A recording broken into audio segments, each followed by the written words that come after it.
Қазақ әйелдері Табиғаттың күші. Біз биік шыңдарға өрлейміз. одан да биік самғай аламыз. Қонағымызды құрметпен күтеміз. We welcome our guests with hospitality. We come on time to bring them to the airport, and also we transfer knowledge to youth. We maintain our traditions, and we bring up our children. We take care on animals. We manage big stuff, and by the end of the day we still find time to cook some food. And we live in harmony with nature. Our spirit is strong. We have strong soul and strong spirit. We are open to the world. We are ready to show this step spirit. Kazakh beauties are opening the way to the future. Good day, dear guests. Welcome.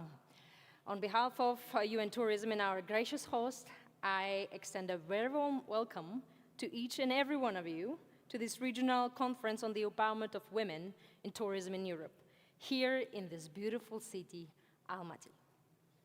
My name is Akmar Alsman. I'm a Forbes 30 Under 30 awardee. I'm also an independent gender specialist, and I'm a coffee lover, as many of you, and I'm a globetrotter. I tried to travel to 45 countries, but I think it's not the end. Before we begin, let me remind about housekeeping rules. Yeah? First of all, interpretation. You have your devices. Please follow the channel as you see on a screen. Для переводов, пожалуйста, используйте следующие каналы. Аудармалар үшін осы арналардан қарасаң. Please use the interpretation channels and help your neighbors to do that. This conference is streamed online. You may share the QR code with your family and friends. In case of emergency and earthquake, the exit is right over there. And in case if you need any parent in a child room or any spare room, the rooms are available on the first and second floor. Over the next 2 days, we will explore stories, experiences, and strategies that place women at the heart of our tourism sector, celebrating progress, learning from challenges, and shaping the future together. And now, to open our ceremony, we begin with the cultural performance. Let me please welcome Sazgen Saza.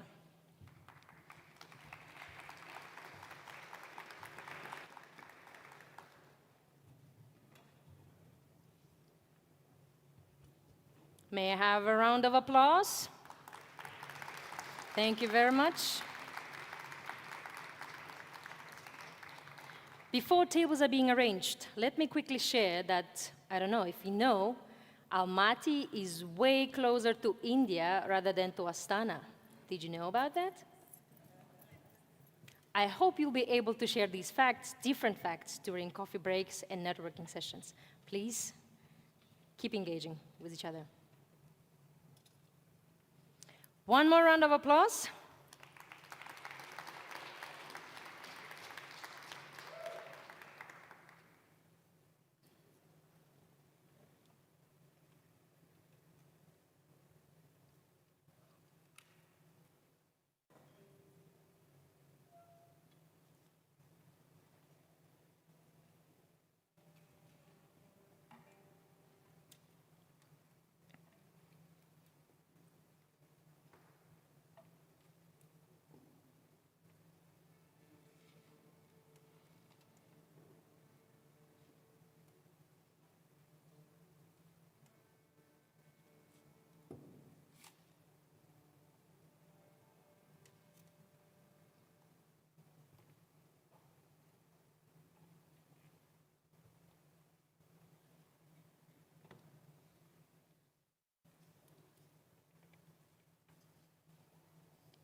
Көп рахмет.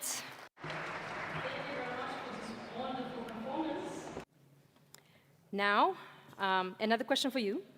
Did you know that Almaty is the only city in CIS region where mountains are located 20 minutes from the megapolis? No? Yes? Yes. Any other facts? Really, something really interesting that you think would be unique to share? Let me know during the coffee break. Now, we'll move to this beautiful opening ceremony.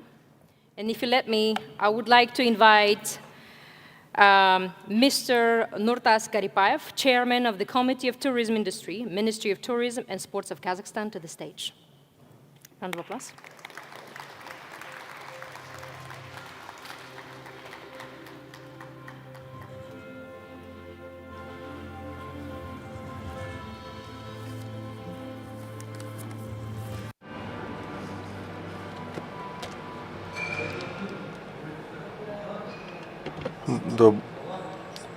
Good morning, dear ladies and gentlemen, dear Ms. Zoritsa Urashevich, welcome to Almaty.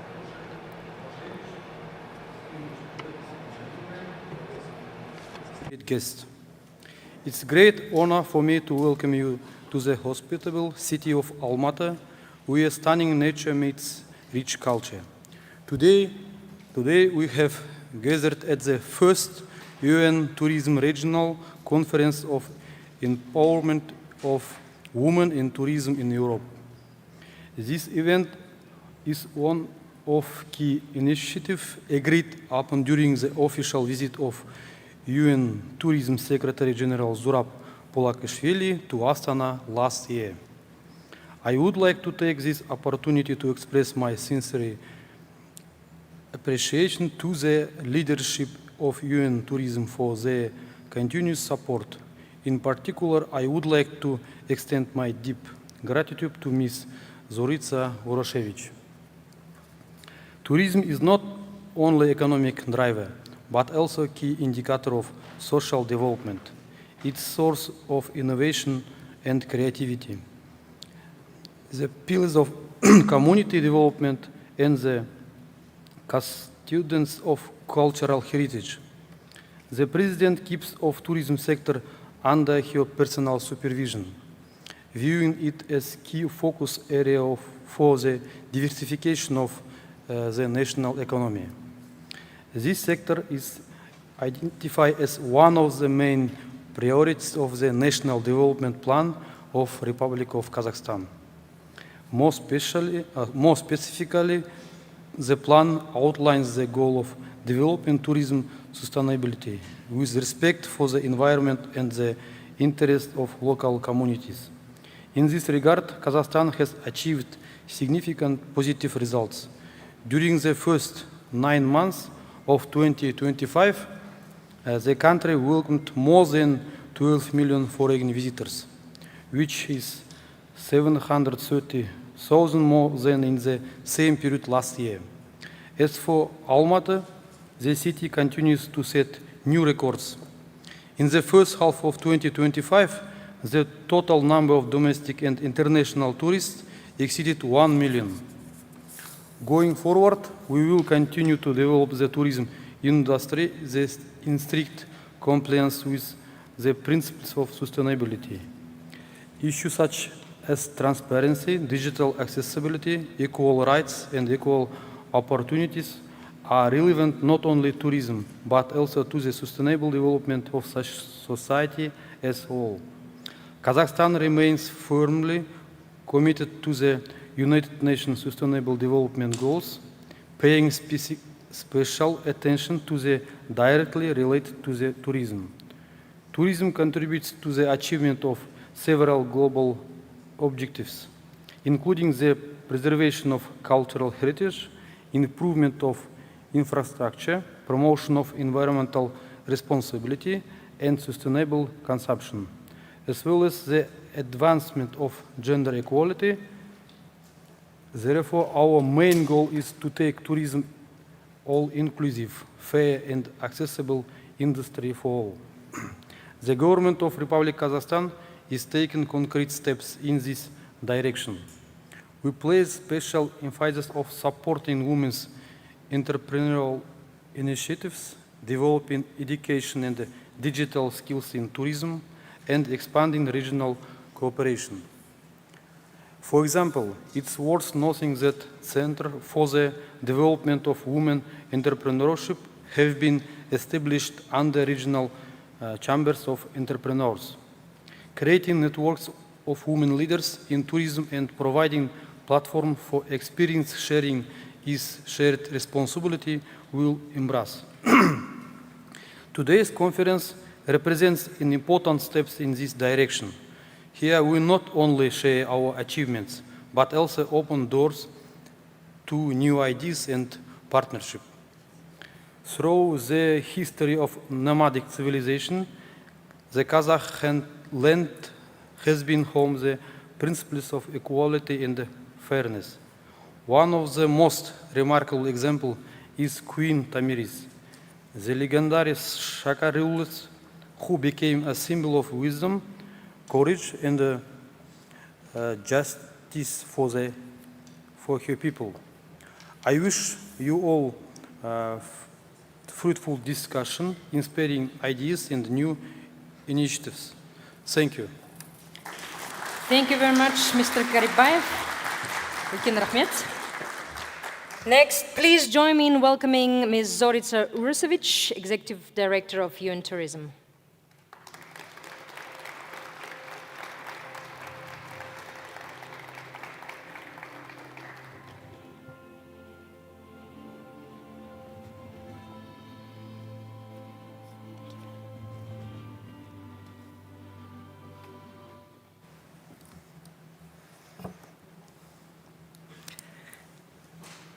Ladies and gentlemen, I'm very happy to be here.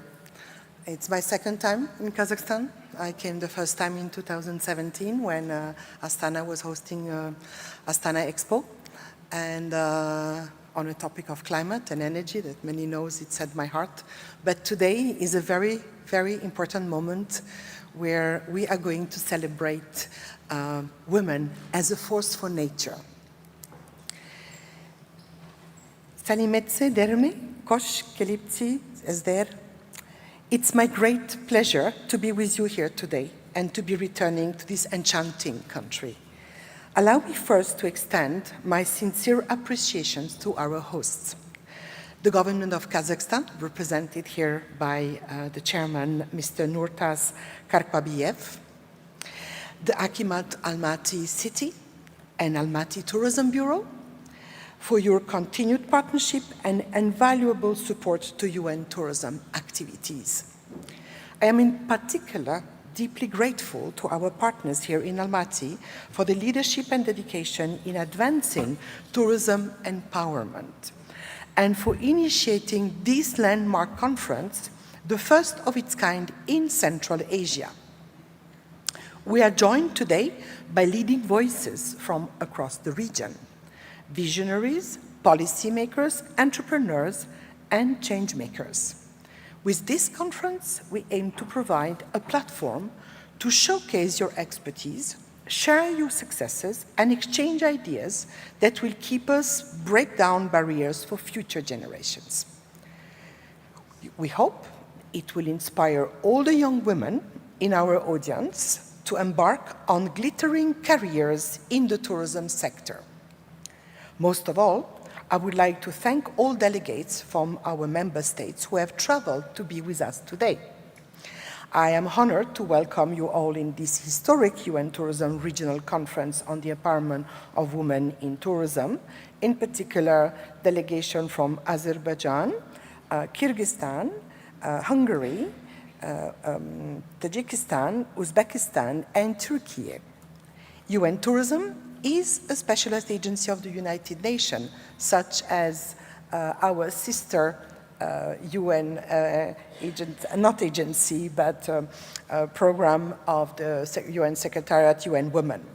Our mission is to promote a tourism that is responsible, sustainable, and universally accessible. Under the United Nations 2030 Agenda for Sustainable Development and the Global Code of Ethics for Tourism, we have a duty to ensure that tourism provides equal opportunities for women and men and contributes towards the achievement of Sustainable Development Goals, in particular the Goal 5, which address gender equity. It is especially relevant now.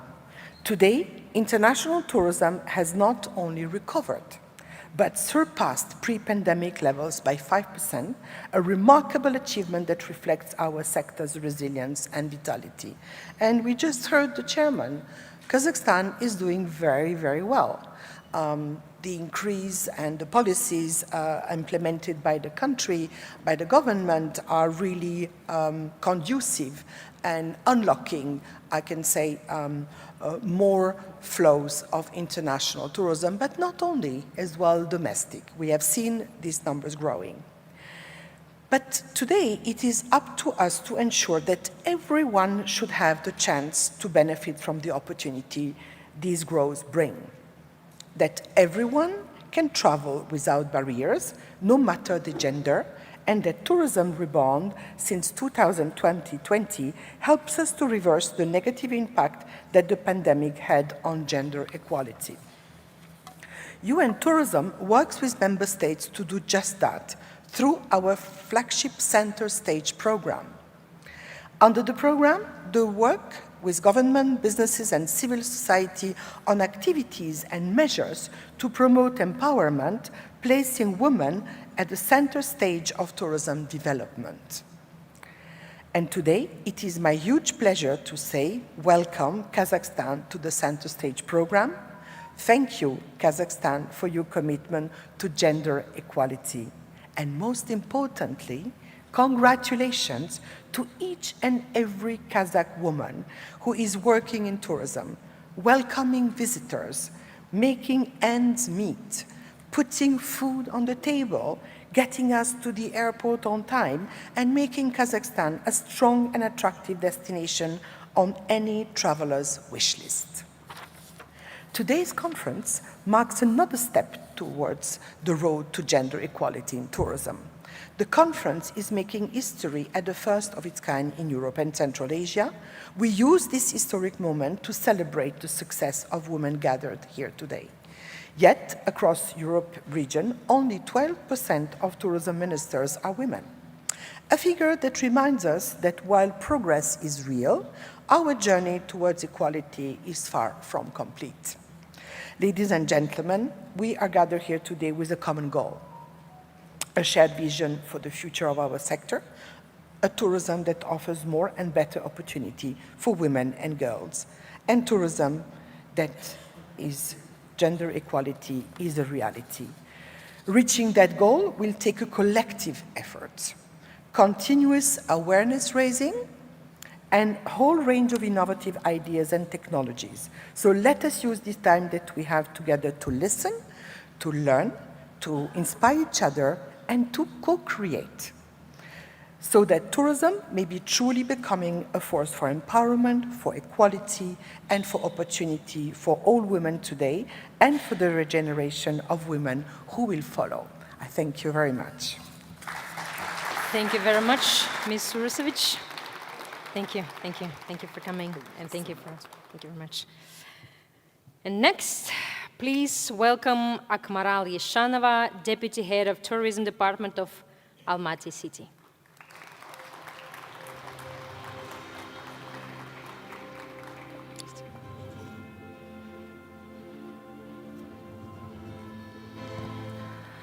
Қайырлы күн, құрметті спикерлер, конференцияға қатысушылар, құрметті Добрый день, уважаемые. Good day, dear participants, dear guests, dear Ms. Zorica Uroshevich. Welcome to Almaty City. Today, our conference is dedicated to the empowerment of women in tourism. Welcome to the conference. Today is an important event combining representatives of business, entrepreneurship, and government to establish equal opportunities for women in tourism. Kazakhstan is a great step. Always had great women: Tomiris, Aliya Mondagulova, Manshuk Mametova. Their bravery during the Second World War were the examples of bravery. Mrs. Findiyarova and Doshanova are representatives of entrepreneurship who made great impact into the medicine, science, and other spheres. Today's Kazakhstani women continue this tradition to reinforce the image of Kazakhstan in international arena. They are the head of 55% of different businesses in Kazakhstan. Almaty is acknowledged center for tourism and business in Kazakhstan. The city is a regional center for multilateral cooperation. Here we have offices of 115 international organizations and 18 regional representative offices of UN. And we are proud that we meet traditions and innovations, energy of youth and precious experience. Tourism is not just economical industry. This is the industry to discuss the human potential and potential of communities. The task of this conference is about the future tourism, because we should provide inclusive development and equal opportunities. Women are inspiring. They establish new approaches, the novelty, creative products. They form image of our country at international arena. In Almaty, we support programs to develop women entrepreneurship, digital skills, and creative industries. We are sure that each initiative establishing terms and conditions for women empowerment, it reinforces both tourism and society in general. The discussion and solutions that we will have here will promote empowerment and sustainable development goals and promote inclusive model of tourism. Initiatives with UN tourism and all participants of this conference aimed at promoting women's empowerment and advancing sustainable tourism in our region and beyond. I wish all participants fruitful work, inspirations, and new partnerships. Thank you. Rahmet. Thank you, Ms. Ishanova. Thank you. And now, please welcome Mr. Diar Askarov, Director of the Almaty Tourism Bureau.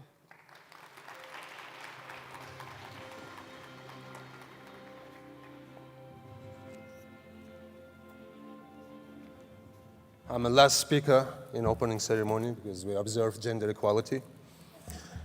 Құрметті қонақтар, қадірлі спикерлер, әріптестер. Dear ladies and gentlemen, I'm very much happy to welcome you in Almaty city. For me, it's a big honor. Today's conference is open for you. This forum is arranged jointly with Almaty Tourism Bureau and UN Tourism. And this is for the first time that we have such a conference here. It's important both for Almaty and Central Asia. It's not only about equality, but women is a driving force. I would like to welcome you to Almaty, to this important conference. Women play a vital role in tourism as leaders, professionals, and innovators. For me personally, as a son of mother, as a husband, as a father of daughter, this topic goes beyond professional boundaries. It reflects what I believe in deeply, that empowering women is essential to building a fair, inclusive, and progressive society. Let this conference be remembered not only for the discussions we held, but for the partnerships and actions that will follow. Welcome once again to Almaty, and thank you for being a part of this important conference. Thank you. Thank you, Mr. Askarov. Thank you very much. Thank you for these wonderful speeches. Now, to conclude our opening ceremony, we invite you to enjoy a short video premiere.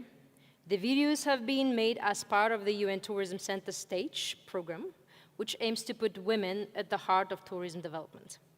We are celebrating 5 inspiring women working in tourism in Almaty and their beautiful stories. Let me welcome Ada Dusali, head of Almaty Mountaineering School, founder of Sulkız Women's Community.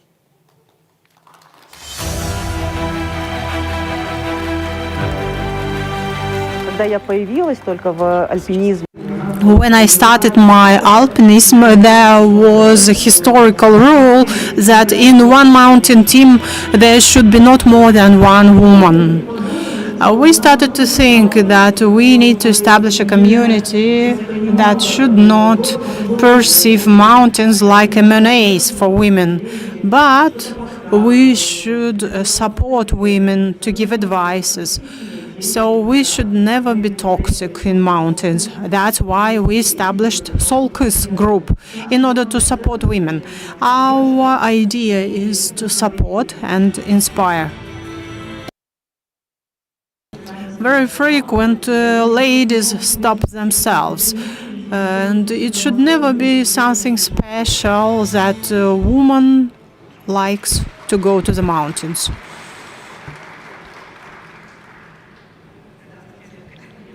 Good day, my name is Ada and I'm alpinist.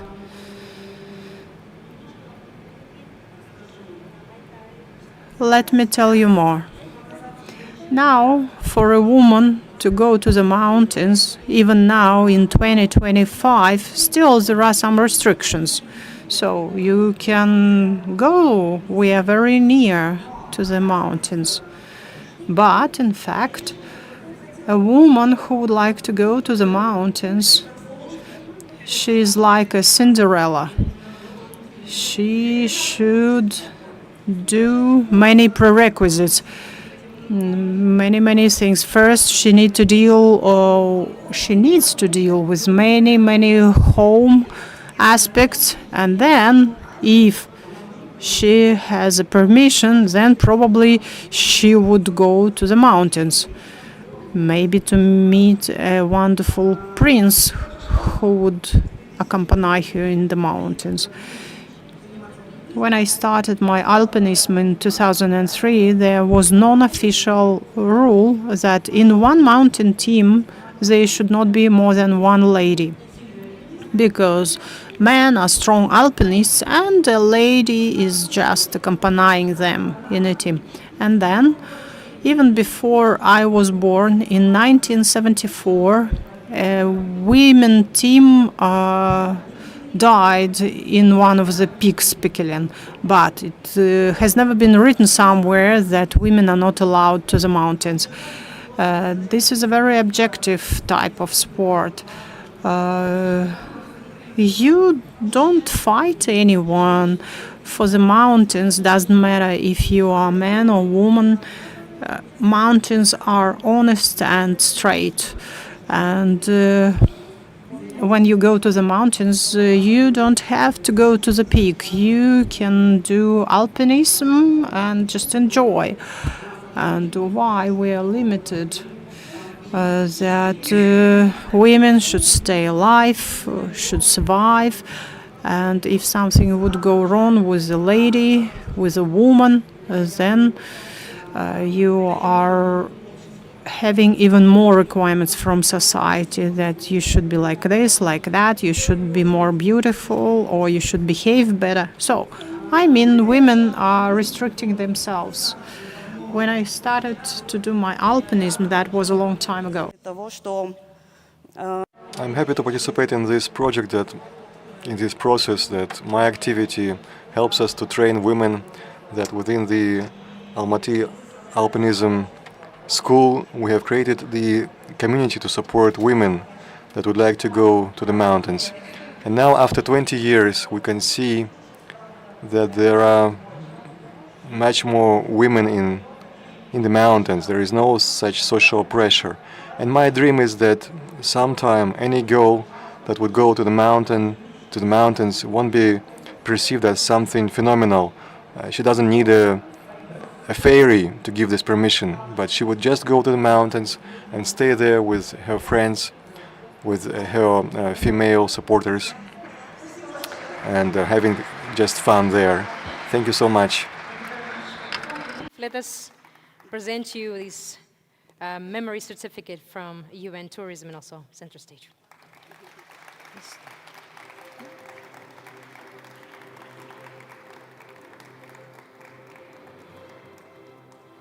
Thank you very much. Спасибо большое.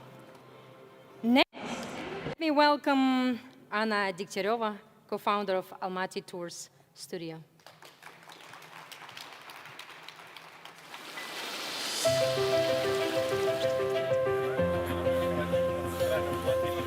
I never planned to become a tour guide. I never planned to work in tourism at all. All my life, I'm being surrounded by strong women, by brave women, and that's even our family example. I spent all my childhood traveling with my grandma, and one of her education was historical education.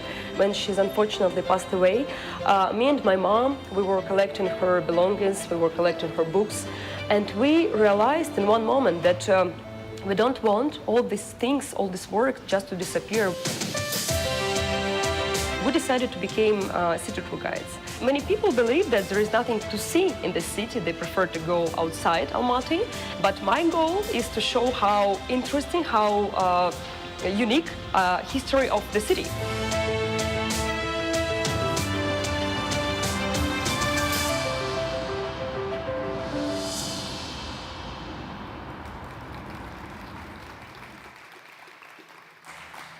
Всем добрый день, очень радостно, очень. Hello everyone, we are very happy to be here, to stand in front of you. I'm thrilled. And you understand that my main work is information. I work with information, I work with history, and we live in a unique period, in an unprecedented period when information is without barriers, it's accessible to all. But at the same time, no ever generations of women in Kazakhstan had access to such information. But at the same time, we are overloaded with information. We're getting such an informational pressure which never existed before for women in Kazakhstan. And of course, from all sources, they all speak how the woman should be, and historically what was the ideal of a woman. And we always compare with this ideal women, and often this comparison is not to our benefit. We face this stereotype everywhere, because historically a woman in Kazakhstan was quiet, without will, not expressing her opinion, just a continuation of her husband.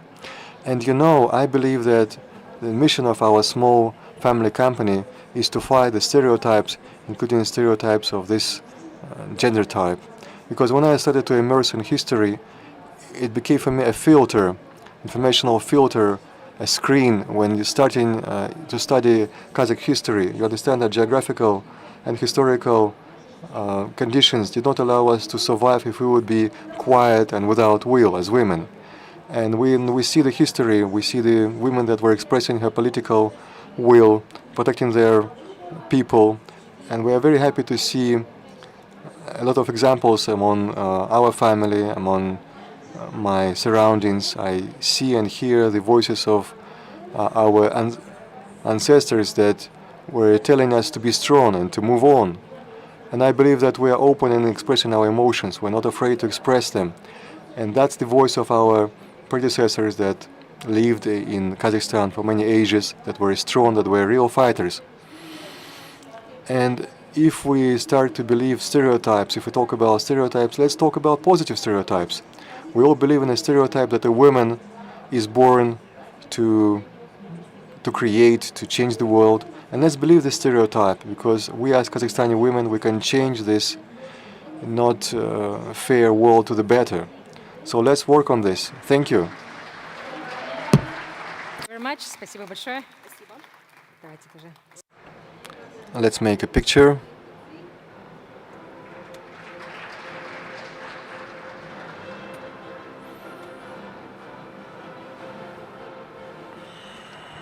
Next speaker, I think that's our very favorite one, Svetlana Khaninaeva, chef managing partner Kazmyasa. Being a woman in the butchery is challenging. The kitchen and the butchery are both male-dominated worlds. They say meat doesn't grow on a supermarket shelf. But the thing is, no one in their right mind would come to a woman with an axe here in Kazakhstan and say that a guy should cut their meat. Kazmyasa is a Kazakh meat company with 4,000 bulls, a dry aging chamber, a few shops around the city, and this restaurant. The amount of travelers that we get can vary from 15 to 30% on every given day. And that's quite a lot. The restaurant is women-run, meaning that the entire management consists of women. They learn on their job. And here, I am able to give them a set of skills that will definitely propel them in life.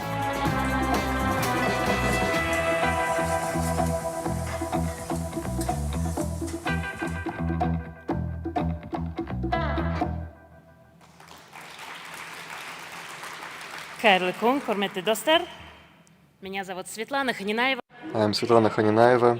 I am a cook and a butcher, and I'll explain why at our region so few women work in kitchen. Working in a kitchen as a woman in Central Asia is kokpar, when you are pulling the goat behind you. And I often faced when a woman stops working in the kitchen because she is not allowed by her man.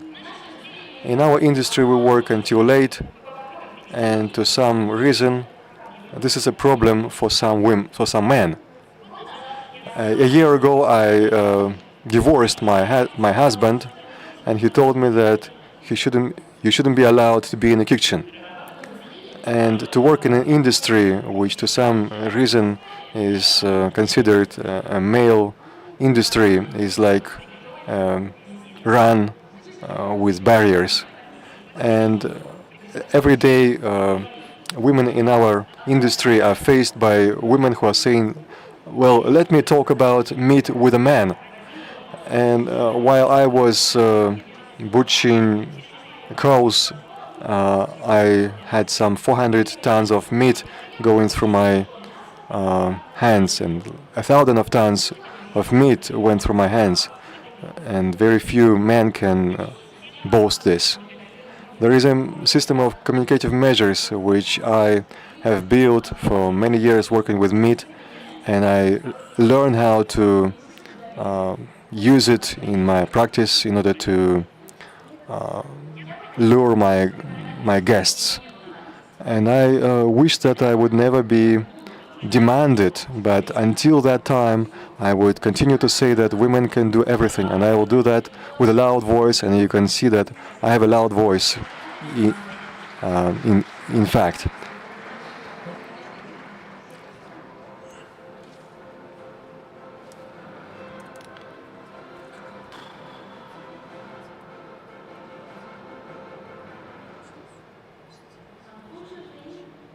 Our beautiful Gulzipa Koyanbayeva, Trolleybus Fleet Road Supervisor from Almaty Electrotrans, couldn't join today, but it's a good opportunity to also examine her work and also share a word of gratitude once we're done.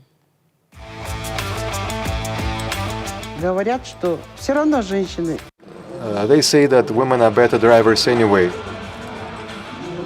In the 90s, cars would stop and watch attentively, amazed. How can it be that a girl is behind the wheel? It was a sensation for them.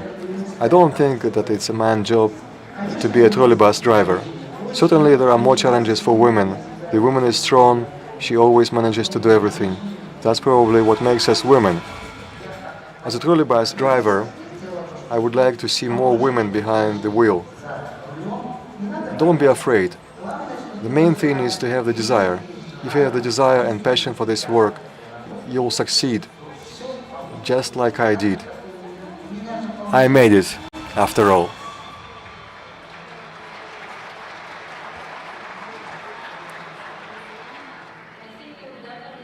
Tomorrow, while roaming around Almaty, and I think we'll definitely pass out the certificates as well.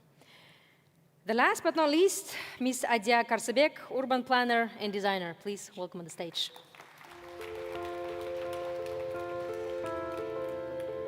As a woman, you have to understand how the infrastructure will accommodate your needs as a traveler. If you have a child, or if you're a pregnant woman, or if you're an older woman, or you have a specific needs, then you have more requests to travel to another city. The basic things is to have safe places public places, street lighting, more greenery, public toilets, accessible in a physical way, but then more affordable for women. This is how cities should be. When you create a better place for women, it will attract more visitors. You're creating better place for everyone.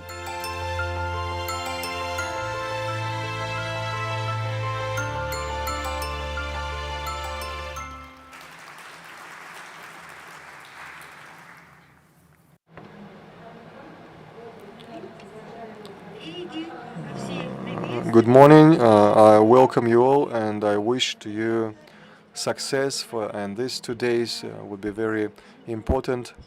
I wish to have more ideas and more cooperation. The city of Almaty and UN Tourism and all the organizers for bringing us together here. I remember that sunny day when I was sitting on the grass in front of my university in London with my classmates discussing our master's dissertation topics. One particular question deeply resonated with me. Is there anyone who ever thought about the rights and needs of women in Kazakhstani city planning?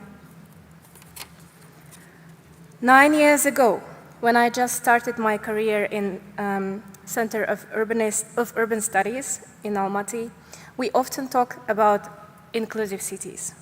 But the meaning of inclusivity was limited only about accessibility for people with physical disabilities. Through my research about women in planning in Kazakhstan, I realized something important.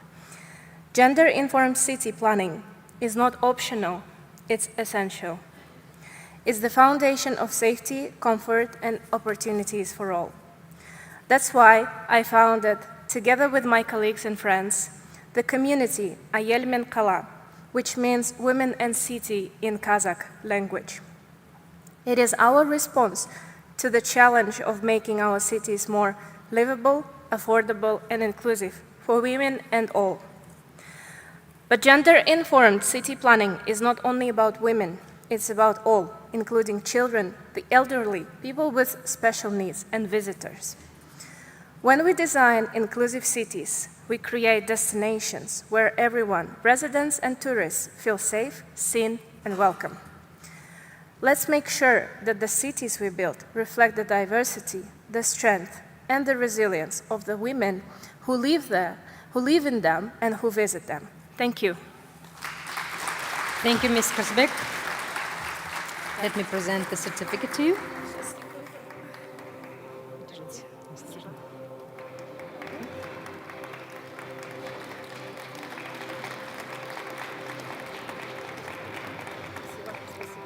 Thank you very much. Thank you. Wow, such an inspiring stories. A proof that tourism can be a gateway to opportunity and change. We're not finishing with this. May I kindly ask a group photo, our distinguished speakers and also our wonderful women on the stage. Please for a group photo.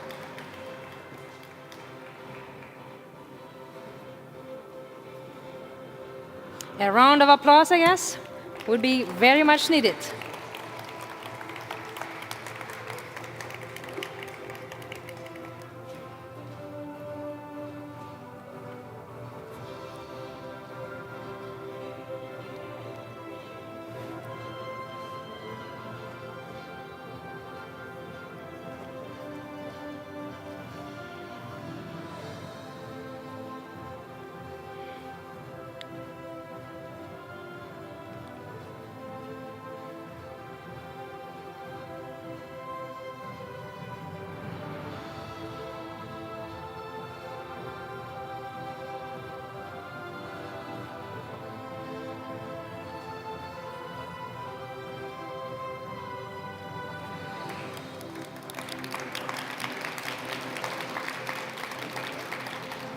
Thank you, thank you, thank you. Koп рахмет. Спасибо большое. Thank you very much. And thanks everyone. We now take a short networking break. Please make sure you make one new connection at least during this small break of 10 minutes. because we started very late. So I hope that you come back here at 10:50. See you here.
Colleagues, friends, please come back.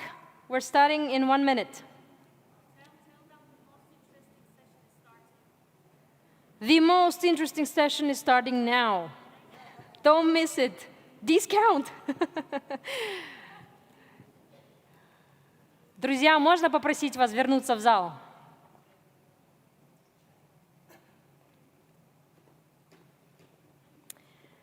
Thank you. Now, Dear friends, please be back. Take your seats.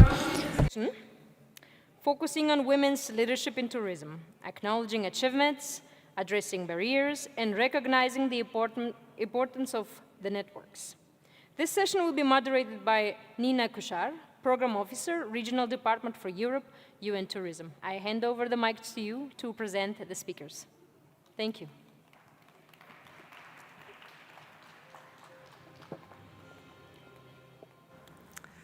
So, good morning, everyone, and welcome to this very important discussion about promoting gender equality in tourism leadership. My name is Nina Kushar, and I'm very honored to be here with you today at the first regional conference on the empowerment of women in tourism in Europe. As you'll likely hear more than once today, around the world, women make more than 54% of tourism workforce, yet only a small fraction of this ever reaches the senior management level. In Europe, for example, only 12% of the ministers are women. So we're here today to ask ourselves, why is that the case? But more importantly, what can we do to change it? Over the next 90 minutes, as just said, we'll celebrate the achievements, we'll talk about the barriers that still persist, and explore how we can make sure that women can break the glass ceiling and reach the top together. We have a very diverse lineup of speakers who will join me on stage, and they have all, in their own ways, open doors also for others. So without further ado, let's meet them. We have Mrs. Shirin Musina, Managing Director of Kazakh Tourism National Company and member of Kazakhstan's Youth Reserve, Almaty's own, a driving force behind Kazakhstan's tourism brand. Dr. Ceren Guven-Gudes, Head of the UN Women Central Asia Liaison Office and representative of the UN Women Kazakhstan Country Office, with over 15 years of experience advancing gender equality, development, and international cooperation. Mrs. Sadak Davudova, Deputy Chairman of the Reserves Management Center of the State Tourism Agency of Azerbaijan, leading initiatives that connect sustainable tourism and women's empowerment. Mrs. Bernadette Kiss, Head of International Relations at Visit Hungary, bringing a unique perspective from diplomacy, strategic communication, and tourism policy advocacy. Mrs. Alexandra Abdikaparova, Head of Legal and Marketing Unit in the Department of Tourism under the Ministry of Economy and Commerce of the Kyrgyz Republic, a visionary who brings together policy and creativity to empower women leaders in tourism. And last but not least, Mrs. Irmela Preisner, Managing Director of Biblische Reisen from Germany, a seasoned tourism professional whose career has taken her across continents, also advocating for inclusion, dialogue, and cultural understanding. Please join me in welcoming them.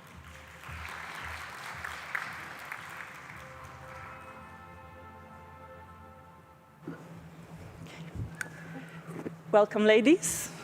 It's working. So let's begin with the big picture. Like we said, tourism leadership is still male-dominated. So let's start with a very short reflection by each one of you on how the governments, different institutions, but also us as individuals What can we do to make sure that women can become tourism ministers, CEOs, and in general decision makers? And we'll start this first round from the other side with Irmela, and then we'll come to this side. Well, first of all, we have to do something. So what can we do? I think anything that we actually are doing is already a great first step. I believe strongly that you can really only become or be what you can see. So if you can see a tourism minister who is female, or if you can see a CEO of a tourism company who is female, this will also in you inspire maybe your way to become the same, to be the same. And so that's why it's important to really just, first of all, start doing something and start going out there and doing something. I think it's also very important to create visibility for the whole subject, pretty much as we are doing here now, because I believe there has to be awareness about the subject.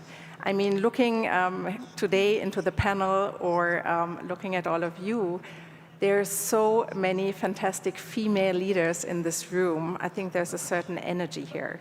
And we just need a little bit more of that in general and pretty much recreate in the world, well, in our countries, in our communities, what we can find here today. Thank you. Alexandra? Добрый день. Good day.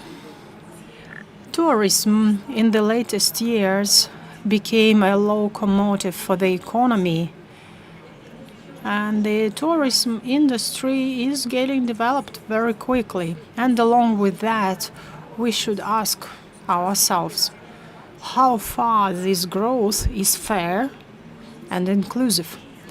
Because in fact, tourism is the industry reflecting us like a mirror. And in tourism, we can see the value of cooperation, openness, and equal opportunities. Today, more and more often, we see the issues of gender equality, and it's not by chance. In tourism, mainly, the majority of workers are women, but not always they are leaders and taking the top management positions, pity to say. But women's role in tourism is huge, and gender equality is not just about fairness, but it's a matter of efficiency and sustainability. When everybody is having equal opportunities, that will be the most right thing to do. As far as you may see, mainly women are providing hospitality services and they organize tourism services. Also, they elaborate routes for tourism. They provide ethno and ecotourism. Women make this industry unique. All our destinations are attracted and seen thanks to women's labor. What government may do, can do for women? I believe we should introduce a basic minimum. Prerequisites, at least 30% of women should take the leading positions. We should take into consideration the gender equality, and also there should be some internship and grants for women from rural areas, those who are studying on the sustainable development, tourism, and development. If we make a brainstorming, we can give many recommendations to the government. And Kyrgyzstan, starting from 1996, supports equal rights both for men and women. As an example, before, we were the only one who had Rosa Isakovna Tumbaeva, who was the president of whole Kyrgyzstan. So someone can call us feminist sector, but we can elaborate recommendations for further cooperation. Thank you. Bernadette. Thank you so much, and it's such a great honor to be here with you today. And I truly believe that this is the first milestone of a very productive and long-standing dialogue for the future. Because we need the dialogue, even though we are living in a more and more equal world if we think about gender equality, but I truly believe that there is a lot of things to do. I'm coming from the world of diplomacy, and now I'm in the tourism industry, which is such a beautiful, and thanks God that I can be here today in this beautiful city of Almaty. But we need the dialogue, we need mutual understanding, and we need to know more about good practices, different approaches to address these issues. So thank you so much that I can be here today, and very, very much looking forward for today's conversation. Thank you. Thank you.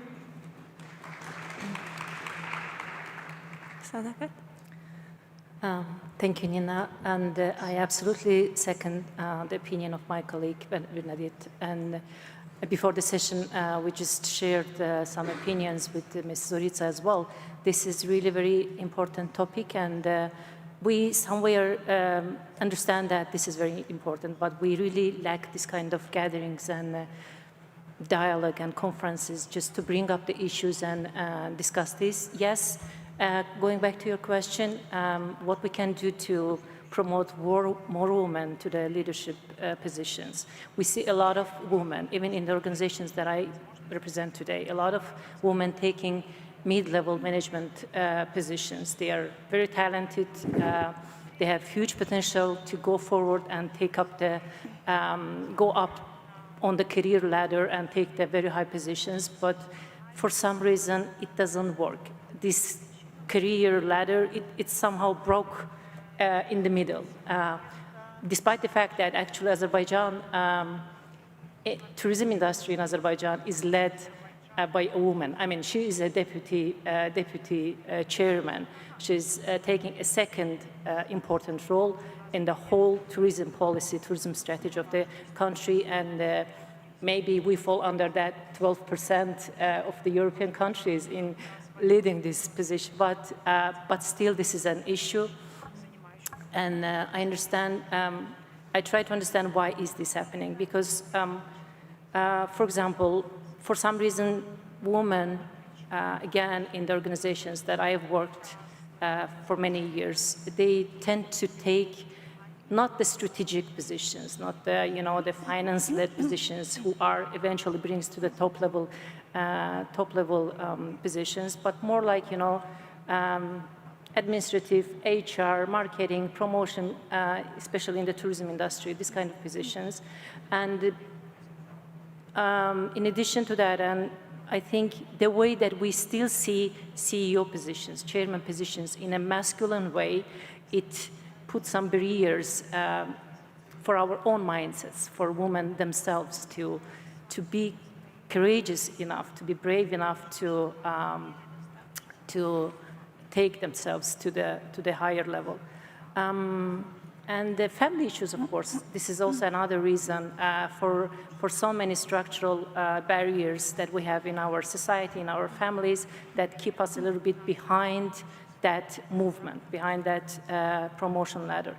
And what we can do, I think, first of all, from the government, from the state institutions, again, because I'm representing a state institution, I think there should be very clear, measurable goals for each institution leader to promote a woman to a certain, because we have them in the team, and we just have to increase the visibility of them and to give them some platform to develop.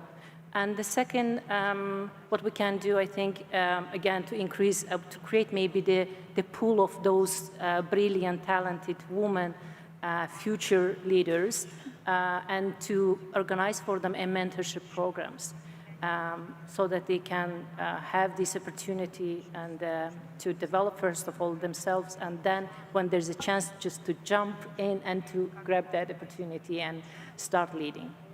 Thank you.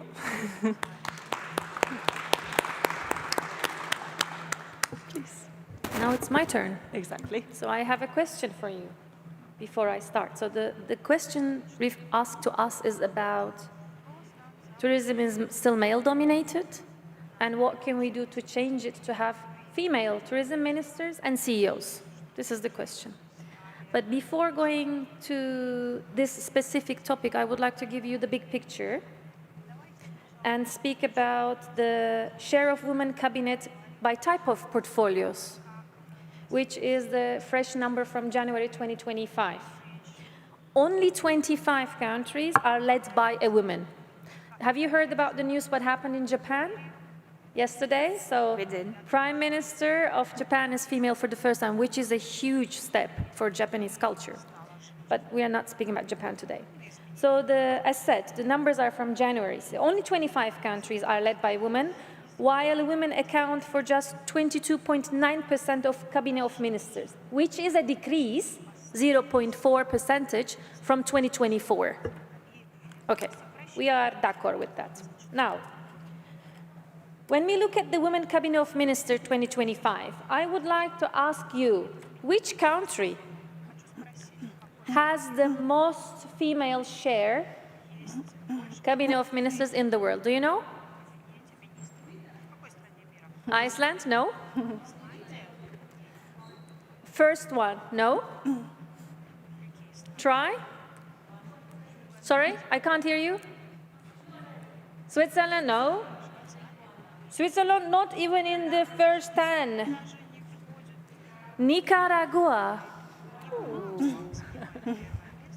From total number of ministers, 14, 9 of them are female, which makes 46%. I had the same effect when I was reading the updated statistics from UN Women yesterday. Sorry, I take a bit of your time. Okay, can I just ask which country is the first one in the region? Nicaragua 1, Finland 2, Finland. Iceland. Finland. Finland, then. You see, I'm going down, down, down, down, down.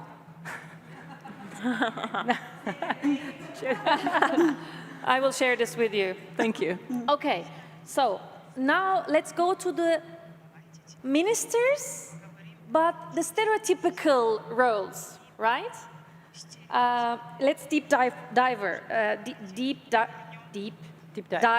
deeper. 72 out of 83 women and gender equality ministries held by women. So women and gender equality ministries, of course, run by women, which is 87%. It is followed by family and children affairs, because children only belongs to women, right? Family only belongs to women, right? And the third one, social inclusion and development. Thanks. What about defense? What about finance? Energy? Of course, we women, come on. You see, even the minister level representation has itself the stereotypes. Okay, tourism. Only 40 out of 131 tourism ministers are female, which is 31%.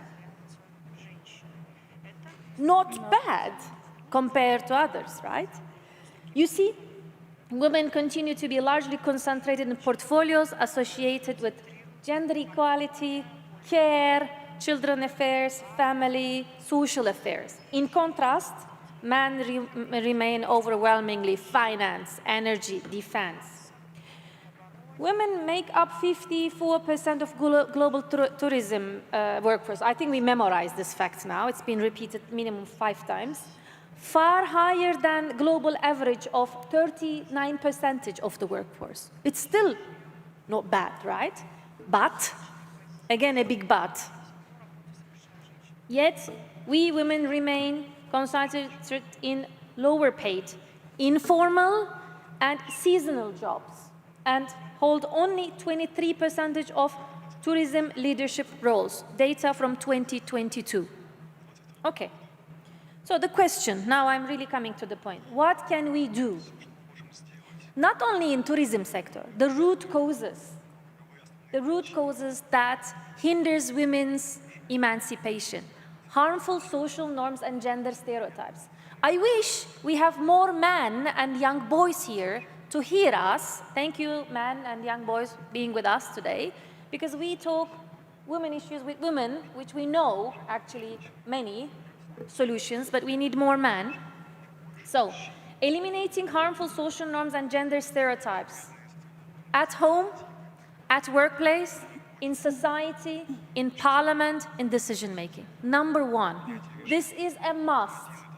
Women should be equally taking the role of decision, be part of the, not informed, but involved, taking action. Quality preschool and daycare services. Women, mothers, doesn't have to be actually, but it is associated very much in our cultures, right? So we want women to be amazing mothers, right? But then there is no daycare services and preschool education, no paternity leave legally for men, and then we ask women to work. I mean, is it fair? So let's first eradicate the structural barriers.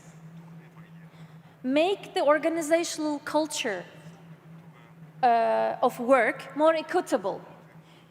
Women continue to face barriers at the beginning of the pipeline, even from this application. Oh, 20 years old, single, she will marry, she will deliver kids, and why should I recruit? Halas, from the very beginning, right? No? Come on, let's be real. We are here to talk about the real cases. They remain less likely than men to be hired into entry-level roles, which leaves them underrepresented from the very beginning, from the start point. Then, women are far less likely than men to attain their first promotion to a manager role because they have to give a break in between, right? And can't sometimes come even back. So, companies, private sector, future CEOs, listen to me. Companies in top quartile for gender diversity on their boards were 25% more likely to deliver above average profitability. I'm talking about facts, not from my gut feeling. If you have female representation in your boards, your profitability will increase 25%. Hello, wake up. Thank you. And entrepreneurs. Sorry, I think I took so much of time. I will wrap up in 2 seconds. Okay. When we speak about entrepreneurs, women who want to run their own business, right? Governments, private sector, make tailored financial services and products and credit lines for women. Give them the chance to start their businesses, enterprises, and then grow. I stop here. You see, I can talk forever, but I think this is a very important topic we need to discuss openly with all of you. Sorry, I take so much of your time. We'll come back to you anyway. Yeah. Okay, perfect. Sorry for you. No worries. It's very important to understand the facts so that we can then elaborate on that. Shirin, please.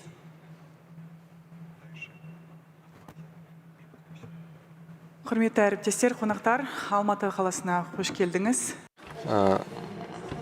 Я очень рада видеть вас здесь, в Алматы. I'm very happy to see you here in Almaty. I prepared some notes, but now I'd like to share my thoughts, because colleagues have inspired me so much that I believe my speech would be different. A colleague from Kyrgyzstan told rightly that the government must require that at least 30% of the leading positions, regardless of the industry, should be represented by women. And I'd like to talk about this with you openly, what I've observed when we talk about conversion. Let me share a case. I'm a member of the Presidential Young Personnel Reserve. I went through the 7 stages, and at the 4th phase there was a list of those that entered into that phase, and I always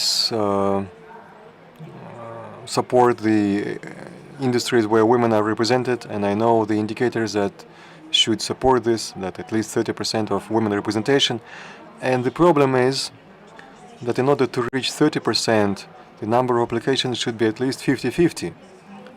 So we fall short of this indicator even at the application stage. We cannot say that women are better or worse in some capacities. That is not true. But if we do not apply, if we do not demand, if we don't ask, and if we don't limit ourselves, we won't be able to reach this 30% ratio.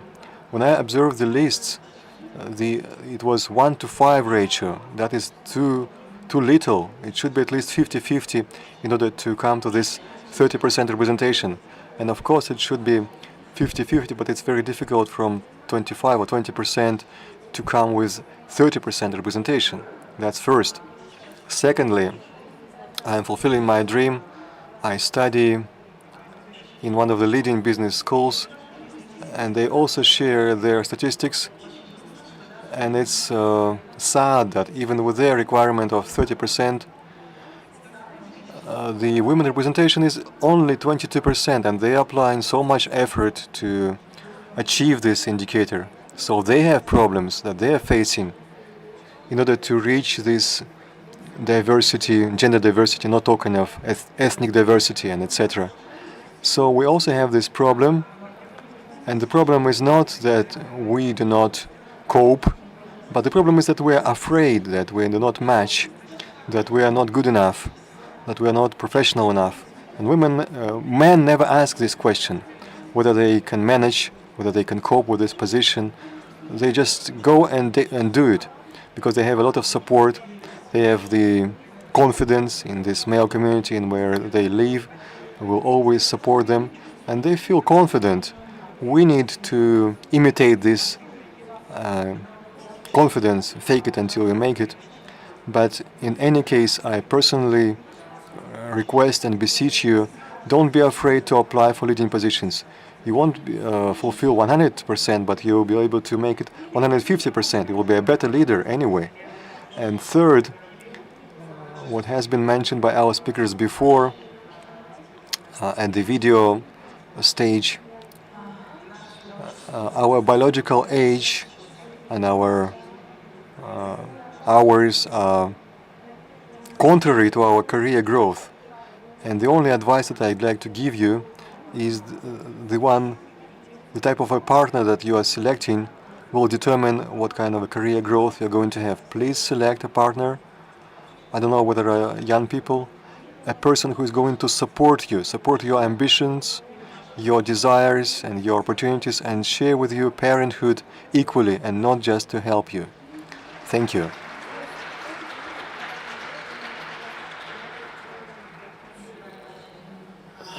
We'll stay with you now. You've mentioned the videos, and we've seen how women drive also Kazakhstan's tourism as entrepreneurs, as professionals, and also as community leaders. What measures is your government already taking to empower more women in the sector, especially in the leadership roles? And also what impact you're already seeing coming from those measures? Okay, thank you for this important question. I think I already asked for the several ones. But once again, it's a great honor to see you here, the guests and the speakers. As shown in today's video, we see that women are a key driving force in our tourism industry, and I'm not quite sure that women are going to be the less presented in the tourism sector, in the tourism industry in our country. But we are talking about the gender inequality in tourism leadership. That's why we as the government making a lot of measures, but it's not the kind of measures that are going to be only for women. They are also for all the small and medium-sized businesses. So in today's video, we saw very interesting community leaders and the professionals. And as we are going for the government of Kazakhstan, we are actively supporting women in the tourism industry also. I will just mention some of them. We are talking about the grants. We are talking about the financial support under the National Tourism and Hospitality Development Project, especially in rural areas, what our colleague mentioned before. We are talking about the training and the mentorship programs that we have in partnership with UN Tourism, also in the UN women communities. And the platforms for dialogue and networking like this conference also take place in this role, and efforts to ensure women's representation in decision-making bodies. So if we are talking about the business itself, we are doing very great in business in terms of the rating that we have in the world community. So I will mention also some of them. We are talking about the tourism industry. We are reimbursing the 10% compensation for building and renovating tourism infrastructure. This is something that we have from the government part. If you have here, or I do not see the tour operators, we have the reimbursement of 15,000 tenge. It's going to be the equivalent of $30 for one foreign tourist brought in by tour operators here, like we are talking about the inbound tourism, and the investment preferences via Kazakh Invest. This is the national company. If you want to invest, and if you have the investment funds that want to invest to Kazakhstan, you can also have advice from the Kazakh Invest national company, and also the financial tools from the Development Bank and Damu Fund that you already know. I think all the Kazakhstan people know about it. They're supporting over 21,000 projects, making about, I think, 1364 trillion tenge. So we are talking about huge projects. I think that will help a lot if you want to have business. We are not talking about women. We are talking about everyone who wants to have these kind of projects in tourism sector also. So I think we believe that these equal opportunities, not only for women, but for everyone, are essential for tourism to thrive. And Kazakhstan is doing great and committed to making tourism a driver for women's leadership, for economic empowerment. Tourism industry is also the economic empowerment sector, and also the sustainable development. Thank you. Thank you very much. You've spoken about traditional gender roles, and how these can, of course, affect the underrepresentation of women in leadership positions. From the very specialist point of view of UN Women, which strategies do you find have proven to be most effective in sort of changing these patterns, these traditions, and how can the cooperation between the governments and UN agencies and the private sector as well help accelerate that shift to sort of change the patterns? Thank you. I promise to keep it short. I think this is an amazing example that we are here together with UN Tourism, UN Women, Almaty Tourism Bureau, NGOs, real change makers. I mean, we have heard 5 amazing stories, right? It speaks itself. I mean, who we are: Ada, Svetlana, Adia, Gulzipa, and Anna. And now we are speaking from a very high level compared to their real on-the-ground experience. Do you know the percentage of women, global, the percentage that global workforce represented by women? Not tourism. Tourism 54, we know now. Wow, bullseye. Yeah, perfect. So women make up only 39% of the entire global workforce, right? Do you know the gender pay gap average? No, you don't say. Not 15. Global gender pay gap, 20. Means men and women, same position, same qualifications, but women are earning 20% less than men. Why? How come? This is 32% in Uzbekistan, the gender pay gap, 25.2 in Kazakhstan, and close to 25% in Kyrgyzstan. Okay? So, now, with this at macro level, to achieving gender equality parity could cumulatively add 342 trillion US dollars to the global economy by 2050. I don't know how many zeros I should add.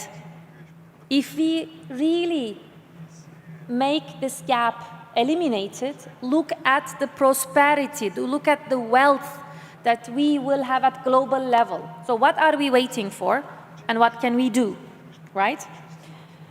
Working with private and public sector and transforming their organizational culture with gender equality and equity is essential. What do I mean with that? From recruitment to procurement with gender lens. All the procedures, processes should be revised, right? Why we have still gender on our applications, why we need to write our age, why we need to write our marital status in our applications. Why don't we why don't we procure from female producers, right? Introducing quotas for women at all levels, both public and private, from mid-level to senior levels, is essential. Not only quotas at parliaments only. This is critical, yes, but what about private and public sector? My friend from Azerbaijan said deputy tourism minister is female. Why not minister? We are getting there. Nothing is perfect. Neither of the countries in the world, including Nordic ones, reach gender equality, right? So let's be also open. International cooperation could bring the change stories, the real case stories, showcases, experiences, high-level standards that can be replicated, transforming the change. This is what we are doing here, and we should keep on doing together. And also giving the space for women to voice up. Thank you.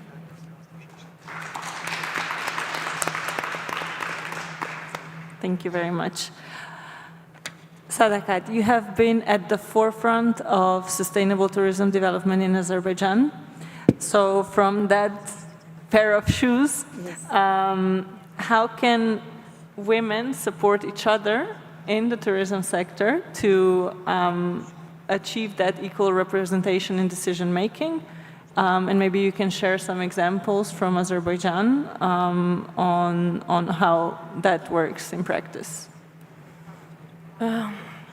Thank you, Nina. Well, sharing examples, it's either going to be very individual examples that I really don't think this is the right stage for sharing that kind of examples, but I would, in general, well, this question is a very deep question. It goes beyond just supporting women, each other. It brings to the table, you know, the more deeper social values. It brings the solidarity between women. It's less competition, more support slogan. You know, I mean, unfortunately, this kind of approaches still exist in our society, but we gradually, I think, getting better and better in this. Well, supporting each other and in tourism industry, again, my approach is it should go into a different direction. It's individual support. I mean, all the women who got that privilege in their lives to be promoted to higher positions, they have to have in their agenda definitely to support their mid-level colleagues in the works. I mean, this kind of stages, this kind of conferences, the right place to bring them and share with the larger audience their success stories. Tell them the challenges they went through, and this is, I think, this would be a great support, the first step. For example, as a case from Azerbaijan, I witnessed how 3 women, very successful women, came together and established Azerbaijani Women Entrepreneur Association. So this association is currently doing some fantastic projects, and again, bringing very key women who are taking the key positions, leaders, not only from Azerbaijan, but from all over the world, and asking them to take their stories and share with the audience. So this is, I think, a support given by individual people, individual female players. Second, I think it definitely, again, maybe this is, I'm telling this because, again, I represent the state institution. I think the second support, it should go on the government level, absolutely. One without another will not simply work out. For example, well, my colleague mentioned we also have State Committee for Family and Women Affairs in our country. This is the State Committee, and led by, of course, women. And they work, this is the main state institution that is responsible for gender equality agenda of the country, and to, you know, working to the SDG 5 goals, how Azerbaijan meets these goals, etc.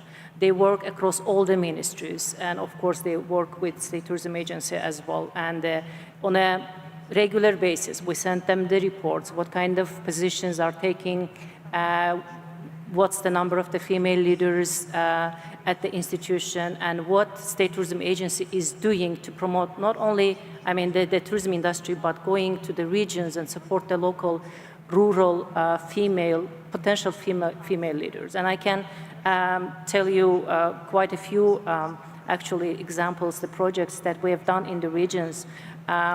So that the scale of the project might seem at the beginning very small. Actually, this is a small community of 3, 4, 5 women who are knitting their socks, but now it's really a very good, strong brand of local socks that they sell to the tourists. So they became the member of the tourism chain in the region. So this kind of, you know, maybe small steps at the beginning, but it will eventually bring to some result.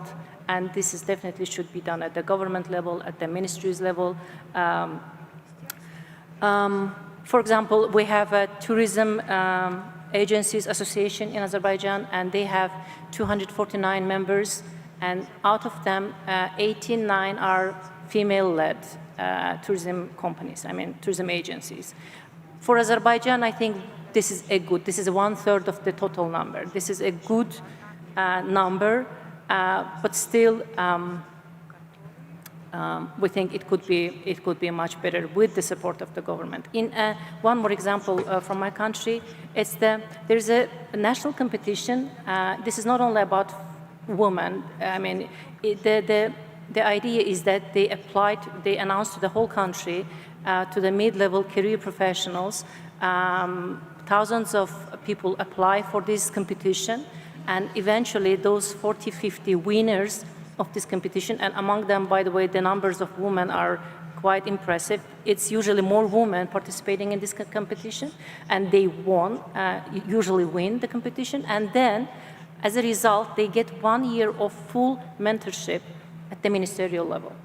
So if I participate, I will be put in touch with, let's say, Minister of Economy or Deputy Minister of Economy, and along the whole year, I will work with that person.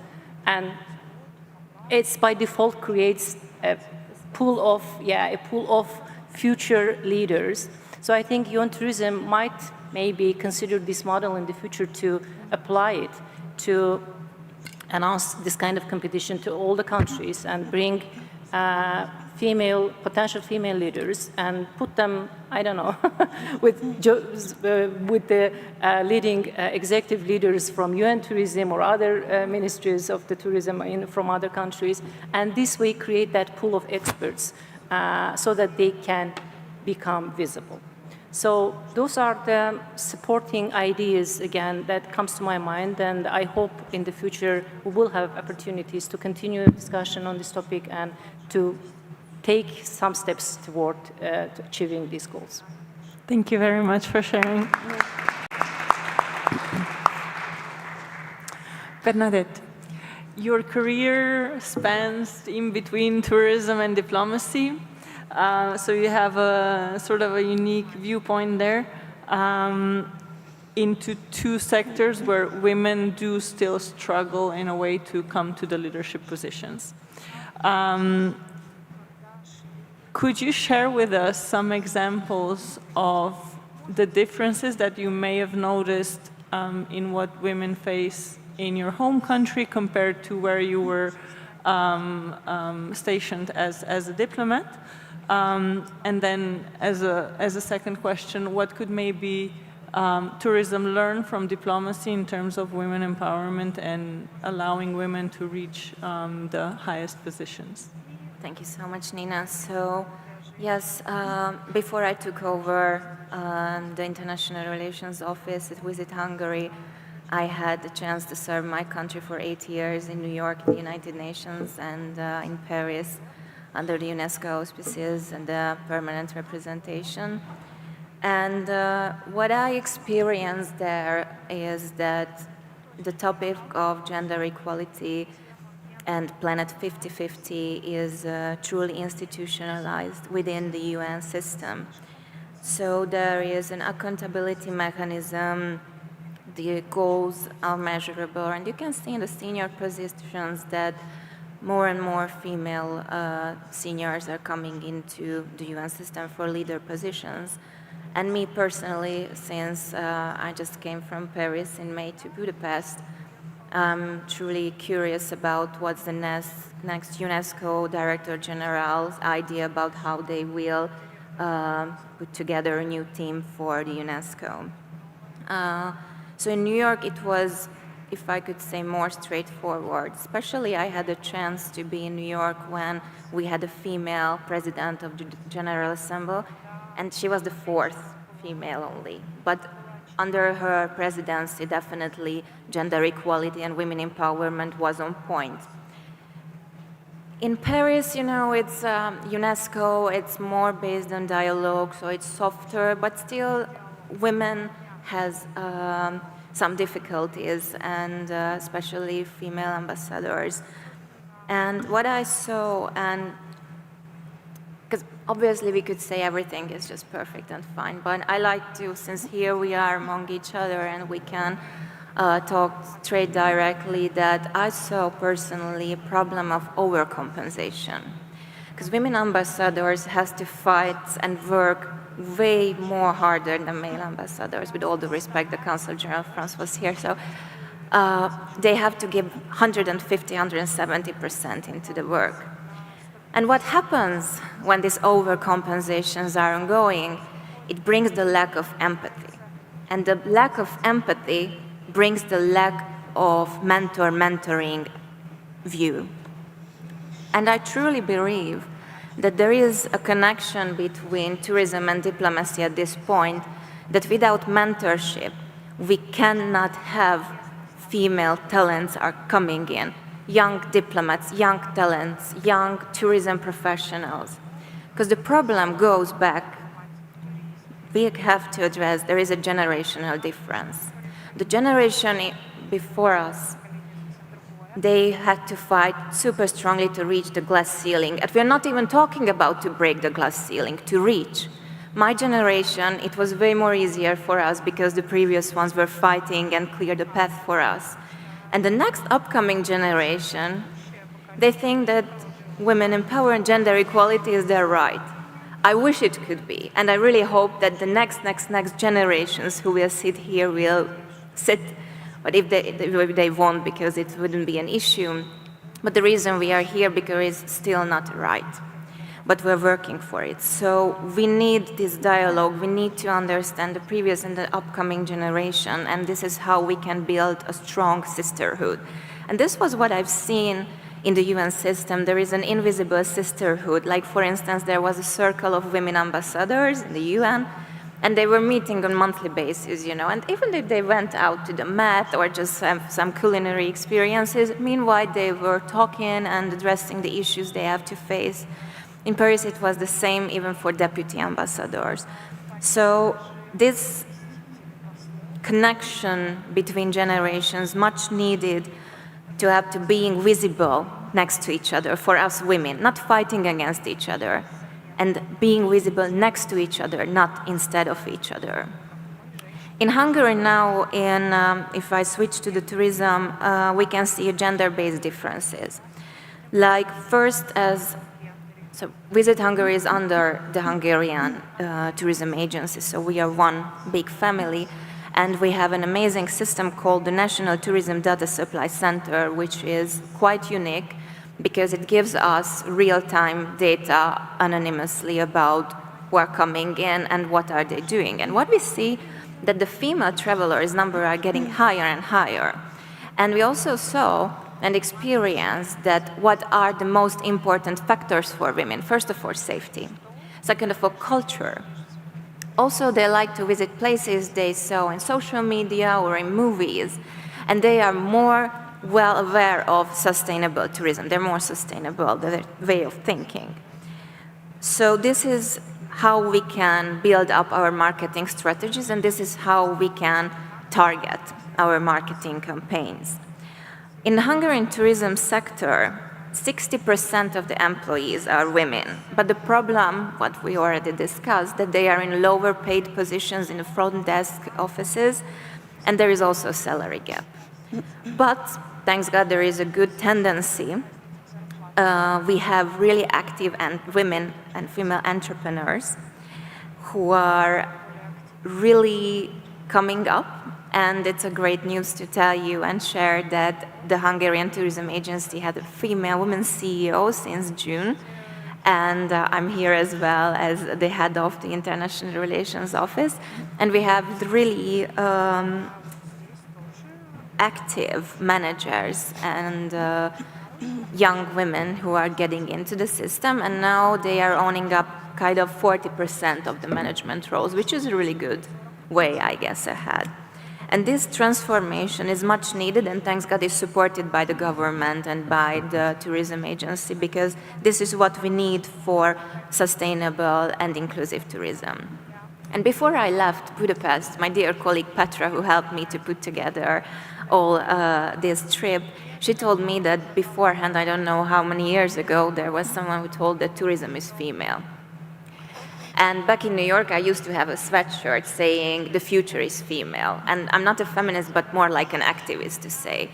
And on my way on a plane, I was thinking about, I was thinking about what does it mean? Because we know that tourism is about hospitality, it's about kindness, it's about like, make you feel yourself home. So it's a women thing.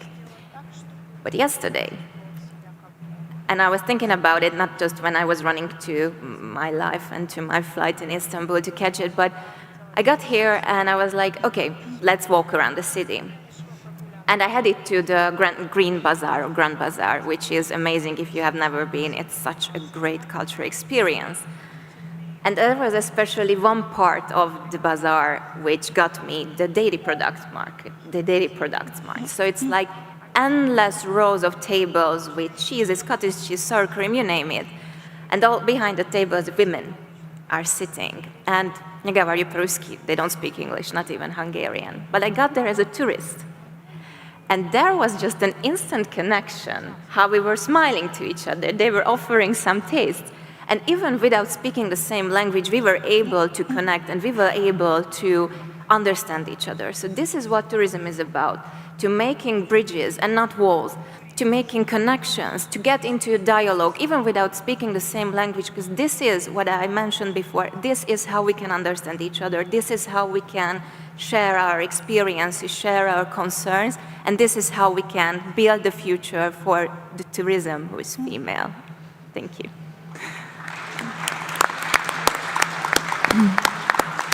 Thank you very much, Bernadette. That's very inspiring. Alexandra, with your background in public administration and policy, what legal and institutional measures could ensure greater gender equality in tourism leadership and entrepreneurship? And how can the government work with the private sector to make sure that those measures are not only words on the paper, but are actually implemented in practice?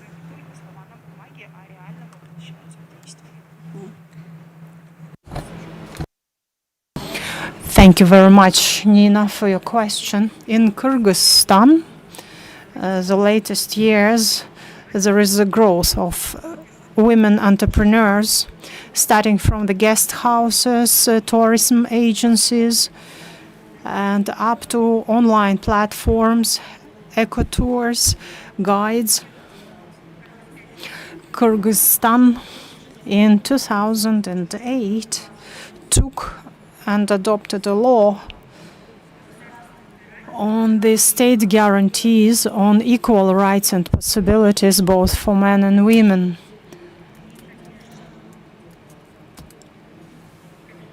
And the Cabinet of Ministers supports a lot gender equality. And there is a question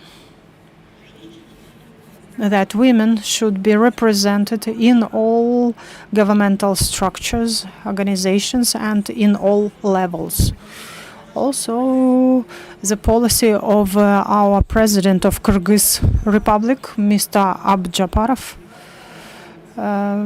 in 2022, headed by him, there was a national strategy adopted to reach gender equality. This strategy will be implemented up to 2030. And within the frames of this strategy, there was an action plan adopted. It is a national 3-year plan up to 2024. Now, this plan is actualized and will be readopted for further years. And my team made an analysis. We understood that this national strategy is giving the fruits already. According to statistics, it is shown that employment in state bodies for men and women 43%, and men employed 57% in state bodies. Also, there is a split between political positions and administrative positions.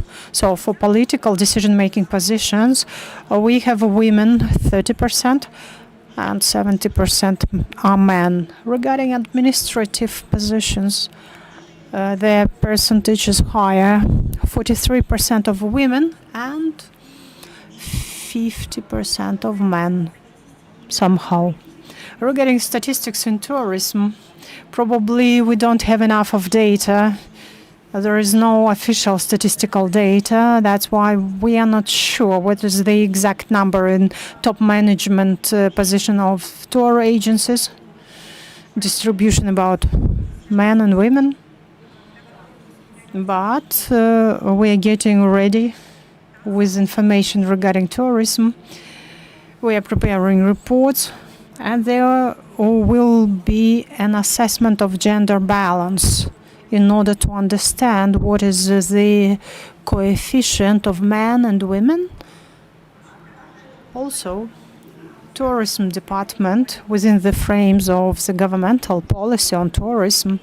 Last year in December we adopted a new sustainable development program for tourism for the midterm starting from 2025 up to 2030. We previewed a legislative norm, and together with the UN tourism colleagues we discussed that we plan a conference with women and youth, speaking about their roles. So the terms to implement this conference by 2028. Probably it can be done at international level with participation of UN tourism. Also, government 2 years ago undertook a pilot project all around the country. 500 women were trained and educated. Some of them became leaders in entrepreneurship. Those who were already leaders, they started to adopt digital platforms because training was done within the frames of the program Digitalization in Tourism. And coming ahead, there is a project consisting of 3 components. This is a pilot project for Issykul region. Issykul Lake region is a locomotive in tourism. There will be water treatment facilities and there will be construction of promenade facility. And the 3rd component is support for women entrepreneurs. And within the frame of this project, 20 women entrepreneurs, they will get legal and economical education and consultancies. They will know more which way to manage and to build their systems. Why it is important to stipulate it in official strategic documents, to speak about equal rights in documents in written form.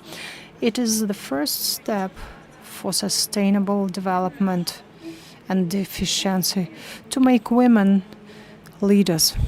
Thank you.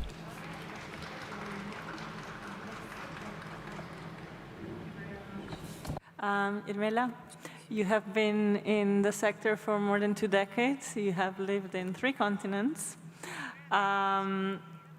What positive changes, hopefully, you have seen in women reaching the leadership roles, mostly in the private sector?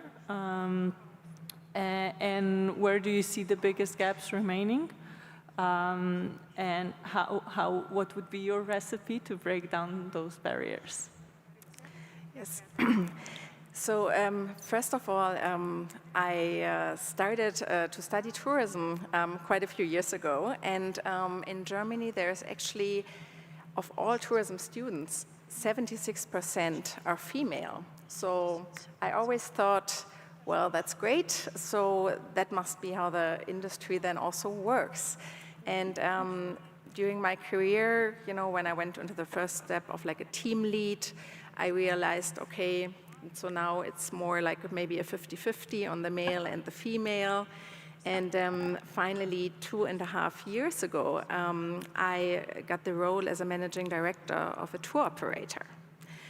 And so also at first I thought, great, you know, I didn't feel like too unique or anything.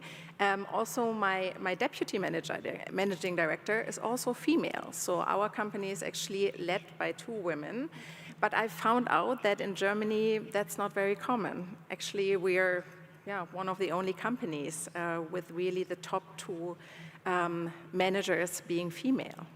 So I went to the first, like in the role of a managing director, we have a lot of conferences also where managing directors and people in leadership positions meet. One is with the German Travel Association, our biggest association. And the first event I attended about 2 years ago, there I really realized how male and old and white the leadership actually still is. I was shocked, to be honest. And I was there for the first time. And, you know, women sometimes talk a little bit in the bathroom when they meet each other. And I remember a bit of a talk where I was like, oh, you know, I'm here the first time. Is it always like this? You know, I mean, the number of men and women. And actually, some of the other women said, yeah, well, it's usually about like 20% or so, maybe 25. Okay. So from then on, I actually realized we have to do something. I have to do something. All of us really have to. So the first thing is always awareness, and that's what this conference is also for, right? Raising awareness with us, our companies, our communities, our governments, our countries. So since then, yeah, what happened? I mean, I have seen a few positive changes, which is really good. So first of all, in the DRV, just 2 weeks ago, we had new elections for the board, like we have a board of directors there. And out of 14 leadership positions, before there were only 2 with female persons. Now at least it's 4. So the numbers are going up, and I think the awareness is actually rising in Germany, as I hope so in the whole world, that more females are needed really in all leadership positions. As we know, teams and governments and everything is functioning better and more productive if we have a good mix of male and female there. Also, what I have seen is that, I think there's an importance that university and education is also becoming part of it. So in Germany, we have the university in Eberswalde for sustainable development, and one of their projects is also to foster the whole, or to increase the number of female leaders in tourism. And they started with a research in 2023, actually, which was done by a master thesis. So the base was a master thesis. So we can start small. Many of us have studied here. I've actually just talked to some professors of universities. Well, first of all, let's do that. Let's start with the students and let's do more research on what is really needed. Because out of that research, for example, a lot of different projects developed. So first of all, we went onto a panel discussion at ITB Berlin, which is the biggest tourism fair in the world. And again, awareness, we could do a panel discussion on the whole topic, and it was also about the barriers and breaking the glass ceilings. So that was a first step. After that, with the help of the university and some actually government financing, there was a workshop developed that was held in different companies all over Germany, so you could book it or apply for it. And it was pretty much everyone who took part was divided into different groups, because it's a different approach to talk to women about the topic, to talk to men about the topic, and then talk to leaders about the topic. They all need a little bit of different information and a different approach. And this was actually what the workshop managed to do in the companies. So this was really great. And I think a very important next step is also, we already said, we are stronger, women are stronger together. It's always easier if you're in a group. So forming groups or networks is just so important. And out of the project of the university in Eberswalde, also again with a tourism organization, they developed a female leader lunch that is taking part in Berlin. I think they just had the 4th edition of it. And during the female leaders lunch, female leaders of the region of Berlin get together. They don't just network, but they connect with the politics, actually, with other companies. They discuss common topics. There's always an educational part to it as well.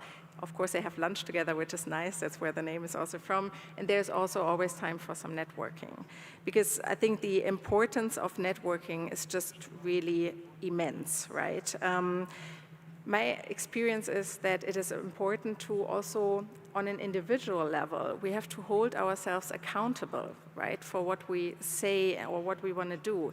It's so easy to just put something else first. And I found that a lot of times women put something else than themselves or their career first. It could be a bit of stress, it could be some work that is to do, some operational work, or there is a family issue, and all of a sudden, especially women, don't follow through with maybe going to that networking event or working on that next initiative. It's always something that is kind of pushed apart a bit. And once you join a group or a network and people are waiting for you there and you have a set date, well, it's much easier to just join somewhere and just show up and keep working on our common goal.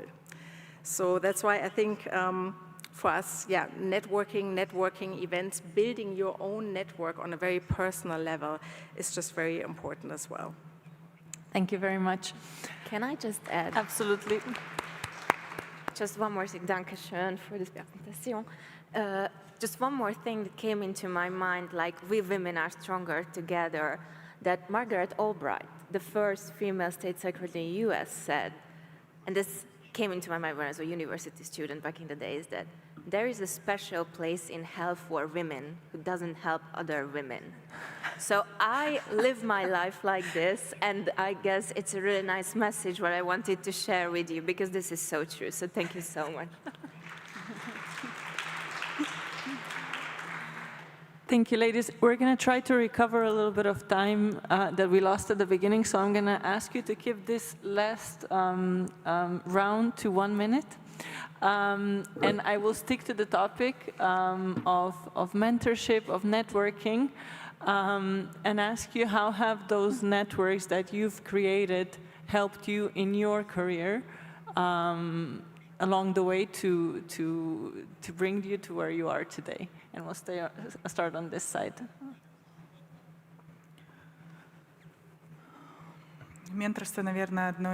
Mentorship is one of the main areas where you can get the knowledge and support that you need. My mentors were different people, both men and women. In the males world, men are very more successful as a choice. If we're to talk about mentorship, one of the advice and recommendations is to find a person that you look up to, study their personal characteristics or traits, and try to imitate it, and then you become this person. Because in order to become a different person, you need examples. It doesn't have to be a single person, it could be 5 or 10 people. Don't limit with your country only, but look towards the whole globe. Don't set yourself barriers, because there are no barriers, there is no future. So how you invent it, that's how it's gonna be. So believe in yourself. I think it's very important. I mentioned repeatedly that networking, mentorship is important, not only to build your career or move forward, but for solidarity, for empowerment, especially for empowering women leaders, young leaders. And it doesn't have to be all the time that someone senior. We learn a lot from young people. We learn a lot from young people, so it's 360 degrees, actually, mentorship. This is important. That played a pivotal role in my career. An example from Central Asia, we have a women leader caucuses for Central Asia, where the decision makers of Central Asian countries come together regularly. And then when you are there, you hear the nuances, differences and similarities of Central Asian countries, who move, shake, change the policy, programs, and then you are around the same table to bring technical expertise, experience from the ground, bringing the experience of the NGOs that you're working with, or young people, or from your international standards. Then you have an equal say. I think these type of platforms, very important. Here, with the UN Tourism event, I think this is a fantastic kickoff, which we need to focus more sectoral approaches, why we don't build upon and repeat this in the Central Asian countries, which will rock in tourism soon, I believe. So we are, as UN Women, ready to cooperate, to collaborate with any of you, including UN sister agencies, academia, NGOs, governments, and private sector. Thank you. Wonderful, thank you.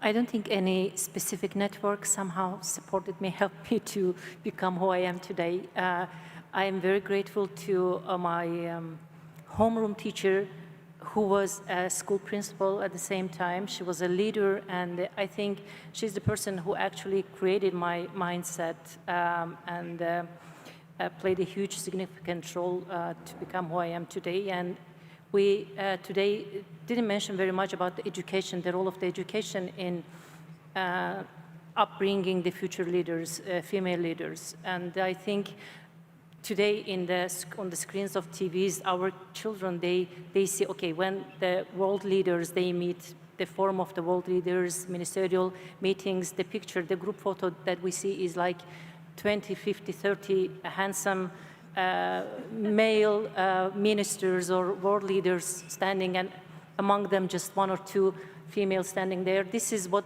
our children see and how they grow today. And this is, again, the issue of the mindset. I absolutely agree with what Shirin says from the very beginning. This is belief in yourself, and it should come from the very early age at schools. So I think, yes, networks are very important, I agree, and let's create the networks. In the tourism industry, we have different associations of tourism guides, tour operators, association of hotel managers, association of, I don't know, craftsmen, every element of, tourism supply chain. But do they somehow serve to the female they are being promoted? I don't think actually very much. But let's think about focusing more on like upbringing our young female leaders from the very early age, starting at schools. Thank you. So for us in Hungary, for the networking and mentorship, we have two great initiatives. I had the chance to take a deeper look in it and be a part of it. The first is the Hungarian Tourism Academy, which focuses on education and leadership development, helps women professionals, tourism professionals, to strengthen their skills like management, communication, finance, etc.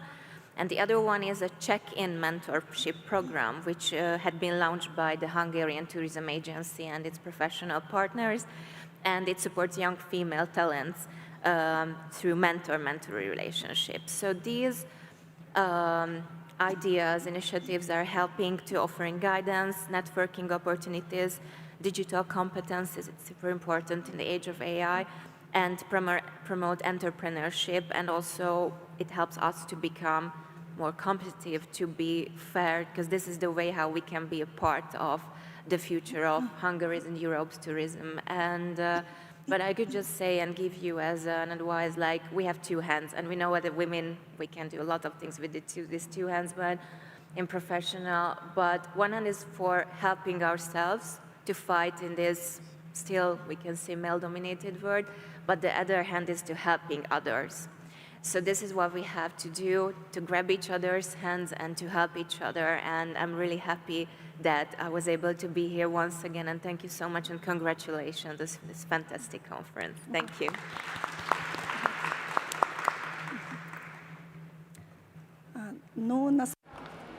Actually, some networks or platforms did not help to become a department leader. In the government, it's a different case. Here, it's more about your education, your experience. And I am the department lead more than 3 years. And I'd like to say that when there was competition, they were meant to compete for this position. However, they preferred me. Probably that was because of my education, because it was important to have a state management, state governance education, and that was a colossal experience in tourism. So I was achieving this position for 8 or 10 years. And most importantly, there should be support of the family, because actually the leading positions, they take so much time, and we are late at work, we are absent, we are on business trips, and I'd like to thank my family, because it's the main thing. It's support of the husband and support of all relatives, not helping with children, but taking a part of responsibility, a part of duties. And we are from an Asian region, and of course, anyway, you have to have your man support you and approve this, and to delegate some domestic issues that is supported. And these are the main networks and platforms that help me. But I support the initiative of creating a platform at UN base, because the government and private sectors are different. And if in the government they appoint based on certain criteria of experience and education, in private area a leader can be a woman thanks to these platforms. And these platforms are quite beneficial for us because we can exchange our experience, what's our experience in our countries. Thank you. If I may add, you've just mentioned your achievements. You received this position, and somehow you were saying that perhaps I was chosen. Why? I don't know why. Perhaps because you are a professional. Please accept this. Why do we talk about what we own, and we are saying that perhaps it's a matter of chance? Please applaud this lady, because if you are not confident in yourself, I don't know what to do. You are a super professional, and you were chosen just because of this. Thank you.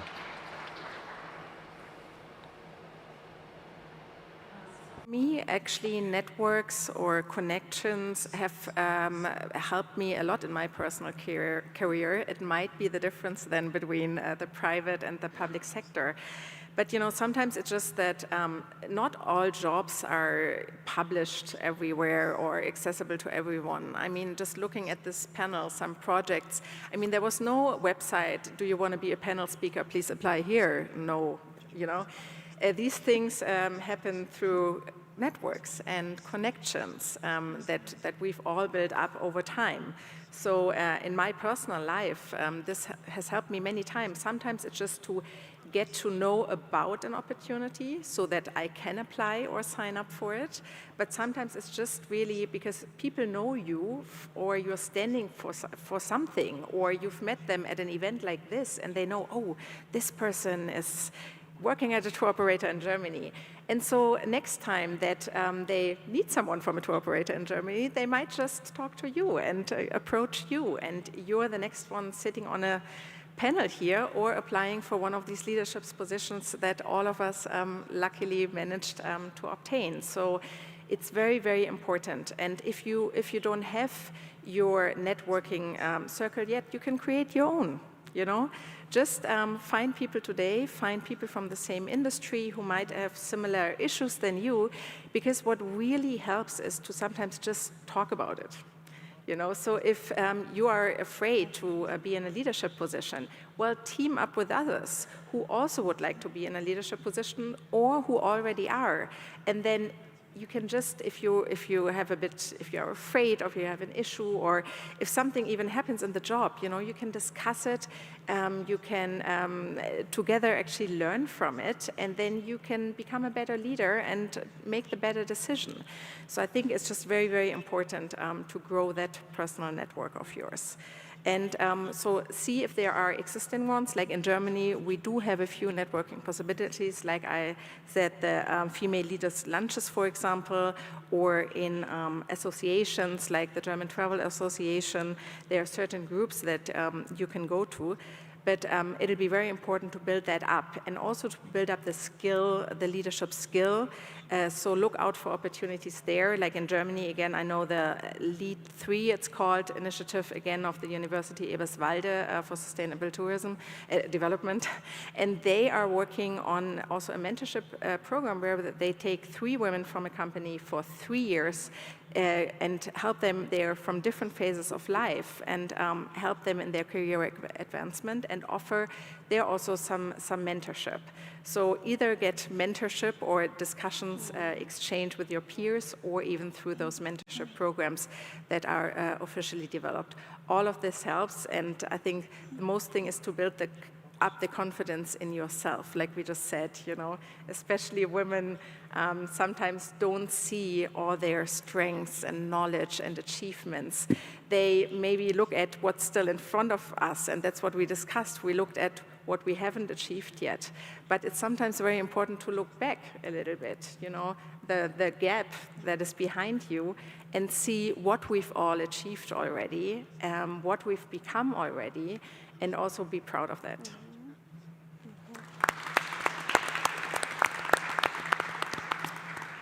Dear ladies, thank you very much for sharing your wisdom and your passion as well. We're very grateful that you've been able to join us today in this discussion.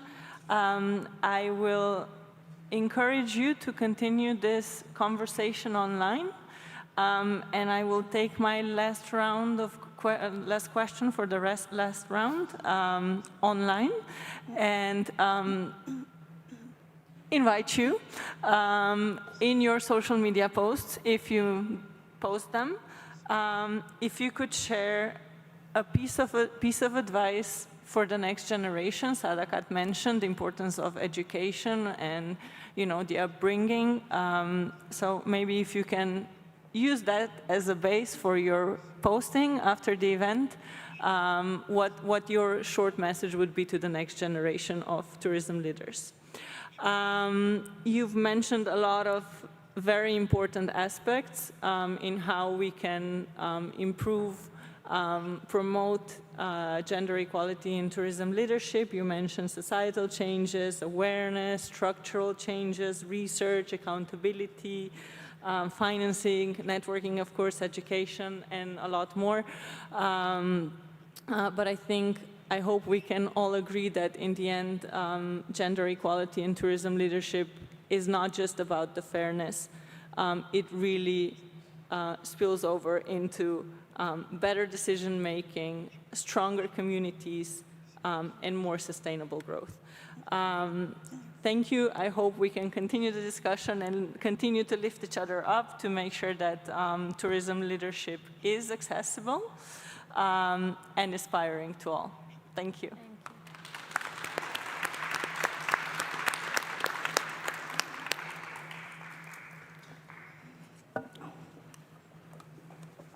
Thank you very much. If we can have a group photo with the panel speakers.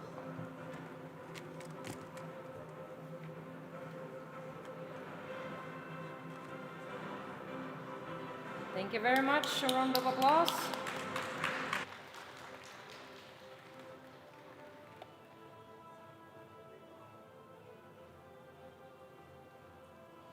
Thank you very much for this wonderful discussion. I think even from my end, 15 years ago, I think I was also, let's say, moderated / mentored / guided by different people to be where I am today. And I think also, man, my first teacher in English, he was a Fulbright alumni who was investing in me, trying to find different conferences where I could engage as a teenage. Back then, was also someone who inspired me and also uplifted me. I think Men Engage is also there. We should also have men always together with us, speaking on behalf of women, also engaging, being engaged in different spaces where they could speak on our rights as well. I would like to close this part of the day and also invite you now for the networking lunch, which will be served right over there. And we all reconvene at 1:30, once again in this room. Thank you very much.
Welcome back, everybody. I hope you enjoyed your lunch and had a chance to connect with colleagues and friends and make new contacts as we agreed this morning. Should I ask anybody in the room for any new contact? Ben, tell me. I've made at least 3 or 4 new contacts. 3 or 4 new contacts. Okay. You? Have you made any contacts? Yes, I'm looking at you. A lady in beige. Yes. You haven't made any contacts. Please help her. Emergency. Yeah. Please use your time and space to make new contacts. Friends, let me please invite Mr. Ben Owen, Senior Project Specialist, Ethics, Culture and Social Responsibility, Department of UN Tourism, for presenting the regional overview of women's empowerment in tourism and learn more about SDG 5. Thank you. Good afternoon, everybody. Thank you very much, Akmarel, for the introduction. I know we've just had a pause for lunch, so I'll try and bring a bit of energy back to the room ahead of our excellent panels that we've got this afternoon. Could I just have the clicker? Thank you.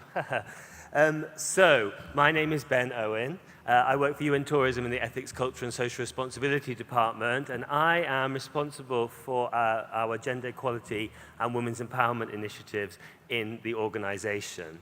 So I'm going to give us a bit of an overview this afternoon on what the situation is of the participation of women in the tourism sector. We've heard some inspiring stories. Now we're going to get some stats, some figures, and a few things for you to note down in your notepads and take away for later.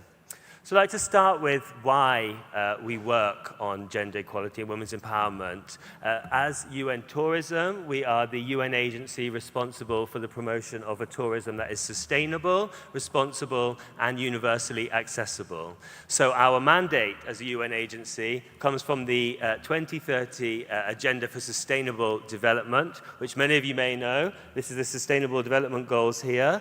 This was decided by the UN General Assembly in 2015 as the roadmap for sustainable development for humanity.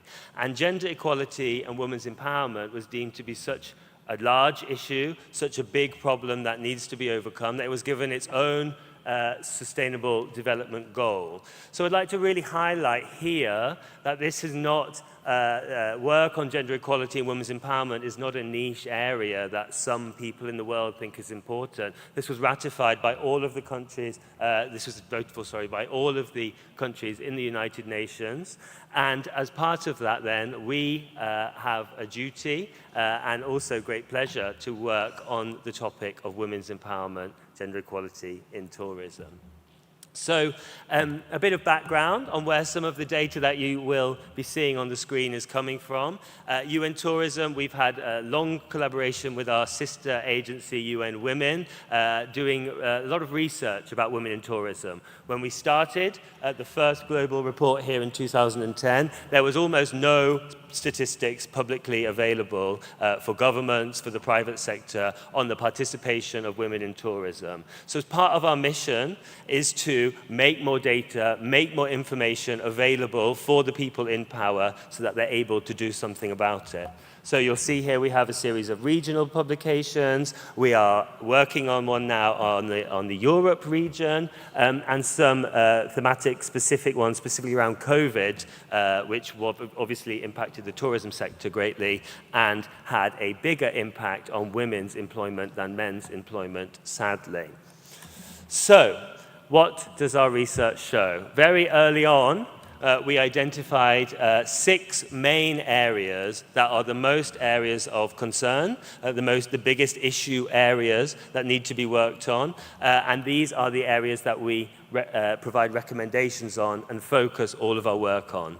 For those of you joining our workshops, which will be happening tomorrow and Friday, then you'll be learning a lot more about these thematic areas. So the main issues when we're looking at tourism of where gender inequalities exist and where it's necessary to work to bridge a lot of those gaps are employment, entrepreneurship, leadership, education, community and civil society, and statistics.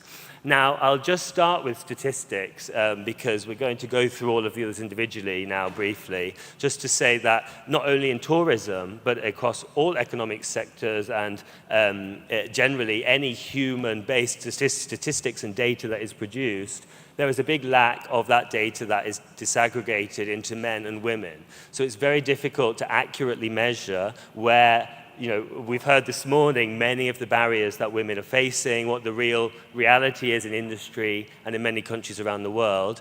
But without statistics, it's hard to convince governments, it's hard to convince businesses, it's hard to convince anyone to do anything about it. So we'd like to really encourage, I'm looking at industry, but also the government representatives in the room to increase the amount of data that, when you're collecting data, please disaggregate it by men and women, and it allows us to see where we can do better and how we can improve things. So we'll move on. We'll look first at employment. Now, this is where, on the face of things, tourism has quite a good story to tell in terms of women's economic empowerment. It is one of the only economic sectors in the world that has a majority of women working in the tourism workforce. In the Europe region and Central Asia, 53% of the tourism workforce is made up, of the hospitality workforce is made up of women. There are not many other industries that can say that. However, when you take a deeper dive into tourism is a broad sector, right? There's lots of different industries that make it up. Hospitality, restaurants, transport, tour guides, travel agencies. When you take a deeper dive into that, you can see that that's not such a rosy picture across them all. So I've put some statistics here on the screen specifically about transport. This is one of the worst performing industries in terms of women's representation in employment in the tourism sector.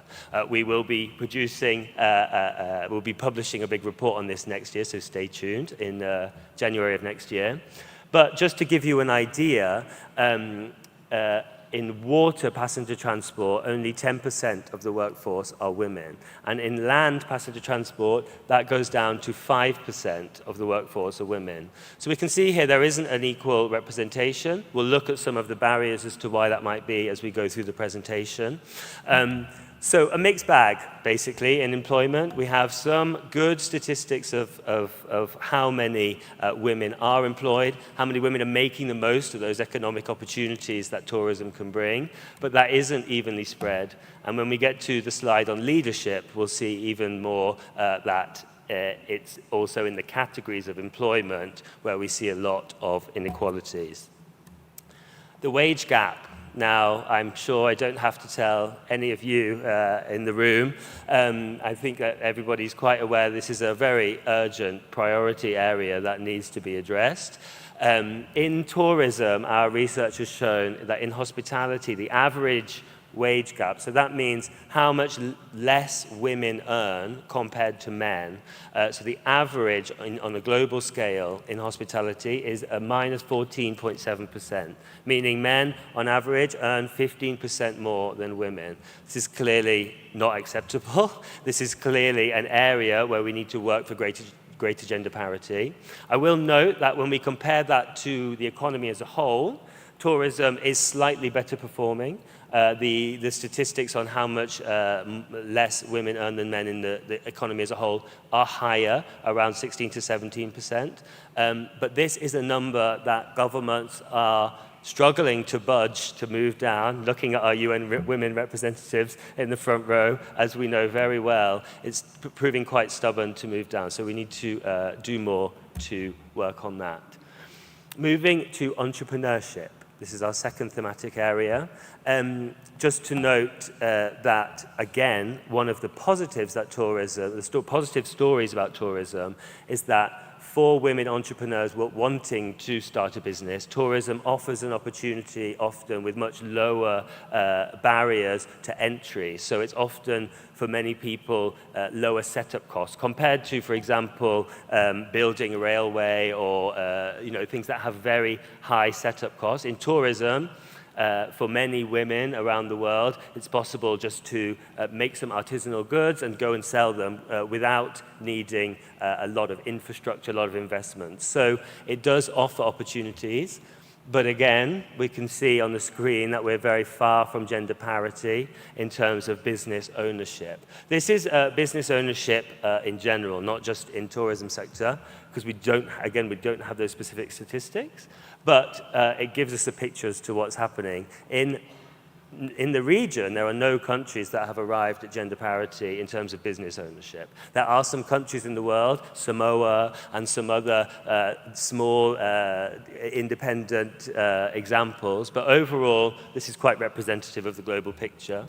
Kazakhstan is performing comparatively well, as you can see from the statistics in terms of business ownership. But some of the barriers here are what our speakers have been talking about in the panel just before. Many of the barriers that prevent women from starting a business, becoming leaders. It's often more difficult to access finance. Many women are working in the informal environment, so they don't have the kind of official documentation to be able to access that finance and other support networks to start a business. And then other barriers such as unpaid care burden, which we'll get to later. So entrepreneurship, business ownership is another area, a key area for work towards gender equality in tourism. Now, education is a positive slide. So overall, in the world, women are outperforming men in terms of their enrollment in further education. These are the top two figures on the screen. 45% of women are enrolled in further education around the world, and only 39% of men. For tourism-specific courses, for the region, we're still conducting research. We do have some data available from Latin America, from a study that we did last year, which is our bottom number here. Up to 70% of the students in tourism-related courses are women in Latin America. We are sure, from speaking to our colleagues at the universities here and around the region, that there is a similar picture in the region. And what this tells us is there's hope for the future, right? The youth, the new generations that are coming through are skilling themselves up, they're getting the education that they need, and we are hopeful that this will translate into better figures within employment and entrepreneurship in the future. Creo que la clave para avanzar en igualdad en turismo definitivamente está en la capacitación, en la educación y que sea eso un proceso constante. Igual tenemos una colaboradora que actualmente es la gerente de ventas, que ya tuvo la posibilidad en algún momento, la oportunidad de ir a trabajar 5 meses en diferentes países en Asia, intercambiar ahí buenas prácticas de sostenibilidad. Eso ella misma hasta la fecha dice que le ha cambiado la vida, la visión, todo lo que puedes sentir cuando ves el mundo, digamos, afuera. Ese tipo de oportunidades son esenciales. Un ejemplo claro de lo que se puede realmente lograr a través de no solamente que la empresa dé ese espacio, sino también el estímulo, el constante insistencia en lo que es la construcción de la autoconfianza y eso, ¿verdad? Que las mujeres podemos, o sea, que realmente podemos. So I wasn't quite expecting that to start so quickly. I was expecting to introduce Astrid there. So I've just talked about formal education, further education, but now I wanted to talk about the importance of training, lifelong training, which is something for our industry representatives in the room, and what an important role the private sector can play in ensuring that women are exposed to upskilling opportunities and training opportunities throughout their career. And these can really make the difference in terms of being able to attain leadership positions and move up the career ladder. So a call to our industry representatives, please take on-the-job training very seriously, and if that can be offered and targeted towards women, that can really help to move some of the figures we're seeing today. Leadership. Now, this is the area we've just been discussing this morning on the roundtable panel, and it is one of the biggest gender divides, the biggest gender gaps that we have in the tourism sector. It's often talked about the figures of how many women are working in tourism. However, the figures that we see as to where they are situated in tourism employment are very concerning and are not such a rosy picture. The headline figure that we have here is about the ministers, so the highest public role in tourism in the region. Only 12%, as Nina mentioned earlier, in this region are women in ministers. In the private sector, we haven't put data on the screen because it's a bit patchy and diverse. However, between 5 and 30% in any given country of the CEOs, well, we've seen business ownership, of course, just before. The leadership is where we're really lacking gender parity, and is where things like lifelong learning, training on the job, networks that have been mentioned before can really make a difference. And we're hopeful as well from the education statistics, seeing how many young women are taking their education so seriously, that in the future this figure is going to get much higher, as indeed it has over the past 20, 30 years across leadership positions, both in the public and private sector. But leadership is the main area of concern for our work. This thematic area also includes policy and decision making. So I'd like to talk about gender mainstreaming. This is in the policy. So gender mainstreaming is the official UN agreed strategy for the promotion of gender equality. And on the screen here, I'll just read it out. The process, what is gender mainstreaming? So it's the process of assessing the implications for men and women of any planned action, legislation, policies or programs in all areas and at all levels. It's a strategy for making women's as well as men's concerns and experiences an integral dimension of the design, implementation, monitoring and evaluation of policies and programs in all political, economic and societal spheres so that women and men can benefit equally and equality is not perpetuated. The ultimate goal is to achieve gender equality. And I think that's why we're all here today. So I put this rather long description on the screen and read it out because gender mainstreaming is a concept that within the UN system we're quite familiar with, but it is perhaps something that is more difficult to digest and understand, particularly from industry, students, people that aren't involved with government work. It basically means that if you're going to do something, figure out how that's going to impact men and women differently and make sure that women are not going to be disadvantaged by your action, in a nutshell. So this we strongly recommend, especially to governments, but we have also produced 2 guidelines on how to do this, how the process of what that means, assessing these implications. One for the public sector, one for the private sector. These are available free online in our e-library, and we strongly encourage you to uptake it. We do regular webinars over the year. Please check out our website and our YouTube channel if you're interested in learning more how to implement gender mainstreaming.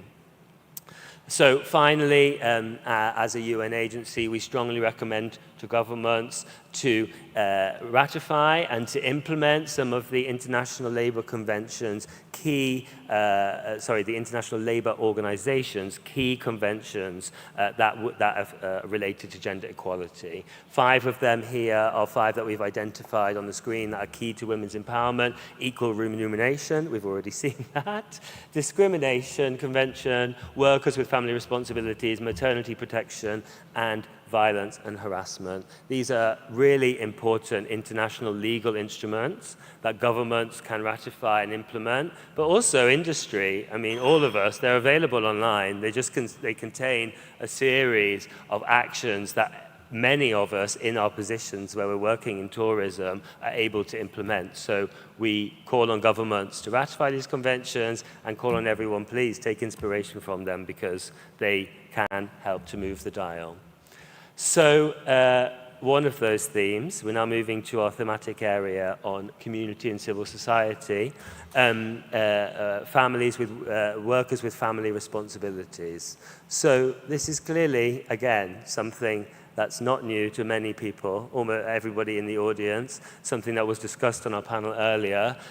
This figures on the screen is the percentage of people's days, on average, that they spend doing unpaid work at home or outside of their workplace.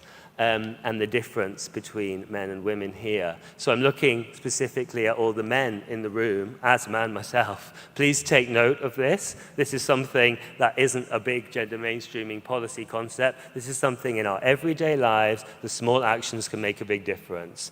So in all countries in the world, women do more unpaid work in the home and outside of their profession than men. Some of the figures here are quite surprising, I think. Up to 18% of the day of a Georgian woman is spent doing unpaid care work compared to 4% of men.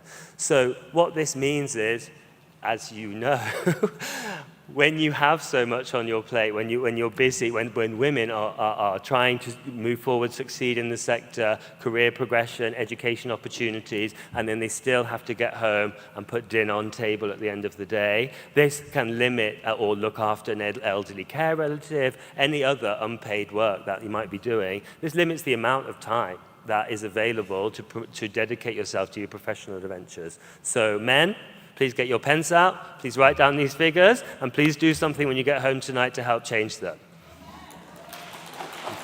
Thank you. Another very serious topic that we are just beginning to really work on is gender-based violence.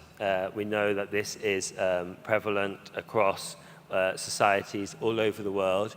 In the tourism sector, it is most prevalent in terms of sexual harassment and sexual assault, unfortunately, to tourists, as well as other types of gender-based violence. So part of our mission is to work on measures to prevent that, to work with industry to make sure that there are strict policies, non-acceptance policies, work with law enforcement to ensure that the perpetrators of this are held to account. So there are many good examples of great companies. I'll talk about Intrepid, Anta, who's going to be on the panel later. We know that they have an excellent policy on preventing sexual harassment within the workplace. This is something that we can do to help protect employees and help make the tourism sector a more attractive and safe opportunity for younger women to want to do as they move forward in life. So that concludes our thematic areas, nearly concluding my conference. But as the project manager of the Centre Stage program, I would be amiss not to give you a bit of information on what Centre Stage is. This is UN Tourism's flagship program for gender equality and women's empowerment that we first implemented with UN Women and with the German government. And we're very pleased to welcome, as our executive director said this morning, welcome Kazakhstan to the Centre Stage program. So what we'll be doing, part of what we're doing is what we're here today.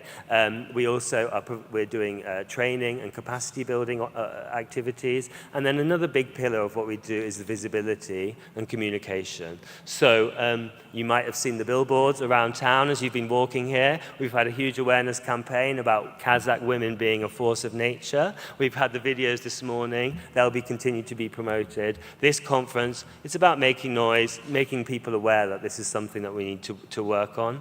And then finally, of course, working with governments, this program does, to try to affect law changes, some of the policies that I've been talking about, gender mainstreaming. So welcome Kazakhstan to Centre Stage. We're very pleased to have you with us. Thank you for joining. And so the training element of the program, Centre Stage here in Almaty, will be kicking off tomorrow afternoon. So if there's any delegates here that would like to join the training tomorrow afternoon, please scan the QR code or come and speak to one of us from UN Tourism. We'd be delighted to have you along, and you can learn a bit more about some of these real practical ways to make a difference in depth. So Rahmed. Thank you very much. Spasiba, everybody. I hope you have a nice afternoon. Thank you.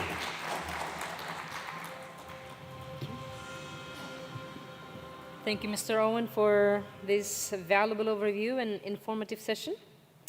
We now turn to our first panel discussion of the afternoon, exploring how we can challenge stereotypes and open doors to women across all areas of tourism. It's my pleasure to introduce the first of 3 Kazakh moderators, 3 inspiring women who were at the head of efforts to bring this conference to Almaty. First up is a woman who, along with Dr. Aliya, the dean, maybe you already envisage who she is, were the first people to insist, and I'm told to quite forcefully, to UN Tourism that the conference had to come here. This panel will be moderated by Dr. Gulbaram Kulahmetova, Assistant Professor and Senior Research Fellow at Al-Farabi Kazakh National University.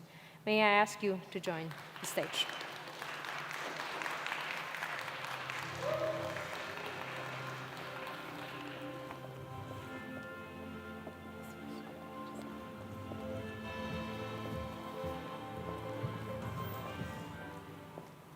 Good afternoon. Thank you very much. Let me present myself. My name is Gulbaram Kulahmetova, and I'm a doctor PhD in tourism and associate professor at Al-Farabi Kazakh National University, as well as a vice president in the International Tourism Studies Association. On behalf of our university, we'd like to thank and give our huge gratitude to the UN Tourism for bringing this topic to Kazakhstan, and especially to Almaty Tourism Bureau for implementing this project in Kazakhstan. So welcome. Thank you very much to our speakers, as well as the guests, and we're going to start. Before starting, I would like to point about the tourism. The tourism actually is a multifaceted, and the women, we are also multifaceted. We can working in different directions, and we don't have one definitions to us. And the same is tourism. We have different types of tourism. As you know, we have the ecological tourism, we have ethnotourism, we have the cultural tourism. So tourism actually, it is connected with all other spheres. Let me introduce also today's our topic for panel session. So it is challenging stereotypes, strategies to facilitate women's access to traditional gendered roles in tourism.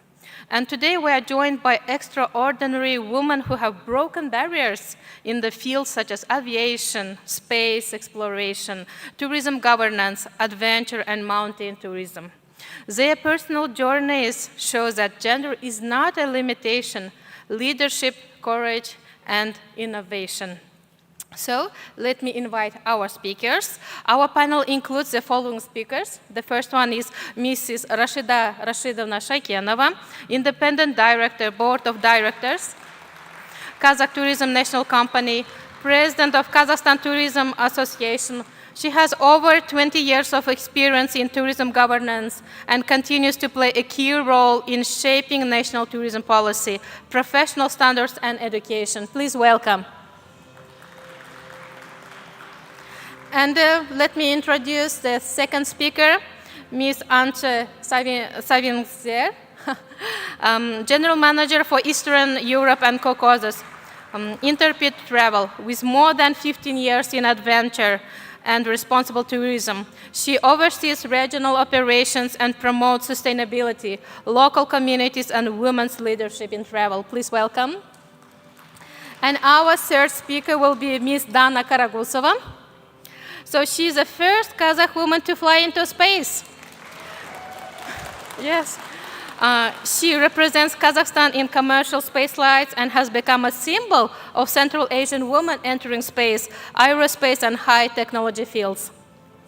The fourth speaker is Ms. Aisha Mambetaliyeva. She is the president of Kyrgyz Association of Tourist Companies. She works on developing mountain, rural, and community-based tourism and actively supports women's entrepreneurship and professional standards across the tourism sector. Please welcome. And our least and most courageous speaker is Ms. Ajar Nisapaeva. She is a senior officer Airbus in Air Astana. She's a pilot, actually. One of Kazakhstan's first female commercial pilots. She operates Airbus A320 aircraft and is a role model for women in aviation and technical professions. So just before starting, a few comments. Before we begin, let me briefly explain how our panel will run. Each speaker will have up to 5 minutes to speak, to share their personal stories and experiences. After then, we'll have the 2 follow-up questions, and then we will be open for general questions. Okay? So we can move.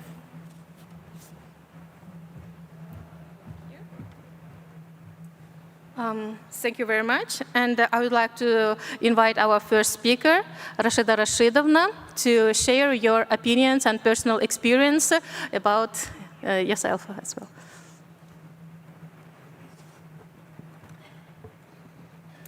Спасибо большое. Thank you very much. Good day. The audience, you are the most tolerant in this conference. Starting from 2001, I'm the head of Kazakh Tourism Association. That was a very new thing for our country. So training at a working place, that was the main thing for me in those days. Together with other tourism workers, I was learning the way our association should work, what kind of services to be provided. I believe the fact that me and my team are mainly women, we managed to establish a positive attitude to our association. Us being women, we may reach each participant, we give particular attention, and we managed to form in a big tourism market of Kazakhstan. We managed to gather a pool of companies, those who are our members, they trust us and collaborate for many years with us. Speaking about tourism in general and gender equality, all these years I see the following picture. Speaking about gender equality, in tourism there is a big unfair attitude to men because 67, sometimes 68% in tourism are women.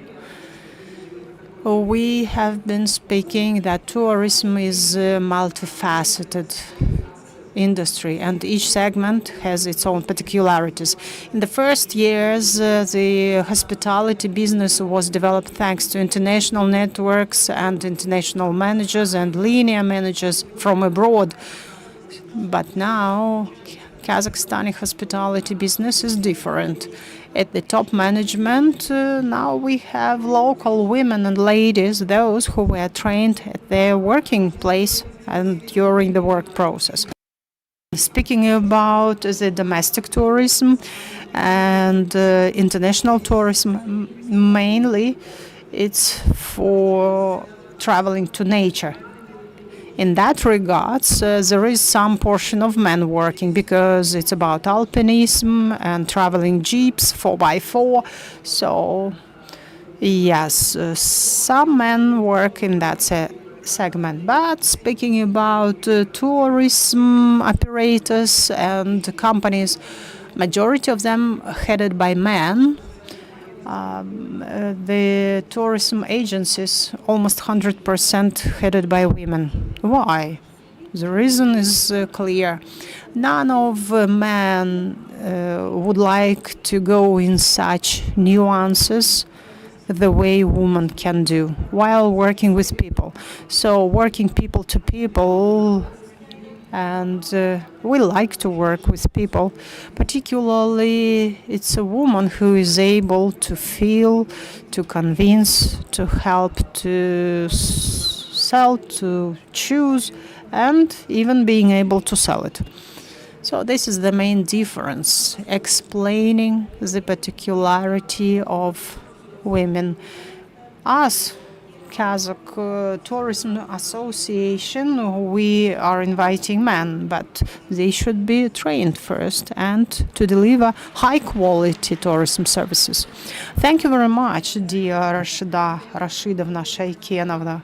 Very interesting report. Which way can we attract men in order to take leading positions in tourism as well? Taking into consideration that I'm ex-professor and teacher, I collaborate tightly with universities and institutes. I see the way students share is changing. More and more, the tourism faculties are fulfilled with men, gentlemen. And this is a good tendency because domestic tourism and international tourism are in need of men, not only in women areas.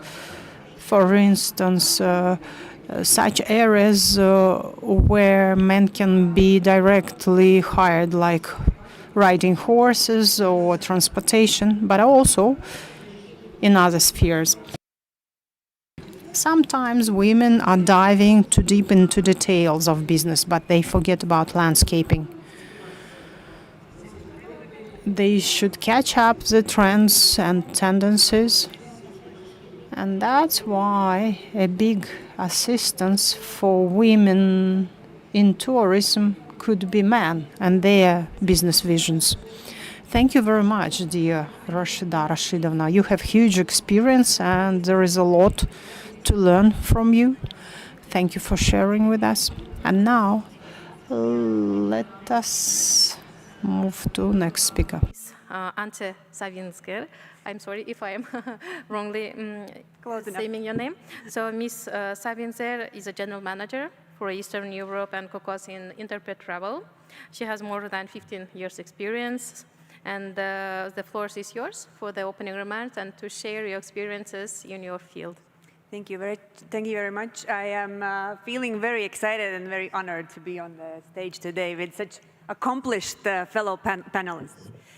So yes, I have been in the industry for almost 20 years now. I started in, as many of us, probably in front desk, and then I moved into tour leading across Europe. From there, I moved into supplier management and procurement and product design, and now I lead the team of operations for the East Europe and Caucasus region. I am a strong believer that travel is a force for good, and it's also a force for change. And I have been fortunate to work in a company that shares this belief. I have been able to build my career at Intrepid Travel and do work that is meaningful and impactful almost every day. So briefly on what Intrepid is. So Intrepid Travel is the world's largest adventure travel company. We are also a proud B Corp certified company. We have almost 1,000 itineraries in over 100 countries. And our mission is to change the way how we all see the world and create positive change through joy of travel. And part of this is to also do this by empowering women and girls and challenging stereotypes. Because as we already heard several times today, actually the topic of today, there is representation in the industry, but there is not enough representation on the higher level of management in the travel industry. So what is Intrepid doing on these things? I want to touch on 5 areas. Firstly, career and leadership. So we actively work in engaging and increasing the number of women tour leaders that work for us, with us, running our trips. We'll touch on it in a little bit more, but just to say that tour leading and guiding is still very much a male-dominated job. Another thing that we are actively doing is we are working on increasing the number of women leaders in Intrepid. We have made significant progress over the last few years. We have had strategic mentorship and trainingship programs to help women progress in their careers. And I'm very proud to say that currently at Intrepid, 58% of senior managers are women, including myself. Yes, that is a statistic to celebrate. Another area we work on is governance and accountability. So Intrepid is a signatory to Women's Empowerment Principles, and we report on gender annually. We have set gender targets.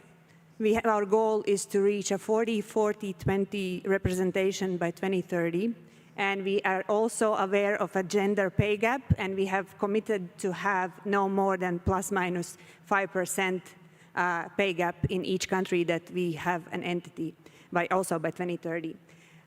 The next area, which is very important, is product development and inclusion for our customers.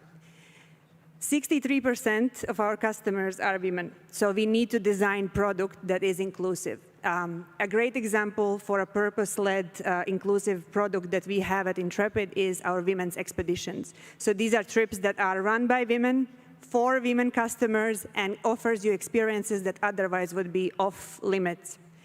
It has been the most successful product range in Intrepid's history, and it really shows that it's not only commercially viable, but it's also empowering for the women tour leaders, for the guests that come on the trips, and for the hosts and communities that we visit on these trips. The next area, supply chain. Ben was talking about data. We did a big audit of our supply chain over the last 3 years as part of our B Corp certification process. And we now know for a fact that 18% of our suppliers are majority women-owned businesses. What does it give us? It gives us a starting point, to reference point where we can work on improving this. So right now, nearly 8 million Australian dollars per year are spent on women-owned businesses. This gives growth opportunities, income, just generally a good thing to support women businesses.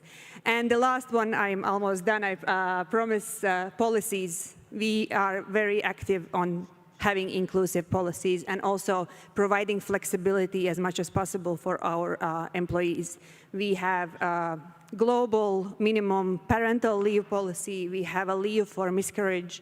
We have a leave for bereavement leave, and we also have a leave for domestic violence, and additional support for people who have to travel a lot for work, for their caring responsibilities and support at home. So this is just to say that this is what we are doing at Intrepid, but these are the things that every business and organization can kind of take away from this. Firstly, the big message: set gender-based targets and then report on them publicly, because once you have made a commitment, you have to deliver on it. Create pathways for women to move up in leadership positions with training programs and mentorship. Check your supply chain and buy from women. That's very easy. Implement flexible work policies to remove these participation barriers, and also design your travel product to be inclusive. That's to wrap up. I know I took a little bit too much time, sorry. But it is interesting. Good. Very good information. Thank you very much, Ms. Ance. So as we heard from you, the Intrepid Travel is globally known for the promoting women leaders and making the female tour guides as well. Yeah. So can you share with us about the strategy and the most effective site in bringing more women in adventure and exploring the expedition travels? The most successful strategies really are about information, education, and making people aware that there is a job such as tour leader, and that you, as a woman, you can get the job, you can do it, and you can do it successfully. Because there are regions in the world where awareness and access to job like tour leader is much more common and easier. For example, in North Europe, 69% of our tour leaders are women. While in East Europe, Caucasus, and here in Central Asia, it's only 34. So there is a difference, and I do believe it is very much related to being aware that you can do this. In regions where it's still very, very much very difficult to work with women tour leaders and guides, we have worked on strategic education campaigns, working with lobbying government, working with tourism organizations, setting up training and sponsoring training programs, and guaranteeing work after completion of these programs to make sure that we have this representation in the product that we deliver. Yes. Okay, thank you very much for this information. And one more question that came from our tour operator. Across Eastern Europe and the Caucasus, what still prevents women from entering guiding, leadership, or expedition roles? Culture, safety, concerns, or lack of training, or something else? It's definitely cultural stigma that surrounds this work. I mean, it goes kind of without saying that, yes, tour leading, it requires traveling from destination to destination for multiple days, sometimes weeks at a time. So this means you have to be away from your family, from home, and the social stigma that women should be at home is still existent. So yes, that is certainly a challenge. But as I said before, I think it's a lot to do with awareness that yes, you can do this job. You can go and travel from country to country, from city to city, show your region, show and create memorable experiences for customers. And we can see that for us, it works as the best recruitment when we show great examples of women who are doing this job and being successful at it, and other women see this and they also want to do this. So slowly but surely this is increasing, and I believe that yes, in Caucasus and East Europe, it's not so much about not being able to be out there in the world, it's more about knowing and deciding that you want to build your career in this area. Okay, thank you very much for your invaluable insights and sharing your opinion. It was, for us also, we get a lot of information. Thank you very much. And we are moving to the next speaker. Thank you. Thank you, Ms. Anse. And our next speaker is Ms. Dana Karagusova. So as I have mentioned earlier, she's the first Kazakh woman to fly into space, and she's representing a historic milestone for Kazakhstan and for women in Central Asia entering STEM, aerospace, and high technology fields. So Dana, may I begin by asking you this? You are the first Kazakh woman to fly into space. How did this experience influence your understanding of leadership, responsibility, and the role of women in this field, so traditionally dominated by the men, so such as space and major international events or national projects? Всем добрый день. Меня слышно, да? Can you hear me? Thank you for the invitation. As it was said before, I am a founder of First Media Group. I am an entrepreneur, a person who perceives work as a way of forming reality and not a reaction to this. And fortunately, I happen to be the first woman from Kazakhstan to be in the space.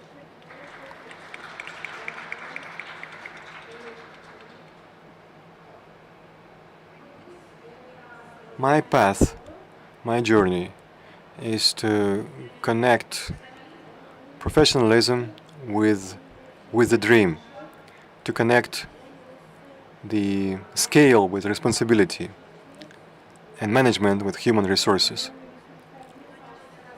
And this started not from the space, but from the dream and hard work. More than for 20 years I am doing the events connecting cities, senses, and people, various cultural events, international conferences and concerts. It's all about interconnection of people, and most importantly, it's the space where the ideas turn into space, and space turns into emotions, and emotions into energy, which the people bring out of these events. And it requires not inspiration but systematic approach, and attention to details, and a huge responsibility of the team that supports each of the projects, where everybody knows their functionality, knows their side of responsibility, and can work cohesively as a one body. As to myself, I apply the only principle that real leadership is about the state. It's about the ability to be clear when it's turbulent, and to motivate others to move forward the untrodden path.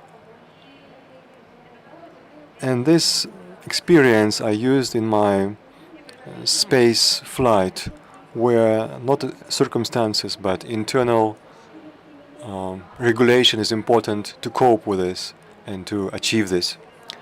And it's always their responsibility and ability to be focused, to be disciplined, and it's believe in the result.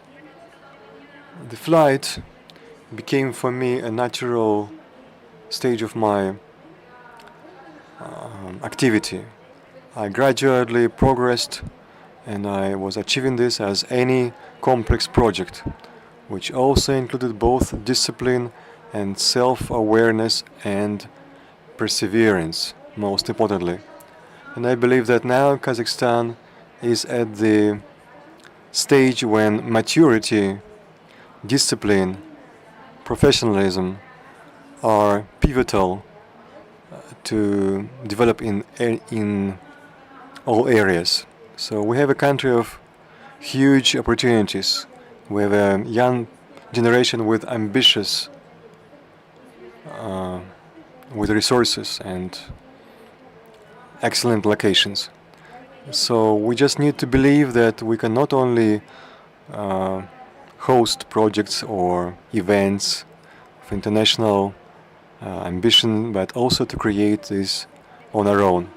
For myself, it's important to have one principle, and it starts not with idea, it starts with the approach. You can dream about big things, but big things can be achieved when you can think systematically, when you can see connections, when you can work in a team, and most importantly, be responsible for each of your steps. For me, this is the way of mature belief. The belief that a dream is not an event, but is a systematic approach, and it's a consequence. It's a consequence of a systematic approach. That's what I wanted to say. Thank you so much, Ms. Dana. We also know that you are a leader of major projects and events in Kazakhstan. You do. Can you share with us specifically how your professional experience, your expertise in organizing such large-scale events in Kazakhstan? The scale is not about emotions.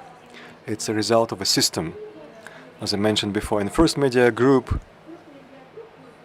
we have a slogan that all our internal processes are based on accuracy, creating trust.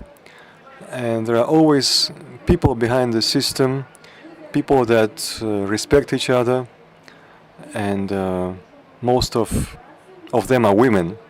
So in our company, it's a symbol how under women's leadership, women can prosper and become leaders in their areas.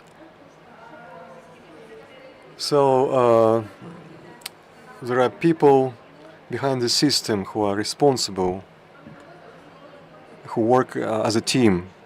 And lately, due to the development of IT, we have implemented our own IT infrastructure, which helps us tremendously in our development, which helps us to manage, helps us to control the work of our contractors and logistics, the content.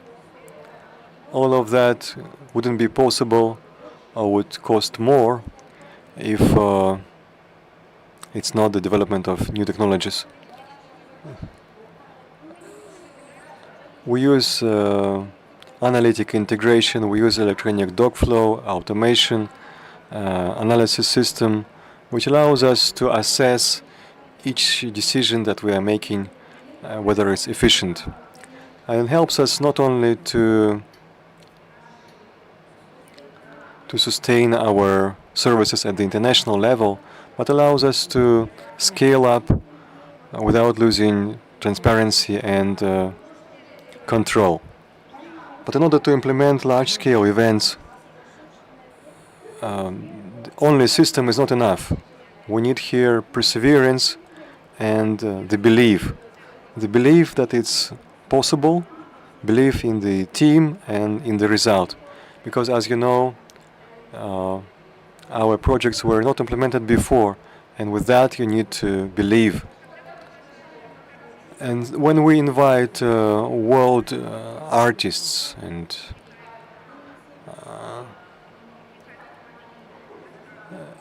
when we create the events that attract not only Kazakhstani but also people from other countries, that demands a lot of concentration.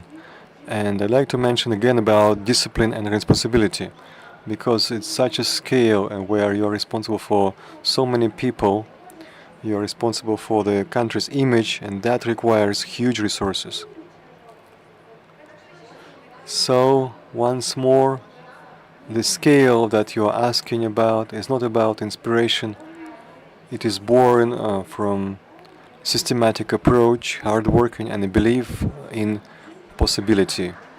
Thank you so much for your information.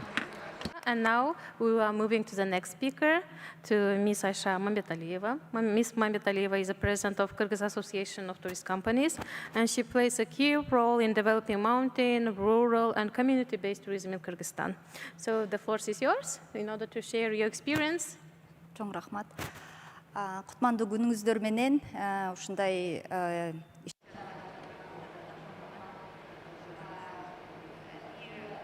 Let me continue in English.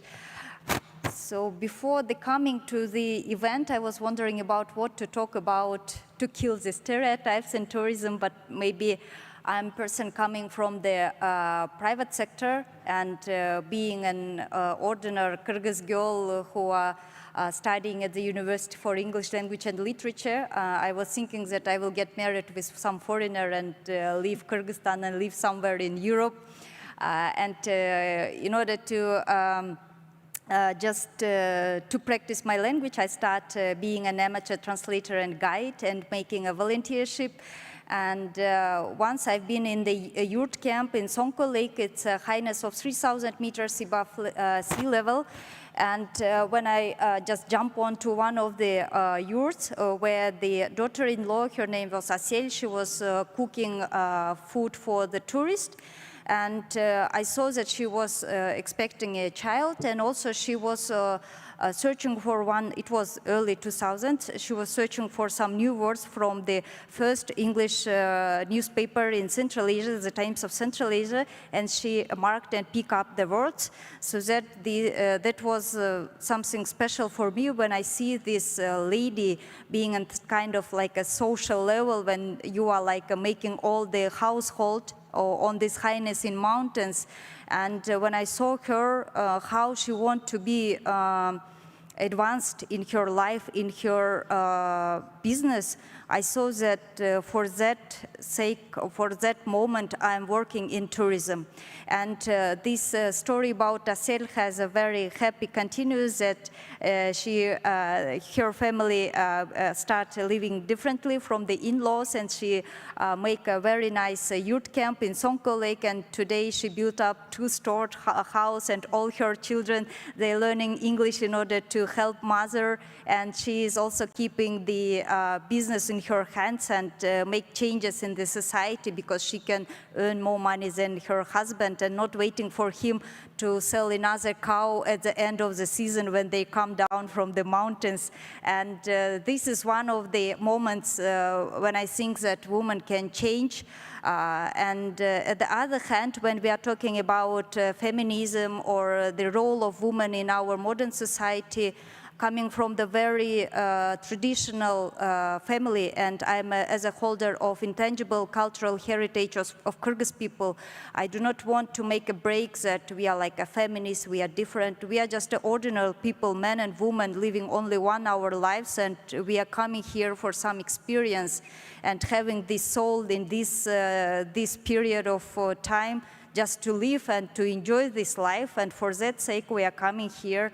and making the differences between social life and personal life also not good, because being a mother, a woman, being a daughter, wife, and it is really sometimes hard, of course, to work in professionally, but this great support of family is needed, and this maybe believes that they can say that you can do it.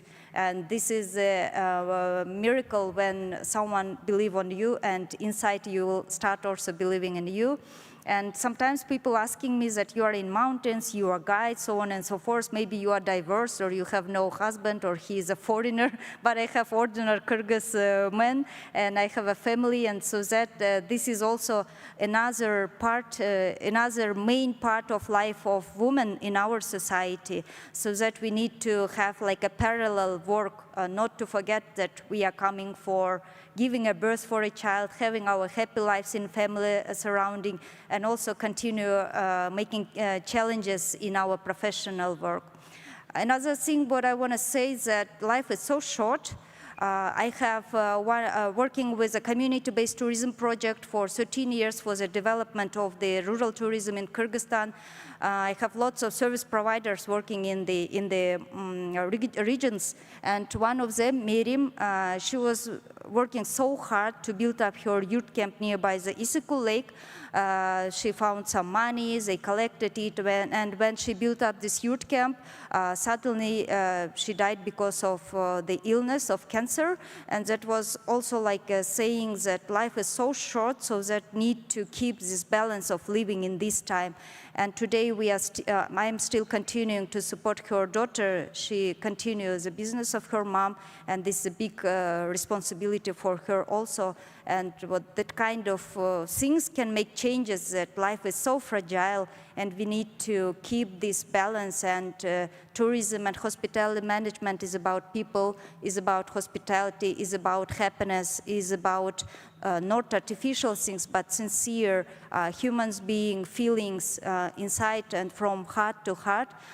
For that kind of feelings and values, people coming to open up Kyrgyzstan, Kazakhstan, Uzbekistan, and many other countries, because tourism is not about nature, about nations. Tourism is about people, and people is the main value in our work. So that let's keep involved in development of tourism, to support women, to support young professionals, to support villages, because it doesn't mean how rich you are, how popular you are, how rich your company in capitals. It's about people who are living and working in tourism every day, making breakfasts, cleaning up the houses, making this miracle of connecting nations and acting as a professional and being an ambassador of their culture and nation. And if I will overlap with all these challenges in my life, being a guide and then manager in the project, and opening up my own company, Kyrgyz Tourism, that today we are one of the 8 holders of the Travel Life Certified in Berlin ITB, and on a stage through the Travel Life Certified, I was only woman who hold this certificate within the 8 another men, and that is shows that this is also big responsibility. And I will keep going on, being a mentor, being a coach of ICF, being a professional and guide for WFTGA and other organizations, and in order to implement these activities and initiatives, not exactly for my company or for my association, just about for us. And so that today's my election as a president is also continuous of my career, and I'm really happy to share these experiences, because we are sharing experiences among each others so that we can enrich our lives. Thank you. Congratulations. So congratulations with your election as well. We are very happy. Thank you very much also pointing out and sharing that the tourism really connecting us, we are connecting a lot of countries between each other, and connecting not only countries and as well as the cultures. Thank you very much for your invaluable insights. One more question that are coming from us. So nowadays we can see in Kyrgyzstan as well as the community-based tourism, rural tourism, and other kind of tourism are really growing. So what is key, so what made all of this possible? Maybe the government support or the local people from your point of view, so, or maybe the NGOs who are helping to promote it? Yes, that was a period when lots of projects come and out, and tourists coming and going out, but the only thing that people are living there and staying there. So that maybe it's about people, because we do not have so many advancements in economy as a production and other things, and but we have beautiful nature and activity and people who want to work in tourism, so that maybe tourism became one of the sectors who can drive up Kyrgyz economy. And this is about initiatives, it's about people. When you have no choice to build up the factory, you will start making the services and also making interesting products, sharing the experiences of nomadic life, sharing some interesting workshops, and can be interesting for other foreigners coming and opening up Kyrgyzstan for them. And of course, support of the government is needed. Without government support, you know that last year at 18th of December, we taken the program for sustainable tourism development. And this is a clue issue that we need to keep the 3P, people, planet, profit, in order to make more sustainable, make more resilient tourism in our, in our countries. Okay. So that all about people. Okay, okay, thank you very much, Ms. Aisha. So it was very invaluable insights. So we are moving to the next speaker. Before she will start, I would like to point out that she's a really star for us, for me personally. So for example, we are the people who are making the researches. We are sitting in the university, reading lots of articles, papers, and doing research work. And she is a star who is a pilot, the woman pilot, who is really managing the huge aircraft and transmitting us from one place to another. And actually, we're flying a lot. As Ms. Aisha also said that from the tourism, we are connecting from one country to another. And this is a person who is responsible for our safety in order to bring us from one place to another. So I would like to ask you to make a huge applause to her for your great job. For your great job that she is doing. She is really a star for us. Thank you very much, Ms. Ajar. And the floor is yours. Thank you. 1, 2, 3, radio check. So, Almaty, Salim. My name is Ajar. I'm 26, and I'm working as first officer of Airbus 320-321 at Air Astana. I did my first steps into aviation world at the age of 16 at small flight school close to Astana. So there, I decided who I want to become in the future. After finishing flight school and high school, I joined the Civil Aviation Academy, where at the second year of studying, I selected to study in Europe, where I've got my commercial pilot license. Then I joined Kazakh Air, where I got my first type rating. It was Canadian Bombardier Dash 8 Q400 turboprop aircraft. So there something happened which completely changed the way I see the world all of us we live. Me and my colleagues, we took the aircraft into the sky without realizing that flight would change how people perceive women in aviation. It was the first Kazakh all-female crew. Just to clarify, captain, first officer, and all flight attendants are women. The news spread across social media and press. We received hundreds of messages, interviews, and invitations for TV, video, and photo shooting. And that flight really became a symbol of change. But do you know what struck me the most? Along with all the congratulations and words of support, we also received comments like, "Women don't belong in a cockpit. I'm afraid to fly with them. Men do it better. Wait a minute. We're living in 21st century, in the world full of Jeff Bezos and Elon Musk. And we are still questioning whether women can fly airplane. How it's possible? We live in a world striving the high standards. But can we truly call a society developed if people are still judged by their age or by their gender instead of their abilities, experience, or knowledge? According to the International Pilot Association, as 2024, women are only 5% of pilots, and only 1.5% of them are captains. In Kazakhstan, we have around 1,500 pilots, and only 34 of them are women, and 18 of them are flying in Air Astana. And out of these 34, 2 of them only the captains.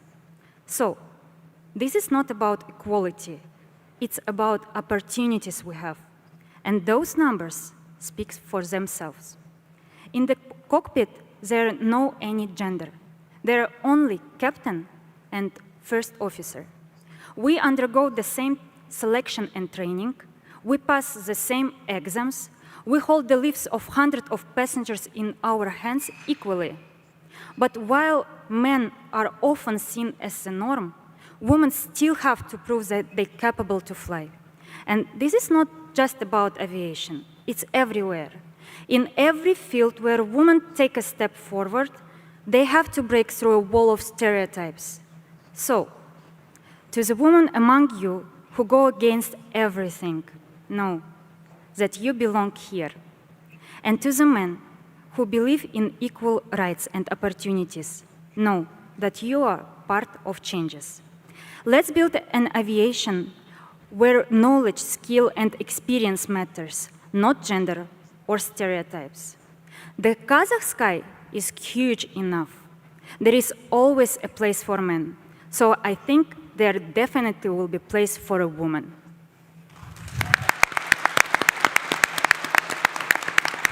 Ms. Ajar, it is really inspiring us, really inspiring, and your speech was so beautiful. For me personally, you are a star as well. So from your speech, we have heard also that there were some kind of that this is not two women. So how you continued and succeed in this sphere? Can you share with us all that this is information? I think this question is really powerful, and it deserves a bit simple answer. I think all of us, we should truly love what we do and do what we love. Of course, despite of the my discipline, the knowledge that we gain, that every time learning, all of us, we need to really choose the right profession where we can become a professional. And most importantly, never allow anyone to make doubt in yourself. I've had moments when things didn't go as I planned. I failed some exams, but after some time, we just need to understand, to clarify it for ourselves. Do you think, again, maybe it's not really excellent, but should be better than the first one? This how, with the time, we will get some confidence. Confidence never come like this. It comes to me with some time, with some knowledge, with experience, with skills, and with the people around who supports you, who believes in you. Mm-hmm. Thank you very much. And one more question. What is, from your side, you will also suggest for young women who would like to work not only like a cockpit, maybe as an engineer in the aviation? What will be your suggestions? So, I'm coming from a regular Kazakh traditional family. And from first hand, I understand how training of becoming a pilot could be expensive. Sometimes the expenses can reach and be equal to studying at IF League, like studying of 2 years at IF League. So The truth is many young women don't even consider aviation because of their financial barrier. In many cases, but I become a lucky girl. Thanks to the government and the airlines that supported me with full scholarship, and I never had to worry about the cost of my education. This opportunity allowed me to focus entirely on learning, training, and becoming the pilot I could be. As I'm working at Air Astana, and I'm a bit of brand ambassador of Air Astana, I would like to say that in our company we have a really unique program called AB Initia, which makes people from 18 till 34 and brings you directly to the cockpit, like from 0 to hero in 1.5 years, and gives you opportunity to become a pilot and pays for you for every expenses you have. So to attract more young women into aviation, not only as pilots, but also engineers, flight operations, and technical fields, we really need to increase number of scholarships, sponsorships, and mentorship programs. This is really important, and I'm the luckiest that in Kazakhstan we have such type of scholarships. Thank you. Thank you very much also for your insights.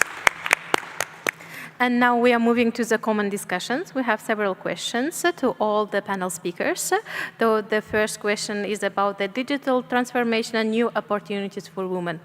So how can digitalization, such as virtual tours, online training, or project management platforms, help women enter tourism fields traditionally seen as a male? So including technology, data analytics, or destination management. What do you think? So, who would like to answer? I can comment. Firstly, I think that digitalization is a wonderful and very powerful tool to breaking down the barriers. The first and the most important thing, it gives access to training programs and education, and there is no limits of geographical location. So anyone, including women anywhere, have so much more access than we previously had before. So also great examples of access to industries that potentially you didn't consider before, but you go on social media, you hear wonderful examples, and you start thinking that it is, and it might be for you. So that's one. And also access, digitalization helps with ease of doing business. You can go online, you can, there's content creation in travel, there is digital marketing, there is travel platforms, apps, and also much more easier to sell your service and sell your product and skills online. So all of this just opens so much more opportunity than previously had. So yeah, it's great. Ms.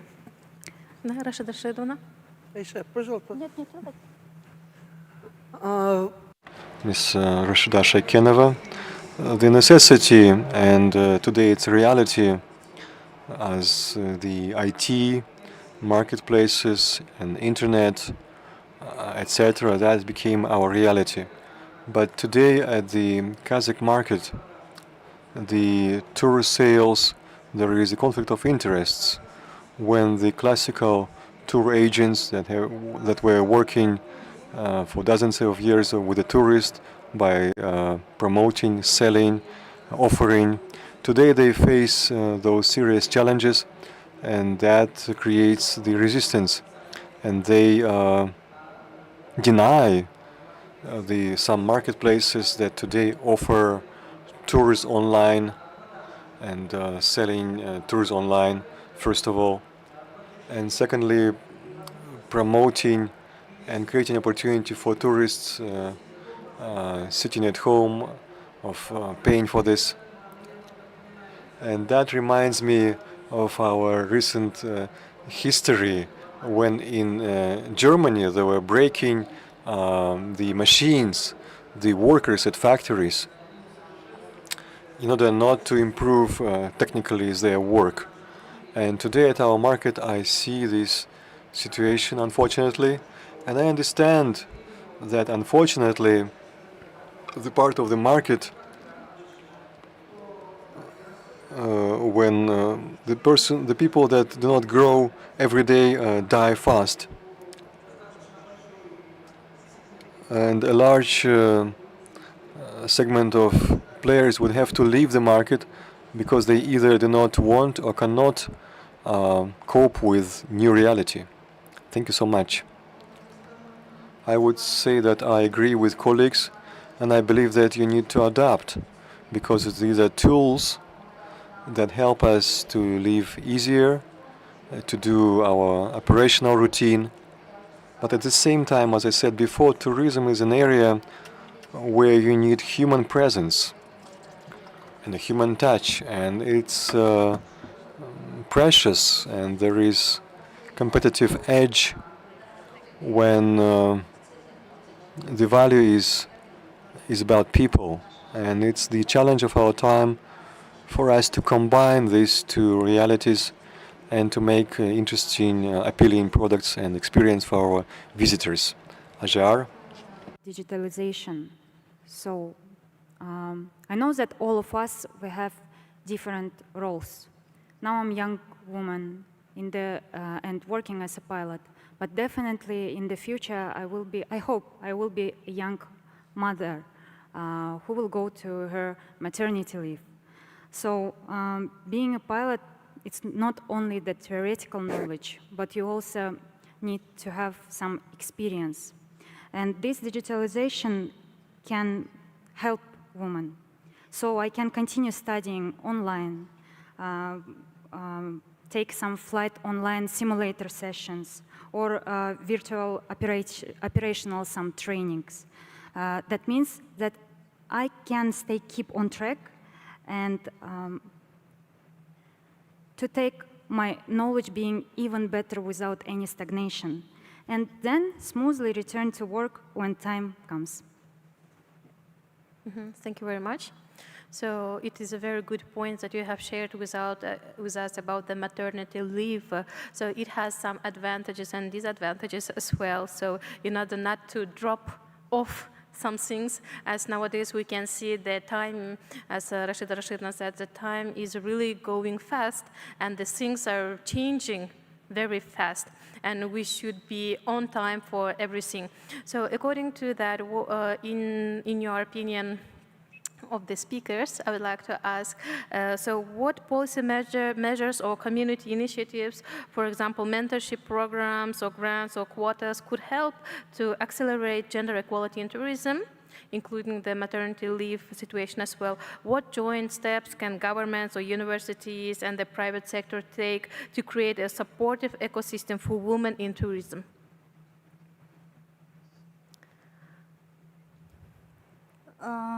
This is like a social stage. When you get married and have kids, you had to leave, and that was also my choice to give a birth for the third child or to open up your own company. I decided the second. But this is very different because it's another challenge to being mother. And even today, I ask my kids that every working mom, she's always asking kids that we are giving less for them.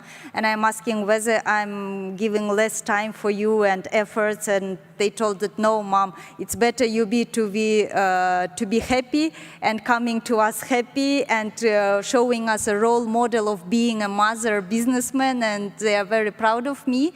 And so that I decided that it is about the quality of life.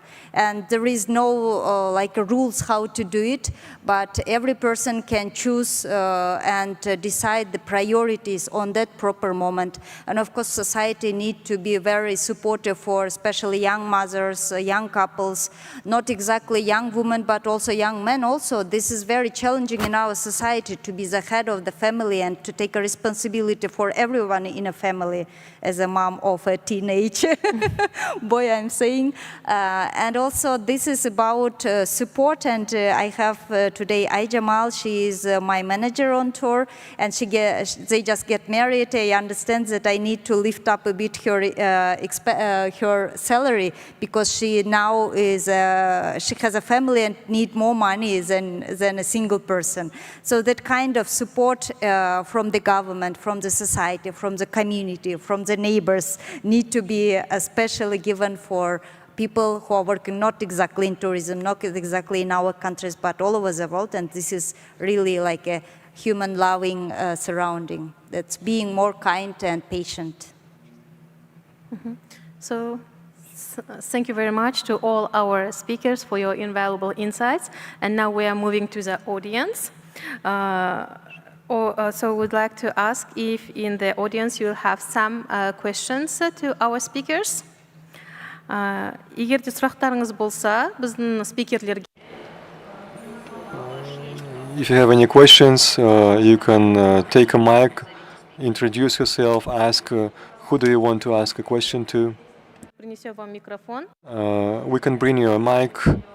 You can ask who you are and ask a question to a specific speaker.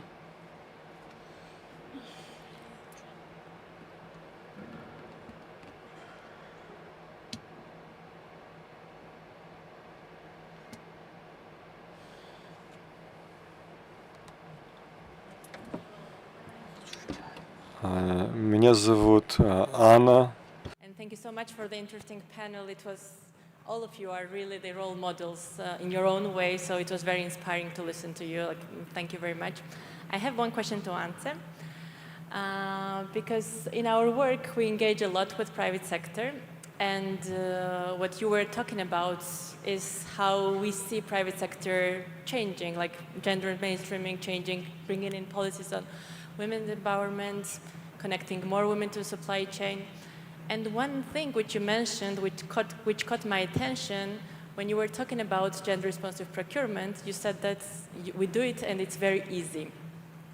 I don't know if all of you caught this, but this is not what we hear from companies. Usually they say it's complicated, we are afraid to do it because it's like, it takes a lot of energy. So what makes it easy for you? Because when the companies put in practice, it's really easy, and that's what we also promote. So maybe if you can share with the audience, like what makes it easy, and how did it work for your company? Thank you so much. Thank you, Anna, for the question. Reality is the easy part is making that conscious decision that you as a business will purchase and buy from a woman-owned business. It's not always easy in reality. You might decide that you need a particular type of service. You go out there and it might not even be there and it might not exist, where then you have the opportunity as a private business, but also as other government and other organization, NGOs, to go and support them to create this business. We have done, as Intrepid, we have in different regions supported women starting. Potentially they could have been local guides, they have practiced, and we go there and support them to create their own businesses where they then run a cooking school, for example. So it's the decision, the same as any other gender-related things, it's that public commitment that you're going to do this, and that's the easy part. And then everything kind of rolls from there. And then you need to start collecting the data and be able to actually say that, yes, this is what I'm doing, and this is the numbers that you report against. Once again, that helps you then to increase the number of businesses, women-owned businesses you work with. I hope that somehow answers your question. Thank you. Okay. Any other questions? Сұрақтарыңыз бар ма? Okay. So can you give the microphone to the lady in the blue? Over there you can see the ана жерде микрофон тұр, соған барып айтсаңыз. Okay. Here. Okay. I have a question to Dana. I wanted to ask about support of your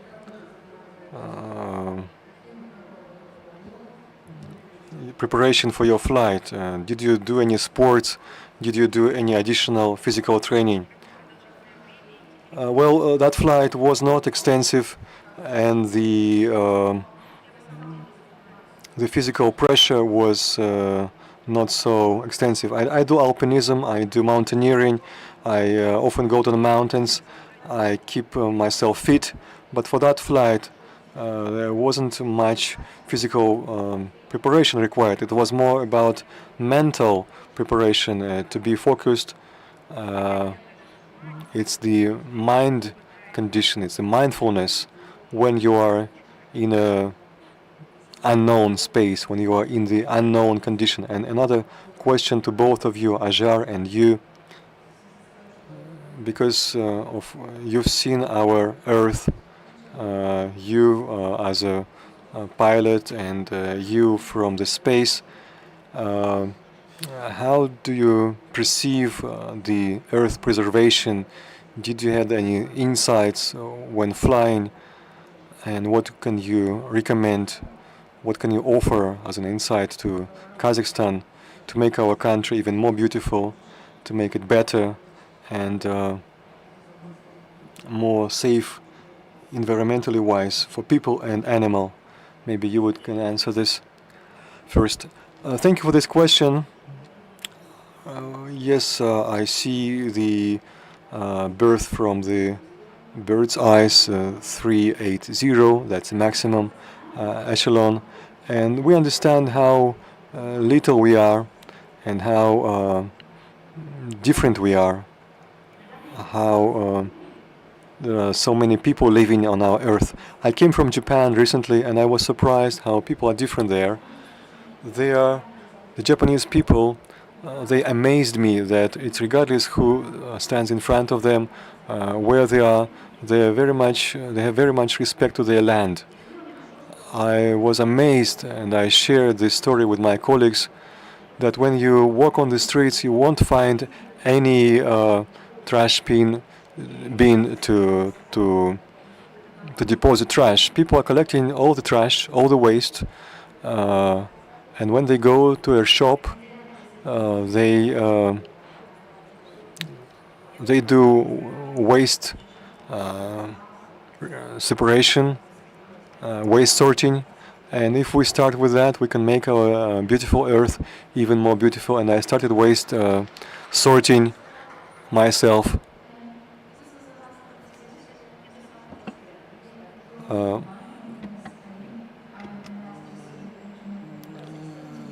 During this incredible conference.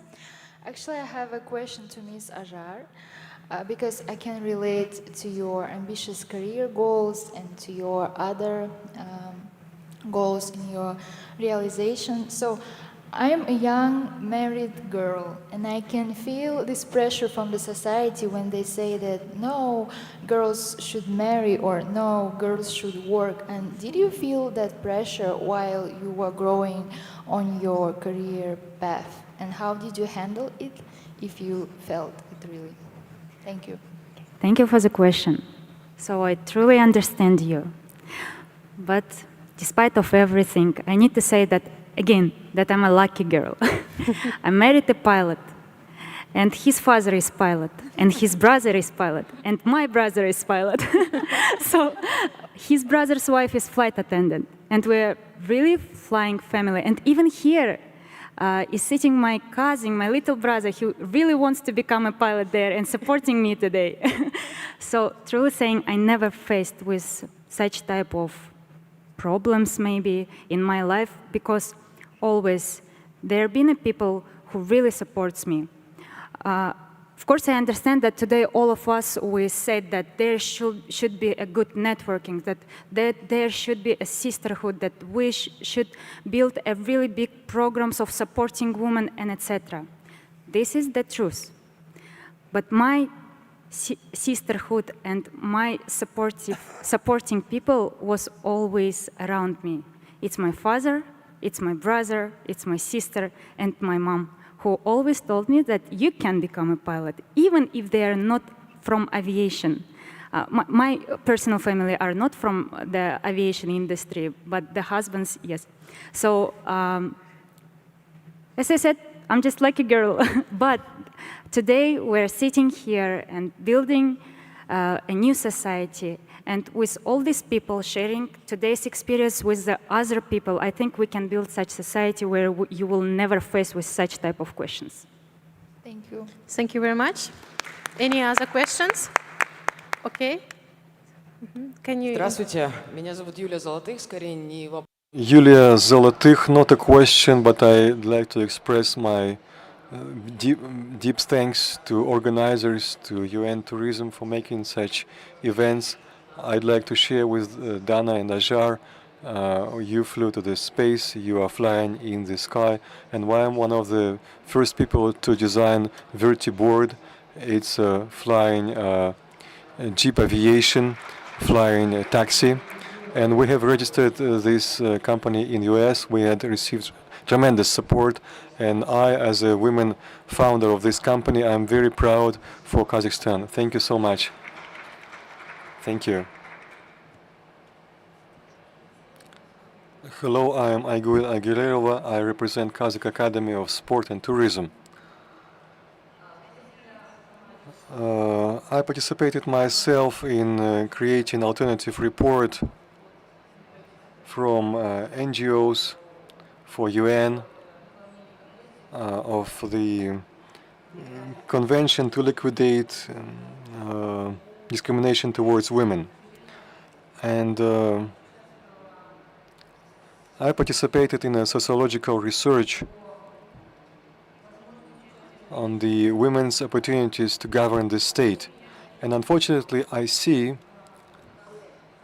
that the name of the session is Challenging Stereotypes, and I see that unfortunately the stereotype in Kazakhstan is quite strong still, especially towards women.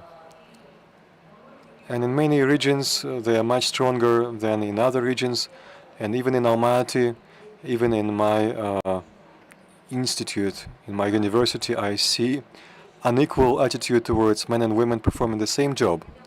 And I have a question not specifically to any of the speakers, but to all of them.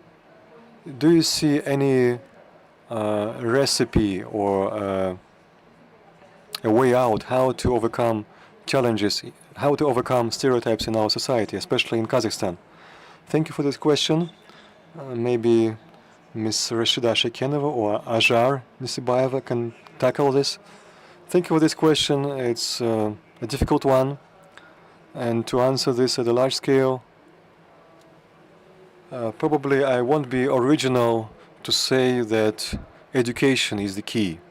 It's one of the main tools that can help to overcome stereotypes, the current trends in our society. And education,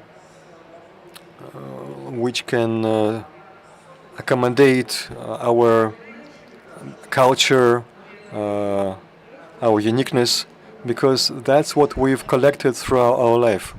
Because if we take nomadic culture, Kazakh woman was never a suppressed person, because she was one of the main participants, one of the main actors in organizing life of the nomadic tribe and nomadic community.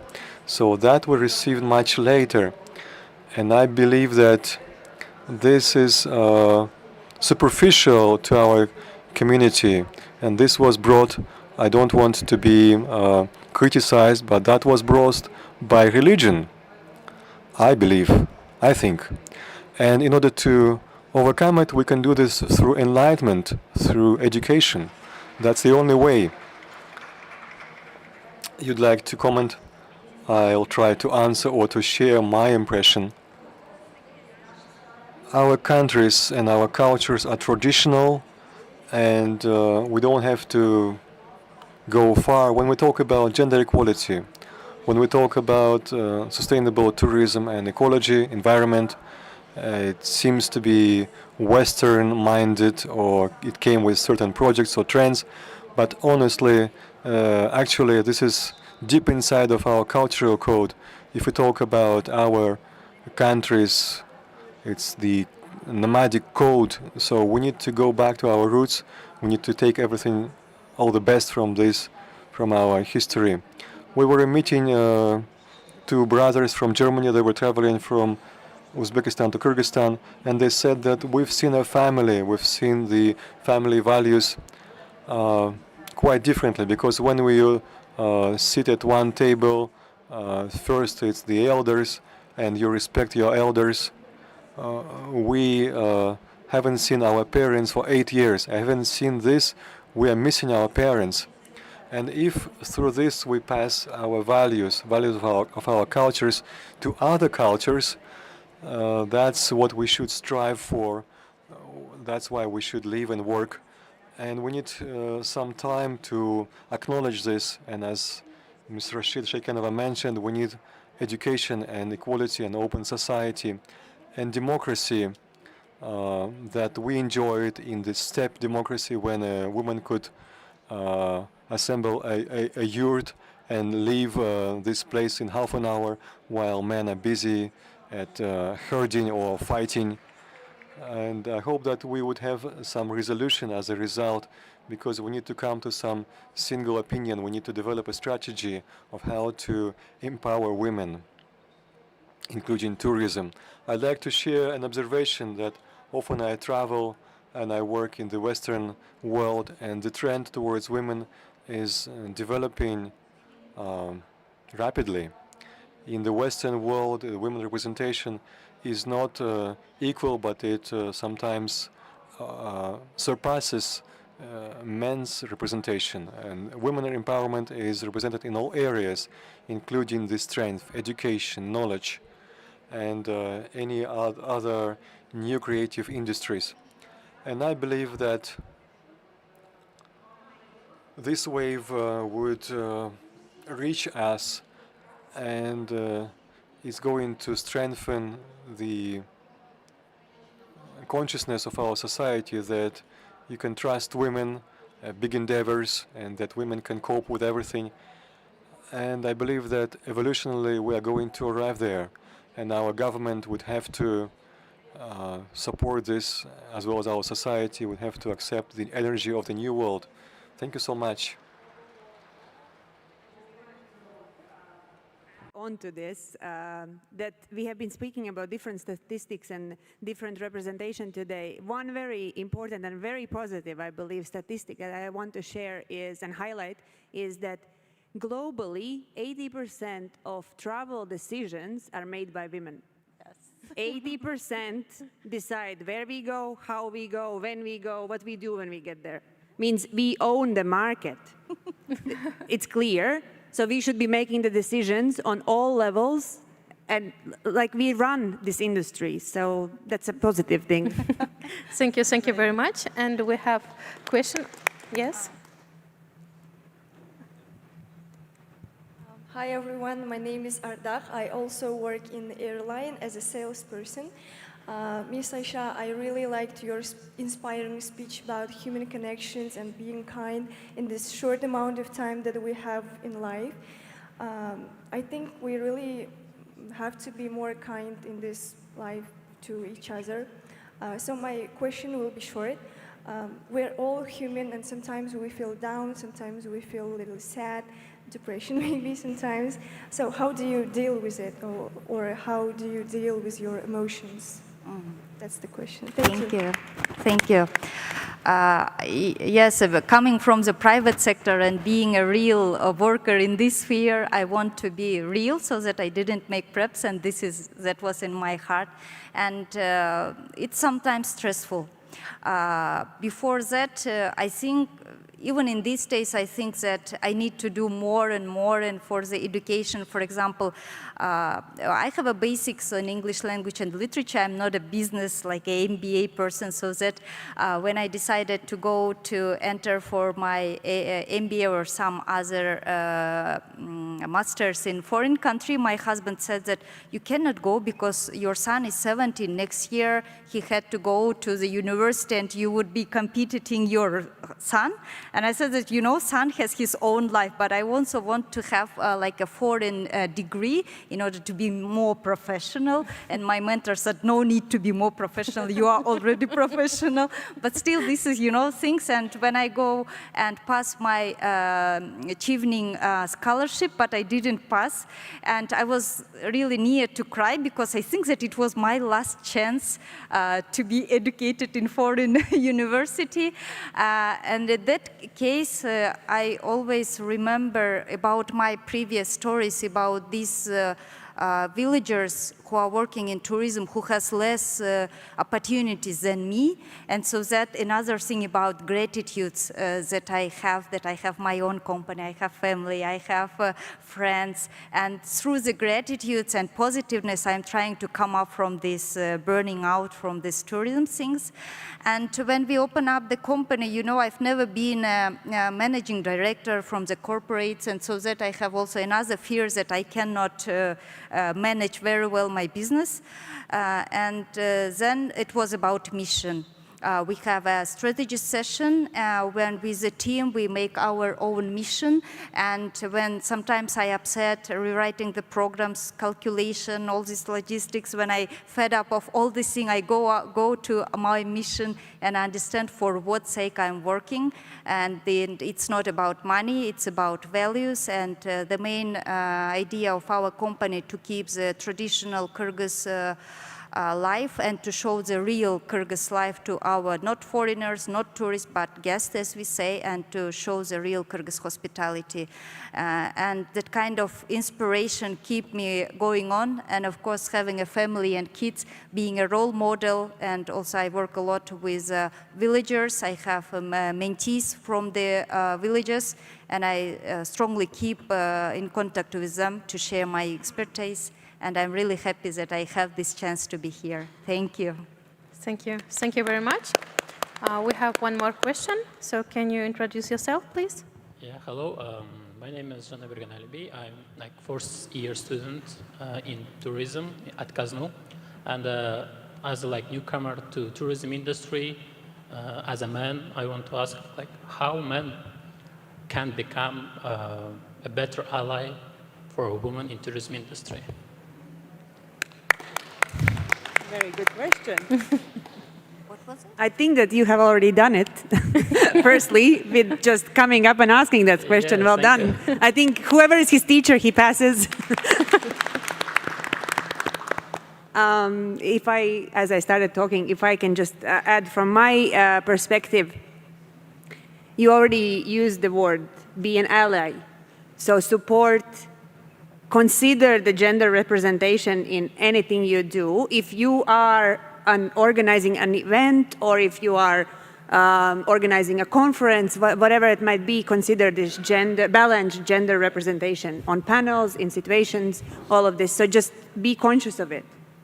You have come to this conference, you heard the statistics, you know it's a challenge. So whatever you do in your professional careers going forward, consider, do I have a woman guide that I work with? Can I get a driver that will be a female? My female woman guests that will come and be part of your tour will really appreciate seeing a Kazakh woman driving them around. These kind of simple things, just be aware. Thank you. Yes, thank you for the question. It's raising awareness among our communities within the family, and very strong stereotype, especially not exactly in our countries, but all over the world, that women working in tourism only for the guest house, hostess, making very nice accommodation and cooking and maybe making handicraft, but women can different activities and create so many different tour products, so that on every stage when you are creating some new tour product, keep an eye on the things. And also one thing that is very upset, that it's about ageism, that it thinks that from the 60 plus, grandmas can only be with grandchildren and cannot do something. We have no special places where people in ages come and share their experience. And I'm thinking about making one day with one hero in the community, so that one can be grandma who has this background of being a Soviet person coming the independent and still continue helping us. So that kind of things can share and can be supported. Thank you. Thank you very much, Ms. Aisha. Thank you. And okay. We have two more questions, and as we are run out of time, so 2 more questions, and then we can discuss that in the coffee break as well. Okay. Разрешите представиться, являюсь учеником школы альпинизма. Good day. I'm a student of the Dusali Alpinism School, and also I'm the head of investment group in the banking sphere. Thank you very much for this opportunity, for giving us a platform in Kazakhstan, speaking about such an important topic. My question is, I'm like a financial expert. It's more about entrepreneurship and women. we see that small and medium entrepreneurship is growing, and there are many women owning small and middle entrepreneurship. What are the models of microfinancing or models of private-public partnership? Those who showed real results while supporting women entrepreneurship. Next question, if there is no models like that, is it possible to say that it is related not only to economical aspects, but also to stereotyping that women in business and business made by women is more risky and less reliable? Means less of trust to business made by women. Thank you. Thank you so much for your question. Let me express my opinion regarding your second question. You are correctly mentioned, saying that this is a stereotyping. In practice, in real life, in real business, most frequent it's women who can establish trust in case they own business or they work in business. At least in my life, within the frames of my association, this is exactly what we see. A woman can be sometimes even more responsive, more reliable, and they can think about many options and different risks. And during decision making, this decision becomes one and main. So I can argue this stereotyping. Regarding real support for women entrepreneurship in Kazakhstan, our government has different tools for that. Within the frames of private-public partnership,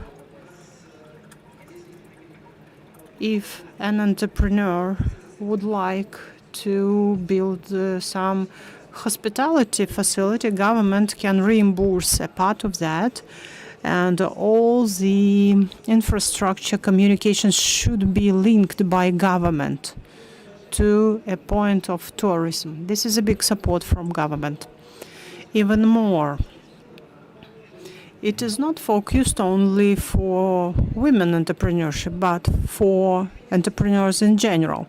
There are other measures like $30 per each international tourist that you attract. Also, they partially compensate if you buy transport for tourism, to work in tourism. There are 7 measures that can be widely used by our entrepreneurs in hospitality area, despite the fact that it can have impediments. For instance, children are entitled domestically in Kazakhstan. They may fly free of charge. This is a good tool that can motivate our entrepreneurs, particularly women, to render tourism services domestically inside of Kazakhstan. Also, I would like to add, regarding real case, to answer your question, straight away I recollect my aunt. She is a small-scale entrepreneur supported by government. She is growing and collecting merino wool from sheep, and she is sewing real pillows and blankets. Also, she performs ecotourism. In suburbs of Astana city, she owns a small village, a yurt, and people can travel there to know more about Kazakh traditions and values. She has cows and horses over there. All that became possible thanks to government. It has been functioning 5 years already. She is mother of 5, and she is managing her family and doing business at the same time. And she's a successful entrepreneur. There are many cases like that, and it works. Thank you very much for sharing such interesting stories. It inspires us a lot. And since we are almost out of time, we can have more time during coffee break. We may have more not working. You can approach any speaker and ask you any questions directly. Good day. My name is Aygulna Marjan. I'm from the public sector. We have a foundation that is called Heritage, and we launched Travel Together project. That was my dream. I have 5 children. The eldest child, he has Down syndrome, but he is a swimmer. He graduated from the school, and now he's studying in tourism faculty, and we are developing tourism. For me, it's important. What is the experience of other countries? I would like to get advice from each speaker. What can we do in maximum to make tourism a socially inclusive tourism in our country? We started from one family only, and we traveled 300 families domestically, those who are bringing up children with special needs. And I'm interested in your advices. In our legislation, there is no definition of social inclusive tourism. In order to get additional budget and governmental support, that's why we cannot do that. Now we work just because some airline companies like Scott and Fly Aristan, they gave us 50% discount for flights. On international flights. Other companies support us 50% discount for living in hotel and for food. I would like to landscape that experience for families bringing up special children. They may have rest because they have double psycho-emotional load. And let me ask you to share your experience and advices. What can be done in that case? Thank you for inviting us. This is a great and useful forum, and each speaker is so motivating and inspiring. Let me wish you good success. Thank you for your question. An important question you made. We speak about an open society, and the stereotypes are not only about women. In general, we have leftovers, the stereotypes. Once, one lady from Poland texted us. She said she will travel together with her uncle. I sent a guide to airport. He calls me, oh my God, I cannot look at her. She has palsy. And I was trained on a UN program on accessible tourism. So straight away I started to tell him he should treat her equally like all other people.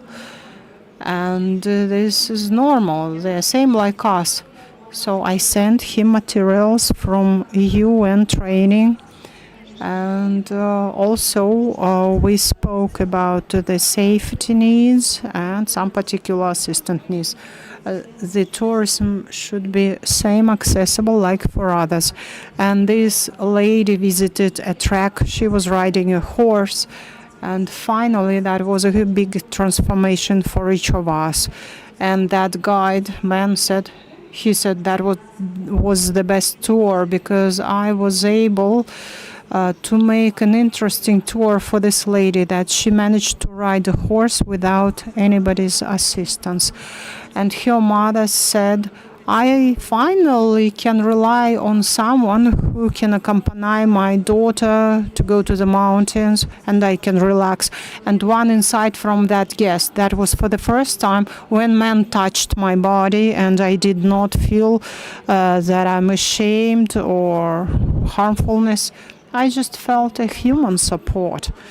And because besides my mom, no one else assisted me. So when the guide touched me, I felt myself a separate person from mother. Huge insights and transformation, not only for people with special needs, but with us. Sometimes we don't understand properly that opportunities. That's why infrastructure is playing special role. The UN system is sharply discussing inclusivity. We also participate in the training zone inclusivity. You can get smaller grants. In Bishkek, in Kyrgyzstan, you have Rahatu Bozova. You can contact me. I'm also interested to provide interesting tracks and trails for people with special needs. And we know that in Europe there are great cases using wheelchair. They manage to go to different traveling routes. And let me wish you to have success in that. I would like to add my recommendation that you asked for. I'm deeply appraising on what you do. And you should just speak more about what you do, about yourself. Make it at maximum, that more companies should know about your initiatives, about your program, about your foundation. In fact, there are many companies, both international and domestic companies in Kazakhstan. The managers, top managers, they are quite conscious and developed. To be owned, to do something good for such people. From my side, I will be glad to be useful to upgrade awareness that much more people should know about your initiative. You should write more about that. And the feedback for your requests would be in 50% of cases as minimum. Because many of us are well developed to support such people, especially if you are a mother bearing that special mission. You are not just a simple mother. Regarding the application and practical use, Kazakh tourism started to deal with this question. Maybe late, but still we started to work in that direction. We provided a series of training seminars with the support of European Union on how to work with people with inclusive needs. Our tourist companies started to render such services already. The infrastructural issue in that context is highly important. Now, our company, purchased minivans in order to service people with special needs, and our guest houses in regions have an opportunity to make it comfortable for them, that they should feel comfortable. If you have or you will have more questions on particular projects or particular routes for traveling, please contact me directly. I can always contact you with people who are specialized in tourism in that way. Thank you very much, dear Rashidovna. We are a bit out of time. To thank all of our speakers for your valuable insights, for your openness, and for your leadership in this sphere. Сіздерге де үлкен рахмет. Сіздің сұрақтар. Thank you very much for interesting questions. We thank guests for coming here. Huge thanks on behalf of UN Tourism as well as from the Almaty Tourism Bureau for coming and sharing with your experiences. And we hope that all of us here, we are taking something for us and inside of us as a motivation from you. And when we will go home, we will think about that things again. Thank you very much again.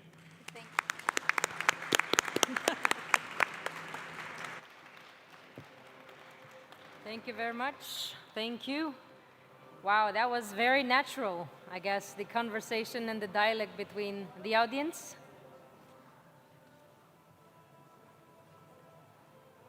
The final photo, yeah?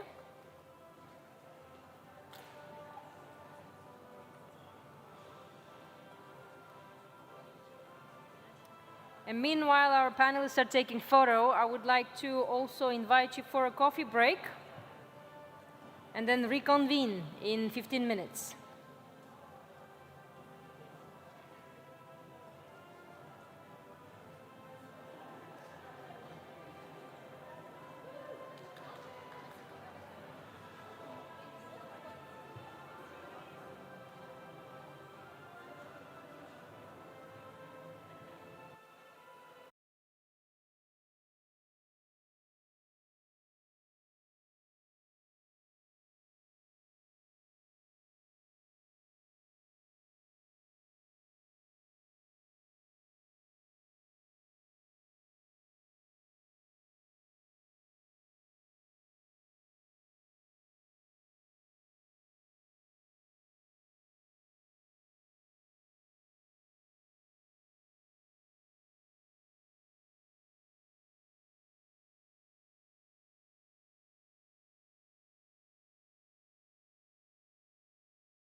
used. And feel mobile, may kindly be close to each other. Okay, now, what you gotta do is, you have to look to your friend. Look, find a pair, or just make a quick circle, and now tap to a shoulder. Tap to each other's shoulder. Are you tapping? I don't see you tapping. Come on, tap, tap, tap, tap. And now say, you're wonderful. And now say, you're fascinating. Now give a hug. Give a hug. Обнимите. Bir-biringizni quchoqlangizlar. Just stuck there. Okay, now try to run in one space. Now lift up your hands. And now scream like a powerful woman. Woohoo! I don't feel it. One more. Okay. Now even louder. And now clap for each other's powerfulness. Thank you very much. I hope you just got awakened a bit.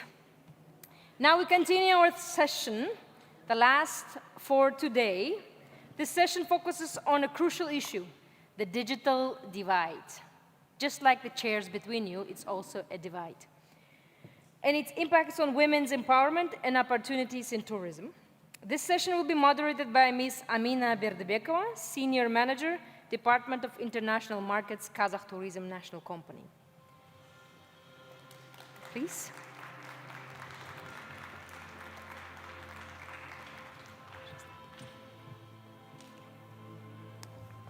Good evening, dear colleagues, ladies and gentlemen. I'm Amina Berdebekova, Senior Manager of Kazakh Tourism National Tourism Board on maternity leave. Yes, I'm a newborn mom, and I have a 6-month-old baby boy who is waiting, expecting me at home.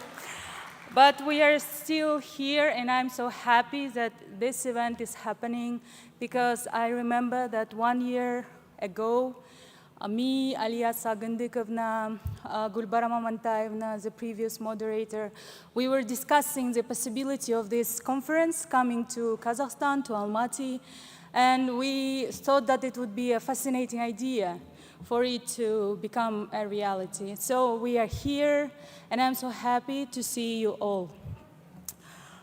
So for me, it's a great pleasure to welcome you on our panel discussion on the topic of digital divide in tourism.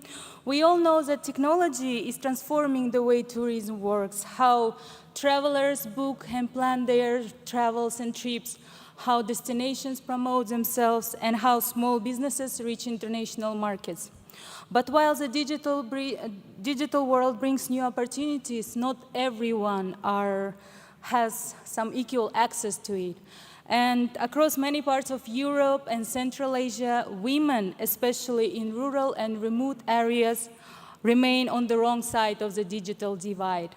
So according to the International Telecommunication Union, women in Central Asia is still around 18% less likely to use internet, and their participation in e-commerce and digital entrepreneurship is even lower.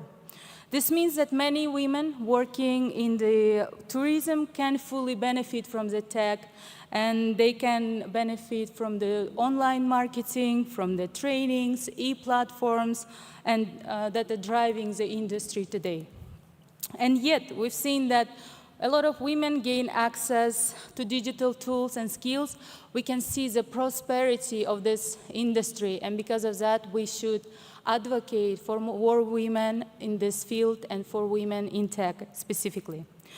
Technology gives them the confidence and capacity to build businesses, connect with travelers, and become the part of the global tourism community. That's why today we are here to discuss how to close this gap and how technology can truly empower women in tourism. We'll look at this at our panel from the different perspectives and from the different angles, from policy and businesses to the international organizations, to academia, and from the perspective of the governments. And hopefully, by the end of our discussion, we'll come up with some real, actionable ideas of how to bridge the digital divide and bring more women into technology. So I'm delighted to introduce our wonderful panelists, my wonderful ladies, who bring rich and diverse perspectives to this conversation. So let me please invite to the stage Ms. Shirin Amonozoda, Head of the Department for Trade Policy and Consumption Market, Ministry of Economic Development and Trade of Tajikistan. Ms. Misa Labarli, Tourism Policy Officer at the European Community. Ms. Katrina Mian, Director of Public Affairs at OMIO. Ms. Anna Pashalishvili, Program Specialist for Women's Entrepreneurship Acceleration at UN Women. And Dr. Veronica Bulat, Associate Professor at Moldova State University.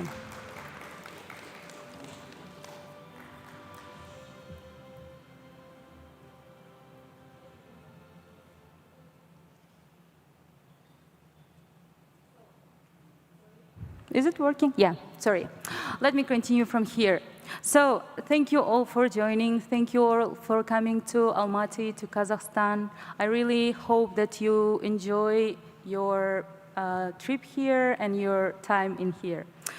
I would like to explain some rules of our panel. First of all, we will start with some brief introductions of you, of your backgrounds, of your experiences, and then we will move to the general questions, big questions of our panel. Then you, after that, you, the audience, will have an opportunity to ask questions to our panelists, to our speakers. So, please, could you please briefly introduce yourselves and share your work connecting to our topic? So, Ms. Misa, probably you can start. Yes, I hope this works. Hello, everyone. And first of all, thank you for having me in Kazakhstan. This is my very first time. So I actually wanted to convey my thanks to the Almaty Tourism Board because they invited us here. And again, it's really exciting to be here. I arrived yesterday. I'm a little tired. Bear with me if I stumble upon a few of the many things that I wanted to say. But first, a quick introduction on the fact that many of you may not know much about where I work. I work at the European Commission, and the Europeans in the room certainly have heard of us quite a bit. Those who don't belong to our ecosystem may not really quite grasp it, but within the European Union, we are a union of 27 countries, and within that union, the European Commission, which is where I work, has the sole task of advancing as a community together. So we don't do the interest of a government or the other government or of a particular company over others. No. We just try to advance as one single market, which is Europe. And that's what we try to do also on tourism. And in tourism, we're a very small team, just about 7 or 8 of us, trying to do a lot and linking it up to the theme of this, which is the digital divide. But I like to think mostly in terms of digitalization. I am not an expert in data, and I'm not a technical expert in anything that has to do with computers and technology. I joined the European Commission with a PhD in politics. I'm a linguist. And yet, for the past 10 years, I've done nothing but working on digitalization. I was hired to do fintech and cryptocurrencies, that as digital as it gets. And then I decided I wanted to do something a bit more closer to the people, so I came into tourism to the digitalization of the sector. So it really, just to start bang on with an idea that I wanted to share, you really don't have to be a data expert or a technological person or a technical person to work in digitalization or to fill the digital divide. Thanks. Oh, thank you so much, Misa. That was the policy side, kind of, from the European Commission. So, Katrina, please. The floor is yours. Thank you very much, and thank you for having me here. It's a real pleasure to be here. Thanks to the organizers as well. My name is Katrina Meehan. I am Public Affairs Director at Omio, which is an online platform offering trains, buses, flights, and ferries. So the idea is that it's kind of like a one-stop shop, or one place, a single platform where you could book travel via different modes and get to your destination. So we try and make it as seamless as possible for people to do so, and really be, a trusted travel companion. What I do specifically is working a lot on policy, whether it's European level, like EU or member states. But really, what we try and do is make sure that everyone has access, right? So, as Misa was saying, she doesn't feel necessarily an expert in everything, nor do I. But I think the different perspectives that we all have for this discussion are just going to bring, quite unique perspectives. So. Really looking forward to being here. I'd also say that the Omio works with over 2,000 different providers across those different operating modes, and is available in 45 countries, 32 languages, 33 currencies. So really the idea is to make it as seamless as possible. Oh, thank you so much, Katrina. Where is the applauses? Thank you. I think that it's very nice that we are not a very deep technology experts, because if we were, it would be a very boring panel that we would dive deep into, some technological details, which would not be very interesting to the audience. And because of that, it's very nice that we are not the professionals from the tech. But now we have the professional from the international organization. Anna, please. Hello, everyone. Thanks a lot to UN Tourism for having me, of course, and to all of you for staying, because it's been a long day. Very interesting panels, but I understand the energy is difficult to keep till evening, so thanks a lot. That's appreciated. My name is Anna. I work for UN Women Europe and Central Asia Regional Office. I'm based in Istanbul. The organization in which I work for is a dedicated agency for gender equality and women's empowerment. And we cover 16 offices in the region, so all the way from Western Balkans to Central Asia. We have 16 offices, as I said, but then we cover also whole Europe and whole Central Asia through our different types of work. And why I am here, I guess, is because in my role as an advisor in economic empowerment, I come up with different project ideas and support offices to design and implement projects on different aspects. It's on care economy, it's on tourism, because obviously we've mentioned it several times that a big sector of economy where women are concentrated is tourism. We have projects on access of girls in STEM. So different aspects, and happy to share what we are working on. And I look forward to this panel discussion. Thank you. Thank you, Anna. Then we have the representatives of the Ministry of Economic Development and Trade of Tajikistan. Ms. Shirin, please. Thank you very much. Good evening, everyone. I'm really happy to be here today among you to talk about tourism and about modern tourism, digital one, that we are looking forward to develop in future in our countries for the bettering of the services for the visitors, for the travelers. I'm Shirin Amonzoda. I used to work for the Committee of Tourism Development for many years. I had from the simple position to the toppest managerial one. I was maybe one of the first chairwomen of the Committee of Tourism Development for the government of the Republic of Tajikistan. And maybe the 12% of statistics that we're talking today about women's and the leading positions in European countries, if the statistics is until 2023, one of them is me.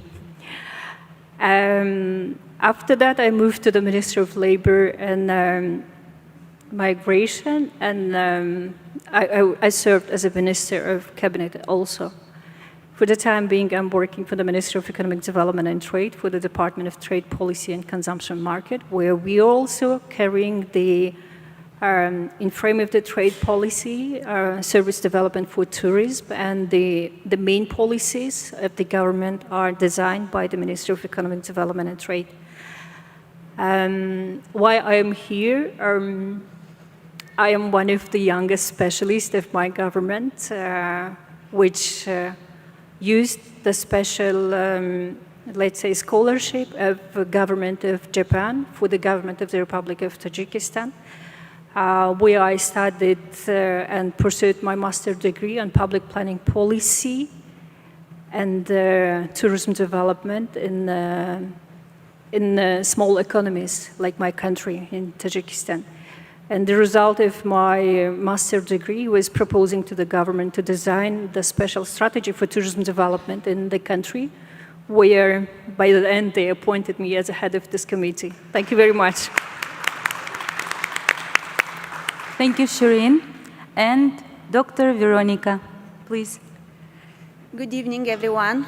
Let me introduce myself. My name is Veronica Bulat, PhD Associate Professor at Moldova State University. And on behalf of Moldova State University, let me express my sincere gratitude to UN Tourism and all partners that are involved in organizing of this amazing event and inviting me to share my experience at this event together with experts from all around the world. I would like to say that from my position, I'm head of Department of Economics, Marketing and Tourism at Moldova State University. That is the biggest university in the Republic of Moldova, and it's the most performant university in our country. And the department that I'm managing is the biggest department at the university. Thank you very much. And my staff, we have about 80% of women, and we're managing a lot of courses for bachelor degree, for master degree, doctoral degree, and also professional learning for stakeholders. And in framework of education for lifelong education, we developed a program that was coordinated by, powered by UN Tourism. It was called Empowering Young Women Sustainable Livelihoods Throughout Tourism in Republic of Moldova. And in this project, we developed skills, tourism skills for women from rural areas, especially digital skills, and also gender equality training for stakeholders involved in touristic activity. It was a very valuable achievement for us because it was our first experience, and the relevance and the importance for our country is huge. And even after 2 years of lasting and finished this project, we even keep the connection with women that participated in these trainings and even offer them consultation and support, informational support in developing their touristic activity.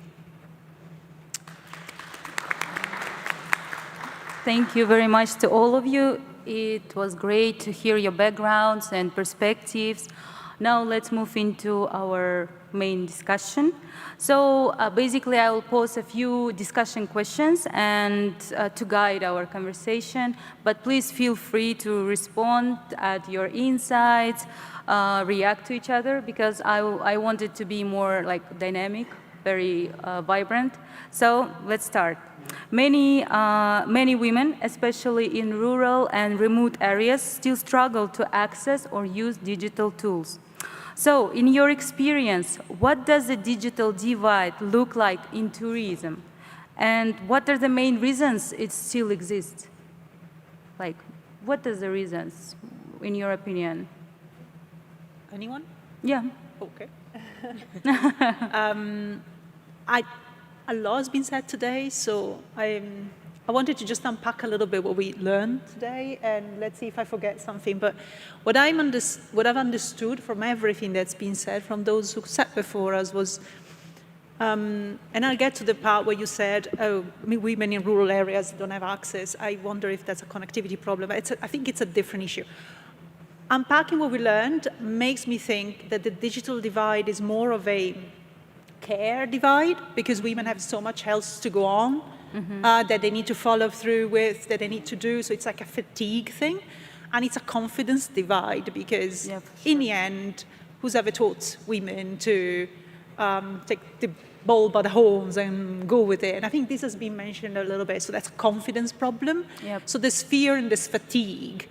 I would add the fact that there's a lot out there, but we'll get to the solutions later. So I think the digital divide is really like a fear and fatigue issue. So it's a care divide and a confidence divide. And I think if you look for the solutions to those issues, then they will spill over into how women use digital tools. But I wouldn't focus on how women use digital tools. I mean, I think that we can get there if we address the root problems. Exactly.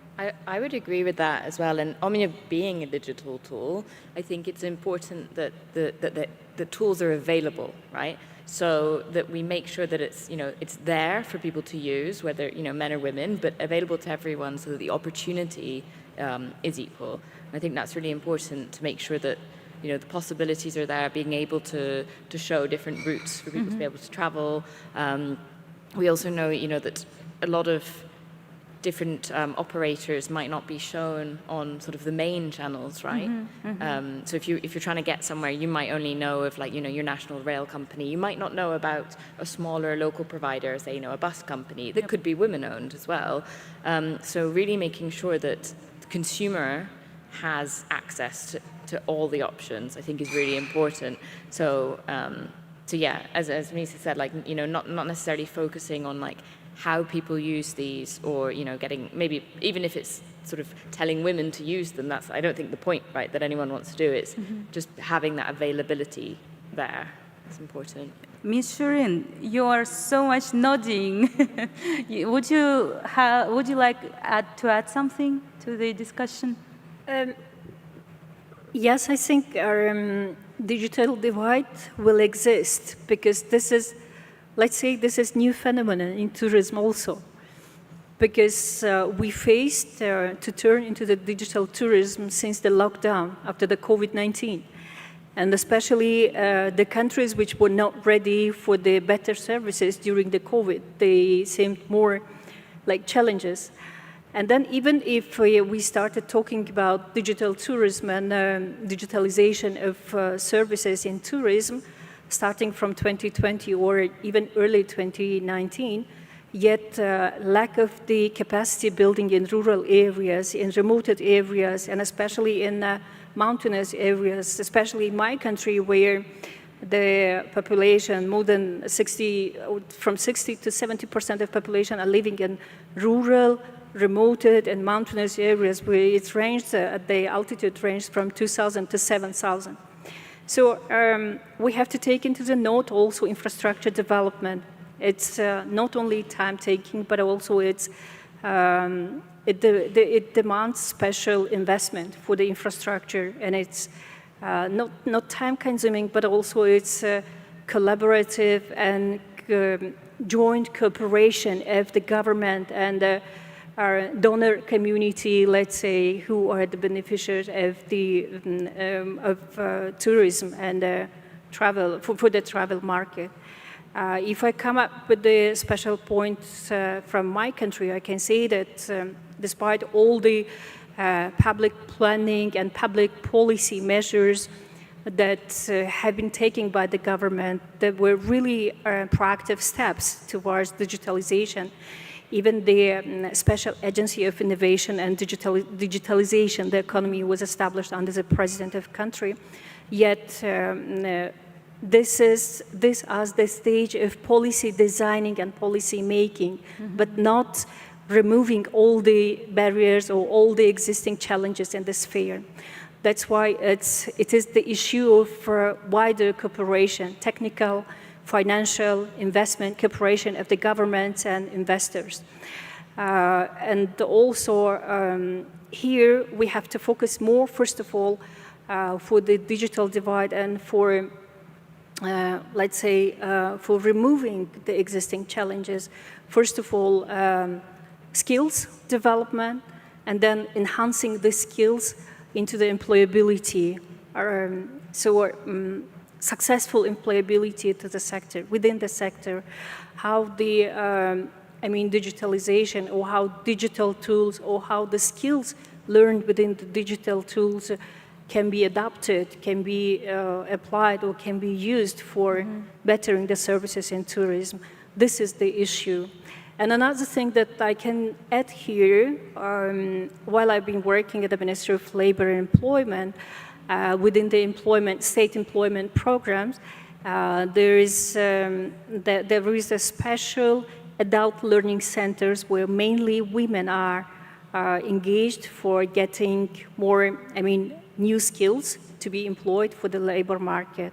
It doesn't mean whether it is for tourism or for other sectors of economy, but mainly it seems that all women who are coming, who are applying for the new skills to be learned, they are looking for any kind of service skills for more and easier making money, for the bettering their life and for keeping their households. That's why these are the simple steps, but while we talked about and tackled the issues of investment, also government announced the years of tourism development and Folcraft. And within this aims and within this message of the president during his annual speech, many donors assisted and showed up for helping the government to come up with these barriers and these challenges. One of this very successful project, I want to thank here UNWTO for their technical assistance and getting special grant aid for skills development and enhancing employability in tourism. Bringing new skills with European standards to be employed, for the labor market. And also another project was Rural Economic Development Project, fully funded by the World Bank. This kind of things, I am sharing just the experience that we faced, and that was really successful, but this is not enough. We have to look for more sources, for more funding and bettering infrastructure, than skills, than employment. Thank you. Okay, thank you, Ms. Sharon. You also somehow predicted my following questions, but I hope that you will also answer to them as well, more like in depth, more specifically. So Anna, would you like to add something? Yeah, sure, with pleasure. Digital divide is there because world is unequal, right? It's not that everything else is unequal and suddenly we have digital divide. A lot of things are unequal, and we've heard a lot of statistics today, and of course there is a digital divide, and of course this is alarming because we live in the era which is like digitalization era. AI is coming, a lot of technical tools are coming, but let me get back to this because I want to continue what Misa started. Maybe first question to you. This is the only statistics which survived Ben's presentation, I guess, all statistics you mentioned. But I wonder if you know, or you can think of, from the standpoint of women and men in this region, how many women and men think that household chores should be done by women, even if the man is not working? Some guesses on percentages? So man is there not working, but it still should be done by women. So how many % of men think like Men and women, that's important. Men and women think. 90. Any other guesses? Yeah, 100%. like 50%, I guess. Yeah, so usually I get something around 30, 40. It's very high. Like in some countries, 80. In some countries, 90. And yeah, like minimum in this region we see 40, but it is really minimum. It's, most of the countries are above 60 and up.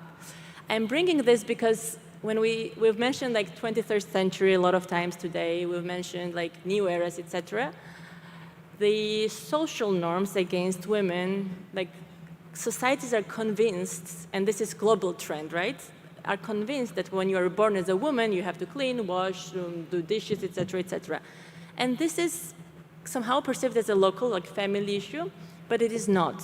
It's how we choose our professions, how we choose which businesses we do, why we go to tourism, of course. We have heard today a lot of times that 53%, like I think everybody now remembers that. If you wake me up, I know that 53% of workers in tourism are women. So everything is shaped by this. Women choose to found those enterprises which are in line with social norms and are fine for women. And then we have another, like we've listened to some exciting examples, then it's the breakthrough, right? So the social norms are still very, very strong. And when we go to the internet access, yeah, we mentioned the physical infrastructure, we see that less women have access to internet than men. In this region, like globally, it's around 5%, but to lower income countries, and this is data from this last year's gender snapshot, which UN Women produces, it's around 15%. And the age when there's the biggest gap in digital access is 15 to 25, which is like the very important age, and young girls don't have this access. So, and one more alarming statistics, which we also just read, was that when AI is coming and replacing some jobs, the first jobs to lose are administrative clerical jobs, and guess whose jobs are these? Predominantly women's jobs. And with this labor force participation gap, which we again mentioned and Ben was mentioning, it's around 20% worldwide in this region also. We see that more women will get out of labor market, if we don't make sure now that the digital divide is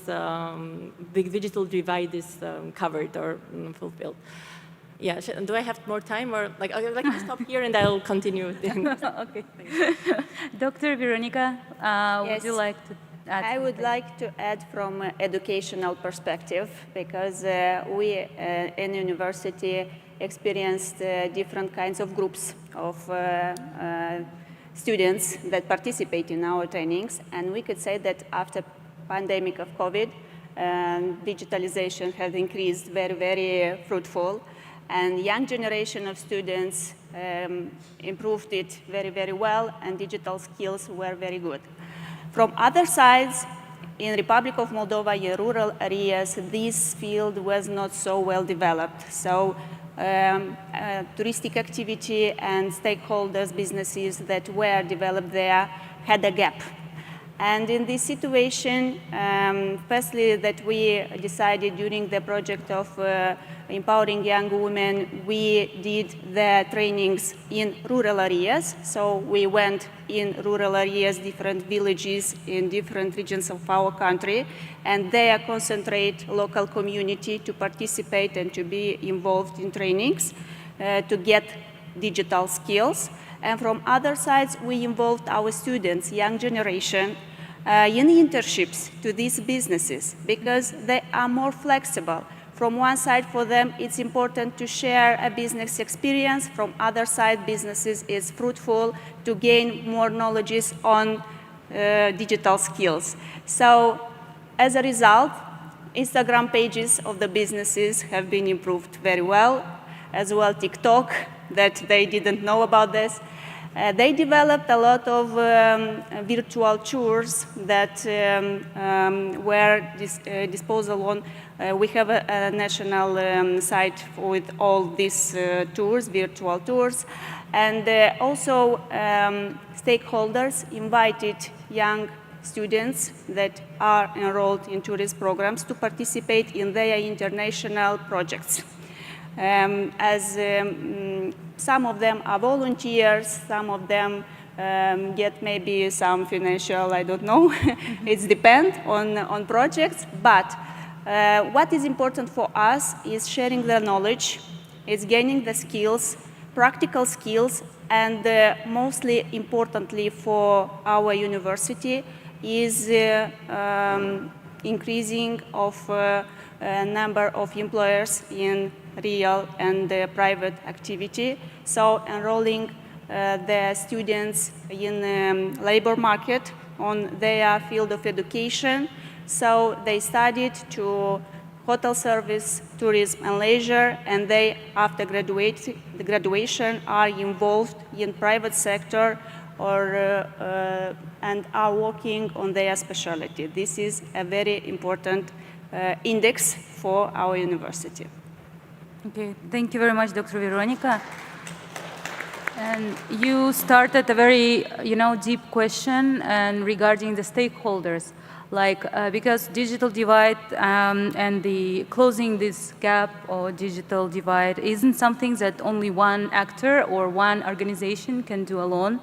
And what do you think stakeholders such as governments, businesses, international organizations can do to help more women get connected, get skilled, and more confident using the technology? What do you think, in your opinion? Anyone other, or you can start? Yeah.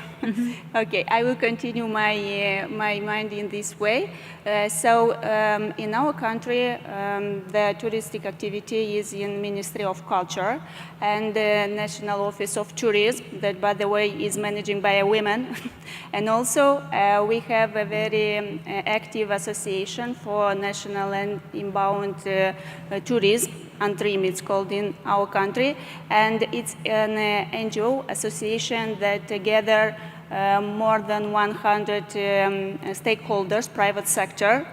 Moldova State University has a memorandum of understanding with this association, also with Ministry and with the official tourism office, National Tourism Office, sorry. And during that, we develop a lot of activities that are interconnected, because from our side, it's also important to keep the connection with private sector. And in this way, we are supported by Ministry of Culture in organizing the different types of trainings on different topics that they need for some regions. Also, we participate in exhibitions or some forums or some events, conferences, where our students are involved also in organizing process. As we see here, a lot of young people, and this is a very valuable practical activity for them. And from educational point of view, this is important for their preparing to be involved in the labor market. Okay, thank you. Katrina, from a business perspective, what companies like Omio can do to make technology more inclusive for women? Yeah, well, I think the point of public-private partnerships is really important. The way that, it's not just government should do something or just industry should do something. It's really how we can work together to help bridge the gaps. So I think those opportunities is really important. And, for example, in Spain right now, there's the Sustainable Mobility Law that's being passed. It's gone through Congress, and I think now it's going to the Senate. And one of the things that's going to introduce is more ability for local areas to actually tender out some of the technical needs, right, that they have. So I think that if you can have private companies helping to support governments to actually roll out these initiatives, I think that's a way that maybe people don't realize it can be done, but I think that's really important. I think companies, private companies, of course, can do a lot to help promote, development of skills, etc., like depending on the company especially. But I think really working together is really important to drive things forward. In Kazakhstan, we have the commercial bank called Kaspi. And in my opinion, Kaspi is a case which is made the technology approachable and very, inclusive, because they have their super app, which includes everything, like starting from your bank account and all of the cash flows, but also they have the marketplace. And since the COVID-19, we're fond of marketplaces with online, trade, and Kaspi made trade more inclusive, so women entrepreneurs, women business women can sell their goods on this online platform, and it's very easy because it's not like not a retail in a traditional way, but it's like they just send their goods to another cities, to another addresses, and Kaspi Bank with their this super app making very, very comfortable and very easy to include women, and not only women, also girls, young ladies into this market as well. I think that's a really important point about making it easy and making these tools simple to use as well. So like a platform like Omio tries to be as easy as possible, like intuitive, right, to use. I couldn't agree more, and it's something that an organization like the European Union cannot do, so we would definitely partner up with the private sector, because making it easy, what does it mean? If you think about what we discussed about the life of women today, not just in tourism, making it easy means that your user that you're thinking about is a woman who 90% of the time, so it's not a neutral user. Neutral user is someone who's got plenty of time, plenty of headspace, knows what they want, and they go for it, they have the means to do it. That's the neutral user. So if you make a product or a platform or a service for this user, you're missing out on women. They can't grasp it because they don't have the time to do it, and they don't have the availability for it. So I agree entirely on making it easy. For me, making it easy means really targeting who you're going for, who you want to help, and this is only, I think, can only be done by either the private sector, because you have an interest for it, or the very local level of public authorities, not a very high level like we do. But I think it has to come together with what a bigger organization like the European Commission can do, because what I see that we can fix and help solve, but not fix, but help solve, is the fact that there's help out there. There's platforms, projects, so many initiatives of any kind for women who want to do this and that. But there's so many that honestly, I can see any woman in this room can use a phone or an iPad and probably could figure out teach me how to use my own phone, because obviously they're a lot more proficient than I am.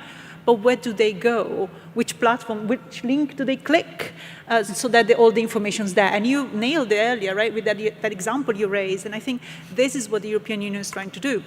We're going to launch a new strategy for tourism next year, and part of what we want to do is, guys, we have a platform for tourism. We want to make it bigger and better and, broader and ambitious and louder, so that everything you want to know is there. And it's not all the answers, but at least click there or get that QR code, and then it'll take you somewhere that you want to go, or at least it can help. So I think these two should come together. Yeah, for sure, like government and private sector businesses. Like this pooling together of this fragmented information that just causes friction. And then, you only have 20 minutes before you have to do the next thing. And if in 20 minutes you wasted time going from one link to another, you wasted your day. Or you have 20 minutes until your baby is awake, kind of. So you should have. But anything, really, we take a lot. So it could be, doing groceries. You got 20 minutes to the next lecture, or your boss is calling you. You need to do something else. You have to make things easy. There you go. That's what I want to say. Okay. Would anyone? Maybe what I would add, definitely agree that everybody should have its stake, right? Government's very important player, private sector super important, international organizations super important, academia very important, and also, of course, women as employees, as entrepreneurs. But I think what is very important, this should be happening, of course, in partnership, but also in a coordinated way. Sometimes we have a very good policy here, and then in 2 years, very good project, and in 3 years, also good initiative. So I think, and we have been mentioning this quite a lot, the coordination, doing it in a coordinated manner is very important. Of course, there's huge level power, the power that policies have, right? Governments adopt policies, they have huge effect.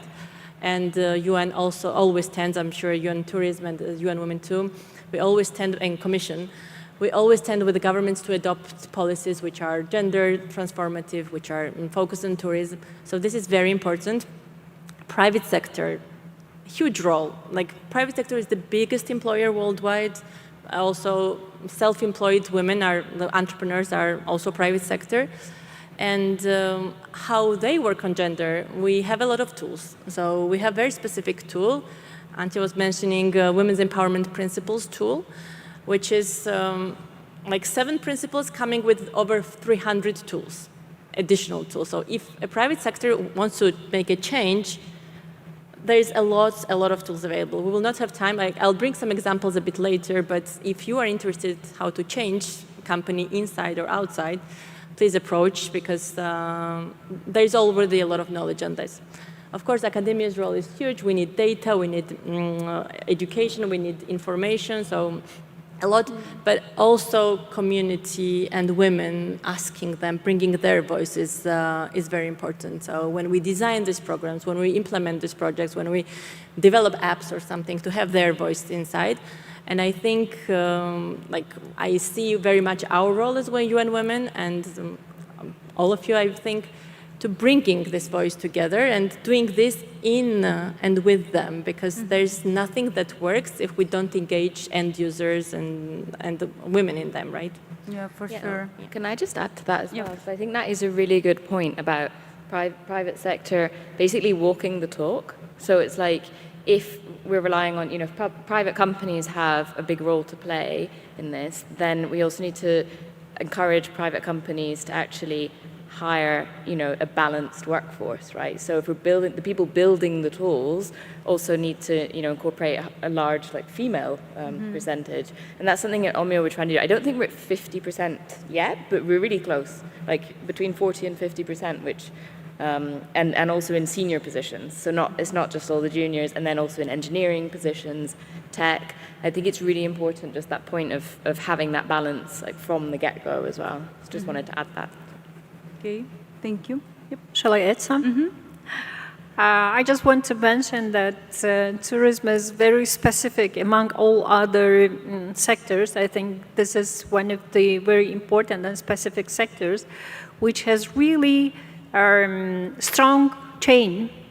We can embrace almost every sectors, and this is maybe one of the reasons that tourism can create any kind of job, low skilled, middle skilled, managerial, and everyone can be involved in tourism activities and can benefit from that.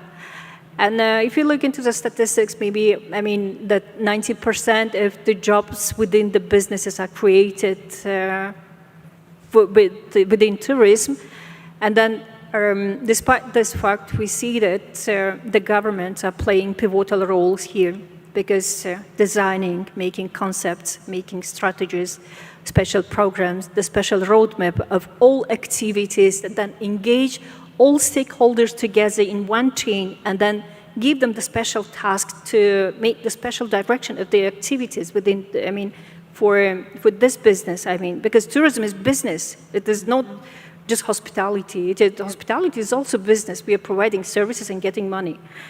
That's why whoever is participant and whoever is an actor of this chain, they can be for sure called stakeholders. They are beneficiaries of they are who are getting, I mean, activity and payment also, despite the fact if it is low or high, but anyway, they are involved. And it's really crucial for anyone who is involved in these activities, because when we say business and when we say that tourism creates jobs, jobs are really important for the economies of each countries, because we are thinking about the jobs and employment. This is very essential and important. People have to be employed with like the jobs. country KPIs. Yes. That's why the chain that tourism creates, this is the most even if not important, but this is the most strongest chain among all other industries. Oil industry, machinery industry, or farm industry, but tourism industry is stronger because it can involve more than from 12 to 15 jobs in economy. So we have to look into the sectors, I mean, in the hotel business or craft or how to say, restaurants and transport. More than 60% of the benefits are coming to the transport sector. So whether it is rail or road or air, anyway. That's why this chain is really important, and the stakeholders are the main players. But we have also to note for keeping successful or for keeping stronger of this chain, partnership is more important. Cooperation is more important. That's why the governments, when they design the strategies of cooperation or strategies, sectoral strategies, for example, for tourism, they put the players who is responsible for this or that activities. And the influence of, for example, donor community is not less than the governments for successful realization of the projects, strategies, and the roadmaps itself. That's why tourism is not only government, not only academia, not only tourism is everyone. We are tourism, women and men. And respect should go also to men, because if men do not support women, especially in the societies like ours in Central Asia, women cannot take any single step. That's why we have to follow and we have to find the single language and speech with men also to support us.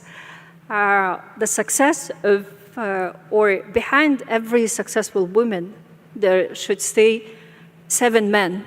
That's why let's clap for men as a main stakeholder, as a main player for pushing women forward. But the chain of stakeholders is really important. Okay, thank you, ladies. We have discussed a lot of, our experience, our background, different projects. But can you share an example of something that really worked to empower women in digital space, not only in tourism, but it's like in tech, and what made it a success? Or probably you had some hard results that this amount of women is more skilled or trained, something like that. Do we have any examples of this? Oh. Shall I start?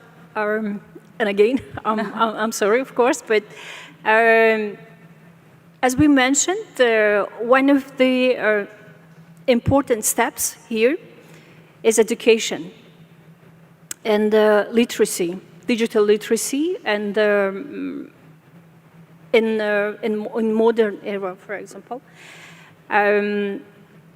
One of the successful projects of the simple stories that started in Tajikistan is Women in Tech project that involved or gathered all ex-alumnus who were trained by within the USAID project.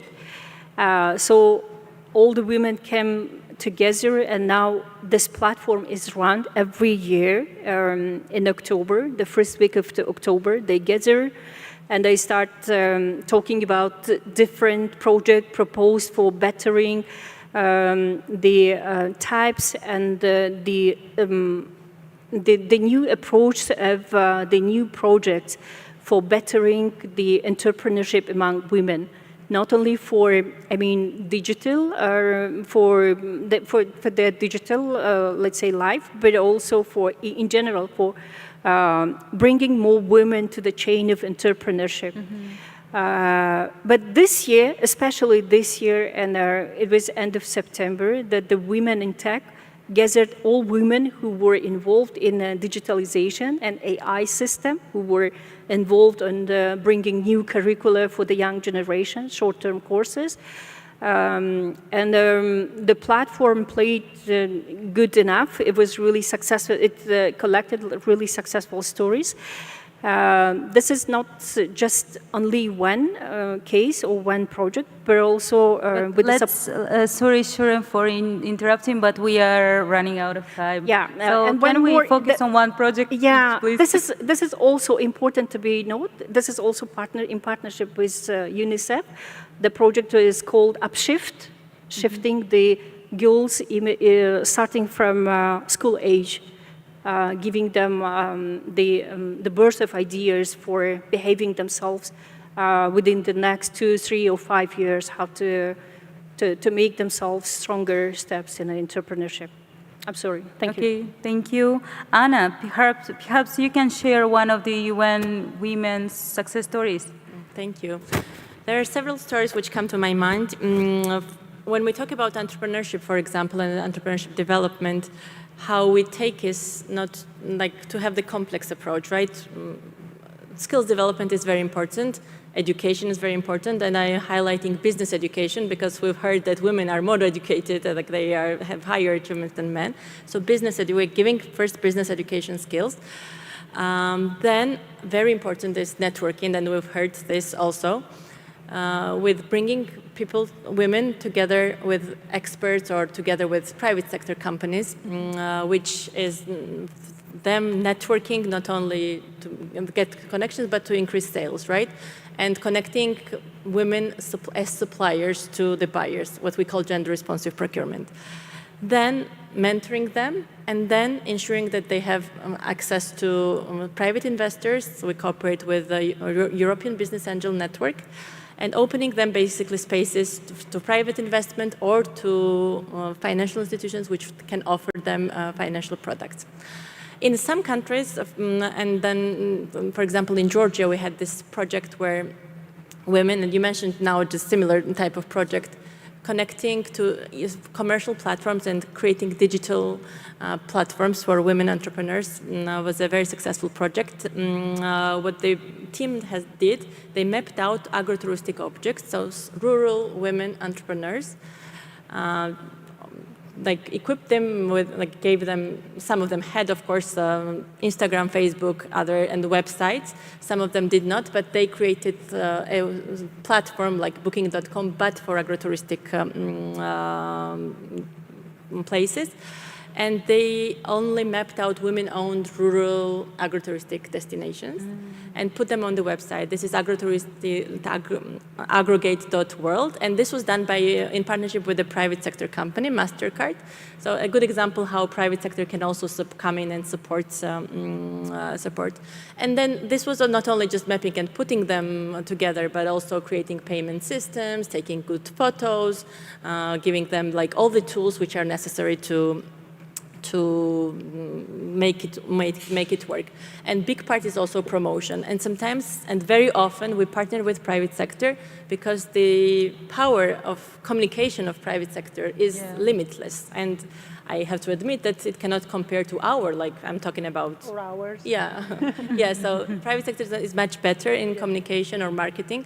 So we often cooperate with different actors in private sector to use their marketing and channels to spread information about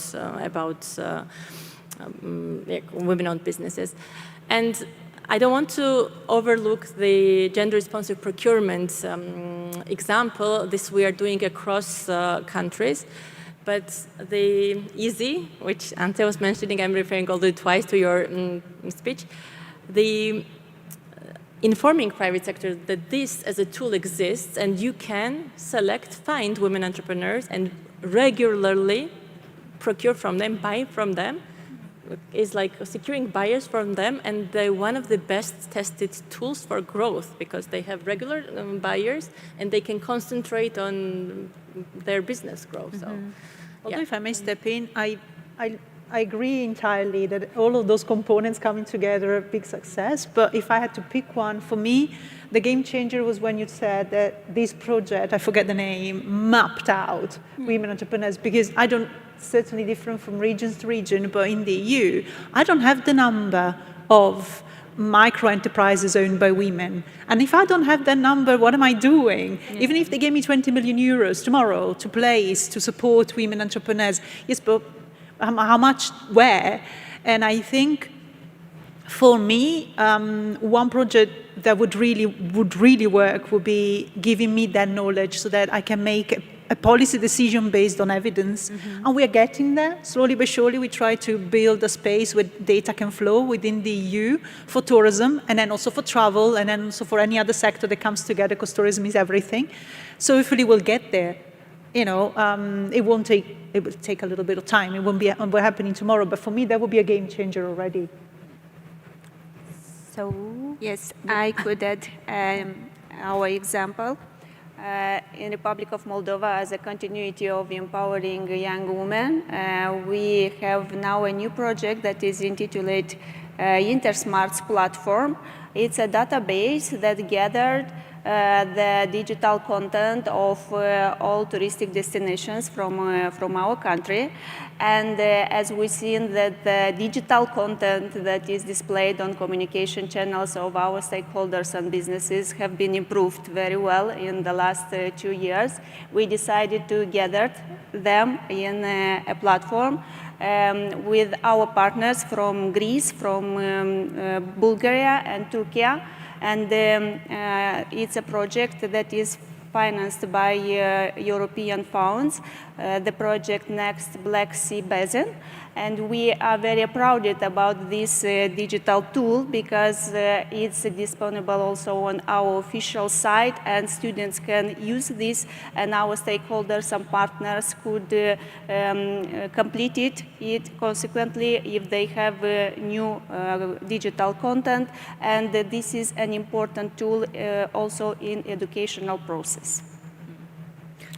Yeah, I think these have all been really, really interesting examples. I think as a private company in itself, the opportunities are, some of the examples are probably a lot smaller, right? But I think it's still really important for individual companies to also try and make a change, try and make a shift. One of the things that's been mentioned a lot is mentorship and the importance of that. At Omio, we have Women of Omio, which is, it's kind of a diverse group, and it's run by the women, so it's kind of grassroots within the company, but like run by the women for the women, or anyone who's interested in joining. But I think next week there's an event on like self-defense, which is just something. Yeah, it's quite cool. It's not something you usually do at work. So it's just those opportunities, though, for women to connect and to talk about real issues, right? Not feeling safe on the streets, how to defend yourself. So it's really sort of micro level, but I think companies really need to focus on that as well, to be able to, really move forward and provide the female workforce with the skills that they also want and need. Another thing is obviously promoting from within, upskilling staff that might already be there into more senior positions, providing the tools that they need, the tech tools, developing them. There's been a lot of those types of changes as well within the company. And I think that's also a really positive sign.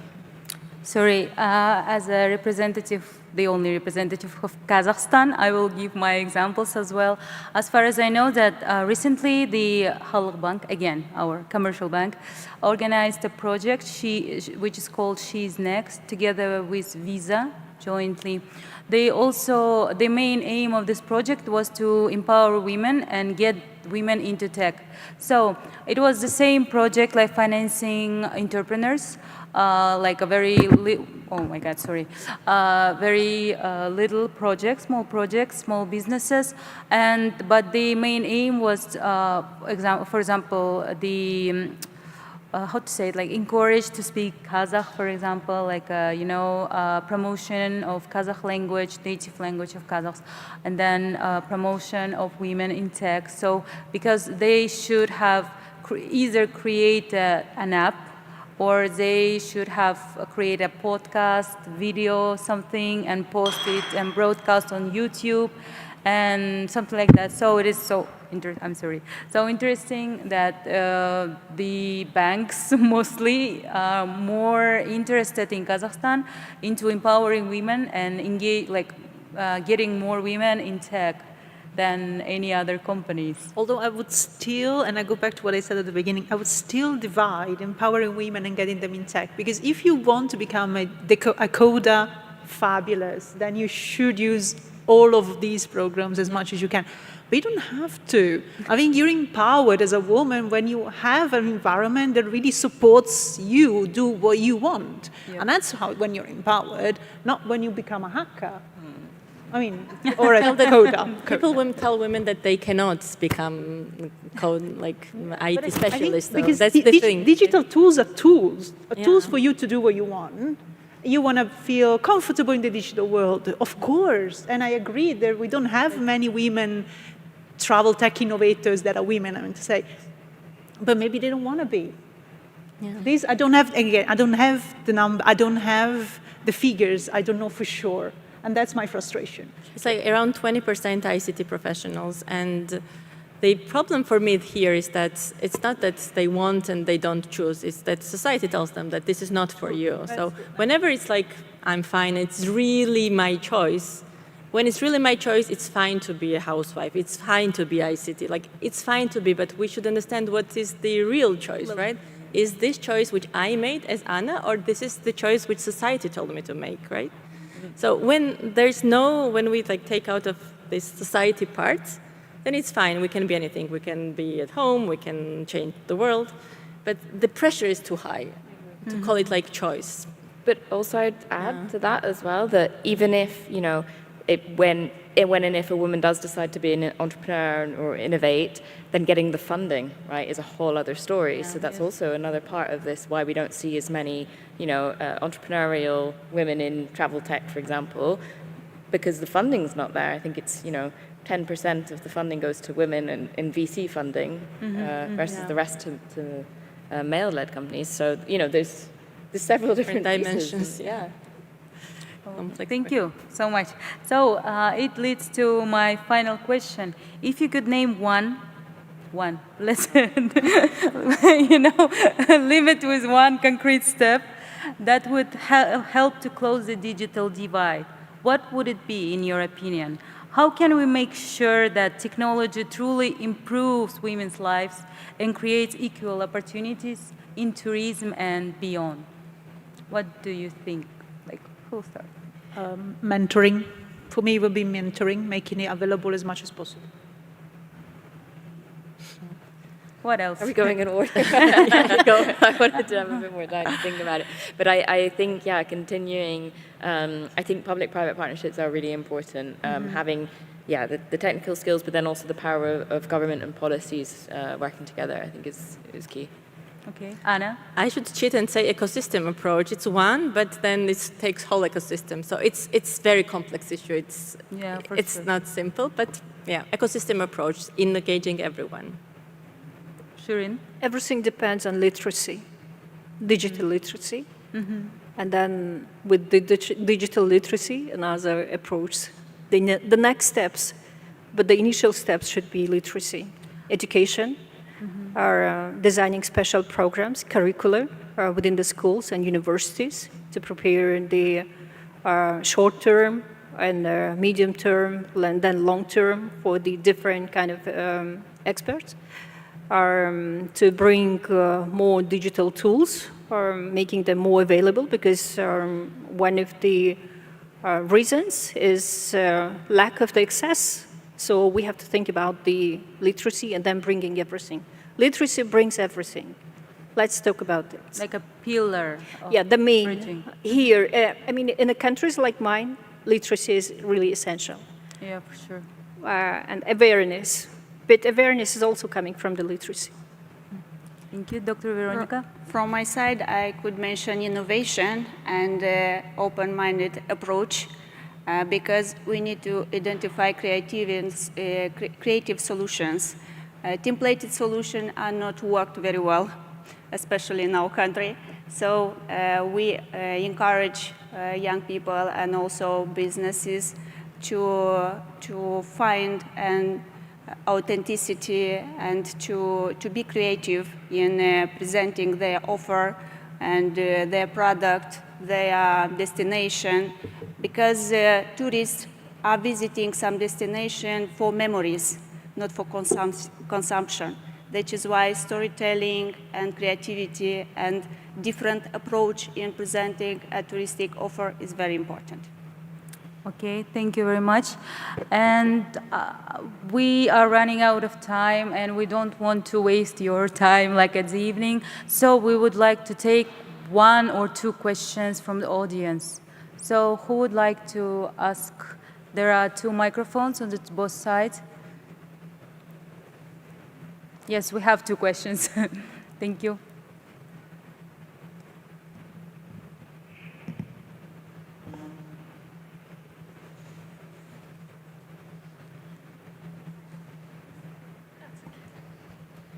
Hi, hi everybody. My name's Lucy Ferguson. I'll be speaking tomorrow and also running the training, so I know many of you from that.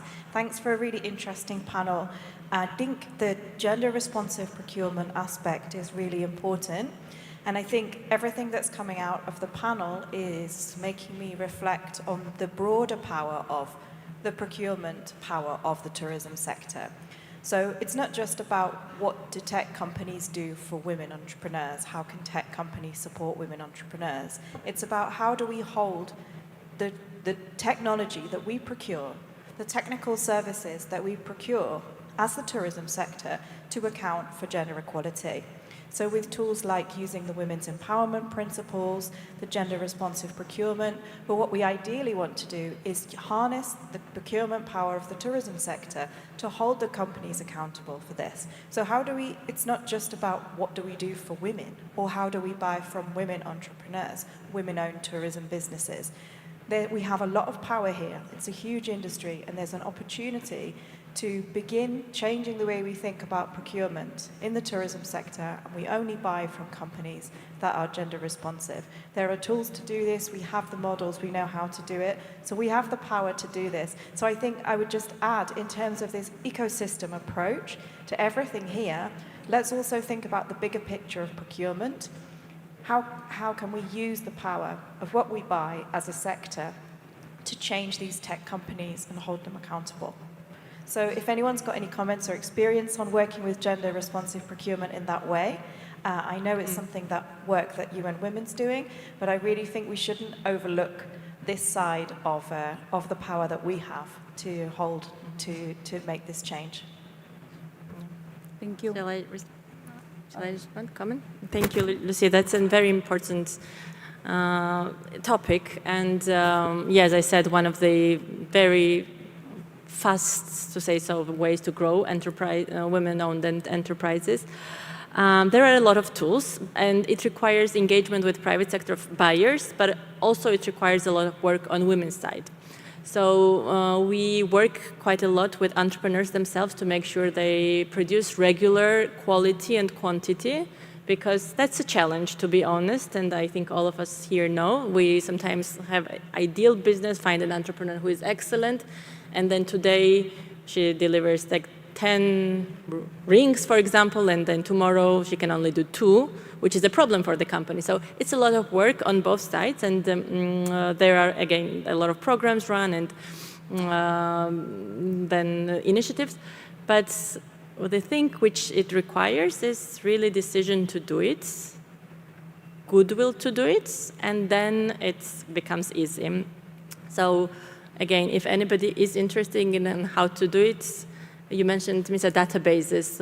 We are running the initiative which across Europe and Central Asia. Now we have around 6,000 women entrepreneurs in the database.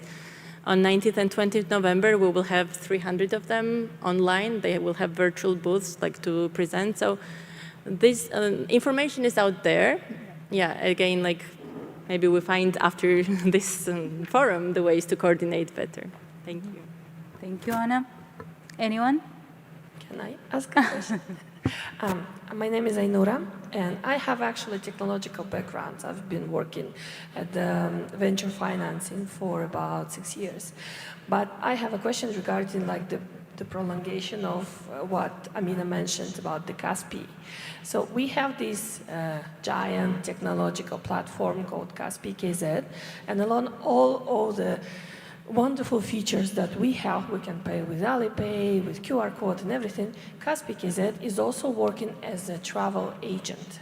So they have within their platform function that you can buy the tours there. And because the main goal of Kaspi is sustain all your money within the system of the Kaspi, like all, I think, the big generators, like the big tech companies do. So they somehow took those opportunities to be the travel agent from all the people. And in the previous panel session, we've heard that most of the travel agents here in Kazakhstan are women, and most of the women, they've lost the opportunity to sell, and actually they lost their job. So this is one kind of side effect of having these giant, it's in technology, it's beneficial overall for the customers, for us, because we're buying, it's easier and everything. But on the other hand, it has this negative effect. Do you think how it can be managed, or should it be managed by, I don't know, the government, international regulation or something? Or maybe you know some of the examples of such kind of experiments or cases that already has been happened in your practice? Thank you. You're inviting me it's not an open door to what the European Commission does best, which is regulating the market when it becomes uneven. It's not my turf, but I hear you, and this is something that in tourism in Europe is very strongly felt, because 99% of our business is small, and then we have these big, large platforms, and you could not have described it better. Now, an open market and competition in Europe, this is legitimate, and we will always defend it. So it has to be open competition. But the European Union has regulated the market. Very recently, I think, if you look it up, it's been a couple of years now, and I can give you the references of the 2 regulations for digital services, not for everything necessarily, digital services.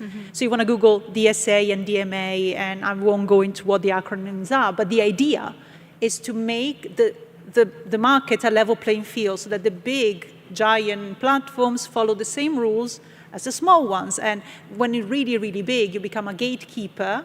It's a denomination, but it means you need to respect specific rules more than others, because otherwise you're just going to gobble it all up. And there's nothing left for the small ones who, some articrafts from Florence were telling me 2 weeks ago when we had a meeting, who very often on the territory also play a social role. And for them to let them disappear would be criminal, because they do so much more than selling products. You know, they protect heritage, and they give employment, and they make sure that the social fabric stays intact. And to maybe add to that as well, something else the EU does really well is regulate the principles, right? So everything has to be done on FRAND principles, so fair, reasonable, and non-discriminatory. I think that's really important, and also the upcoming legislation that Omio is looking forward to on multimodal travel, and then also sort of rail, and then rail passenger rights, things like that. So these principles are really important to keep upholding in every initiative, to make sure that doesn't happen, right? So that the big guys can't just come in and take everything. And another point, which is obviously very specific to Omio, but is fair commissions. Like, everyone needs to be fairly remunerated for their service. So I think that's also a really important piece that could maybe help. We can maybe discuss more offline. Can I also add? Yeah. Because we have very good examples from you, and this is great, and you have this type of regulators. But in this part of the world, we have big, and we know that giants take it all, and then the technology is coming, and new services are coming, and either we adapt or disappear. That's unfortunately reality.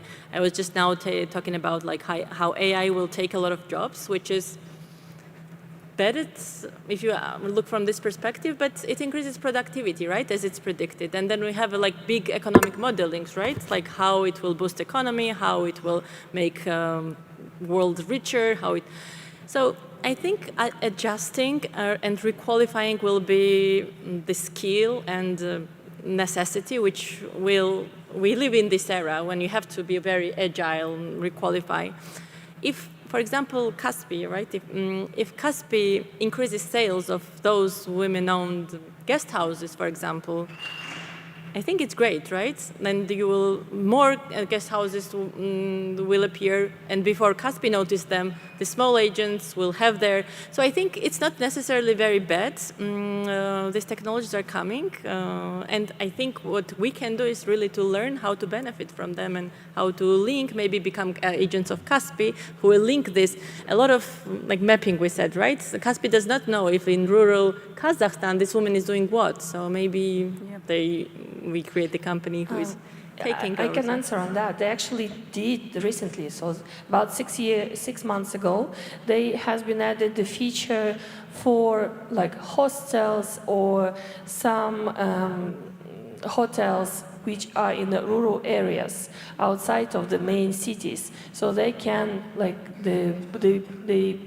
provide the booking tool for such kind of accommodation. They started to do that. But I think the effect of the bad effect, let's say in a simple word, it's much higher than this one. I think this is the start of the like coming for the travel segment or tourism industry. We will see. We don't know what is in their mind and what they're planning to. Maybe in the end it would be beneficial for everyone. Like there would be the good balance of everything. But we're not sure.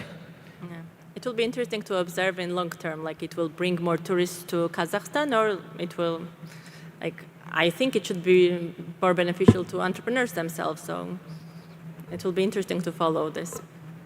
Yeah, it's either would be very beneficial for the tourism market, or either it will be just a monopoly of everything in one place.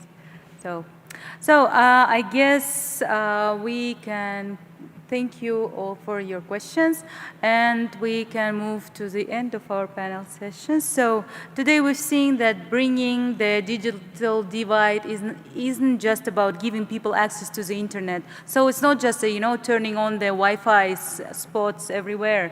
It is about giving women access to opportunities. It's about helping them develop skills, train them, give them confidence and network for the in order to prosper in this digital era. And also we heard that collaboration and partnership is a key. So every stakeholder should work in partnership in order to bridge the digital divide. And as we conclude, let's remember that digital literacy and access must go together every time. Like technology should be inclusive. By its design, it should be intuitive. And most importantly, digitalization must serve as a bridge, not a barrier, like for women in tourism, and not only in tourism, in every other industries as well. So let's continue this collaboration. I was so happy, and I'm happy now to be with you today with such wonderful ladies from different spheres. Thank you, audience, for being with us on this evening. And I hope that together we can make this digital transformation a true driver of equality, of empowerment of women, and we will keep the space and gain the gender equality and women empowerment in the very nearest future. So thank you and have a nice evening. Thank you. Thank you for this fruitful discussion. You may proceed for a group photo, I guess, for the panel.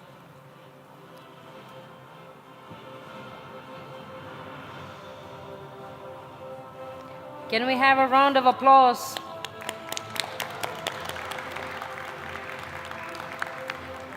And before everybody leaves, can we have a round of applause also for our camera women for doing lots of work today? You know, it's a very, not a common occasion, I guess, to have women behind the cameras filming entire day. At least for me personally, it's my first time seeing them behind the cameras doing this amazing work. Thank you for streaming, and thank you for your presentations and engagements. You may proceed. Dear friends, this is almost the end, but I just wanted to say that it's been a very fruitful day. We had lots of discussions. We've gone through regional overview to the discussions of different programs. We've had also a discussion on the digital divide and also on various stereotypes that women face in this country, and not only.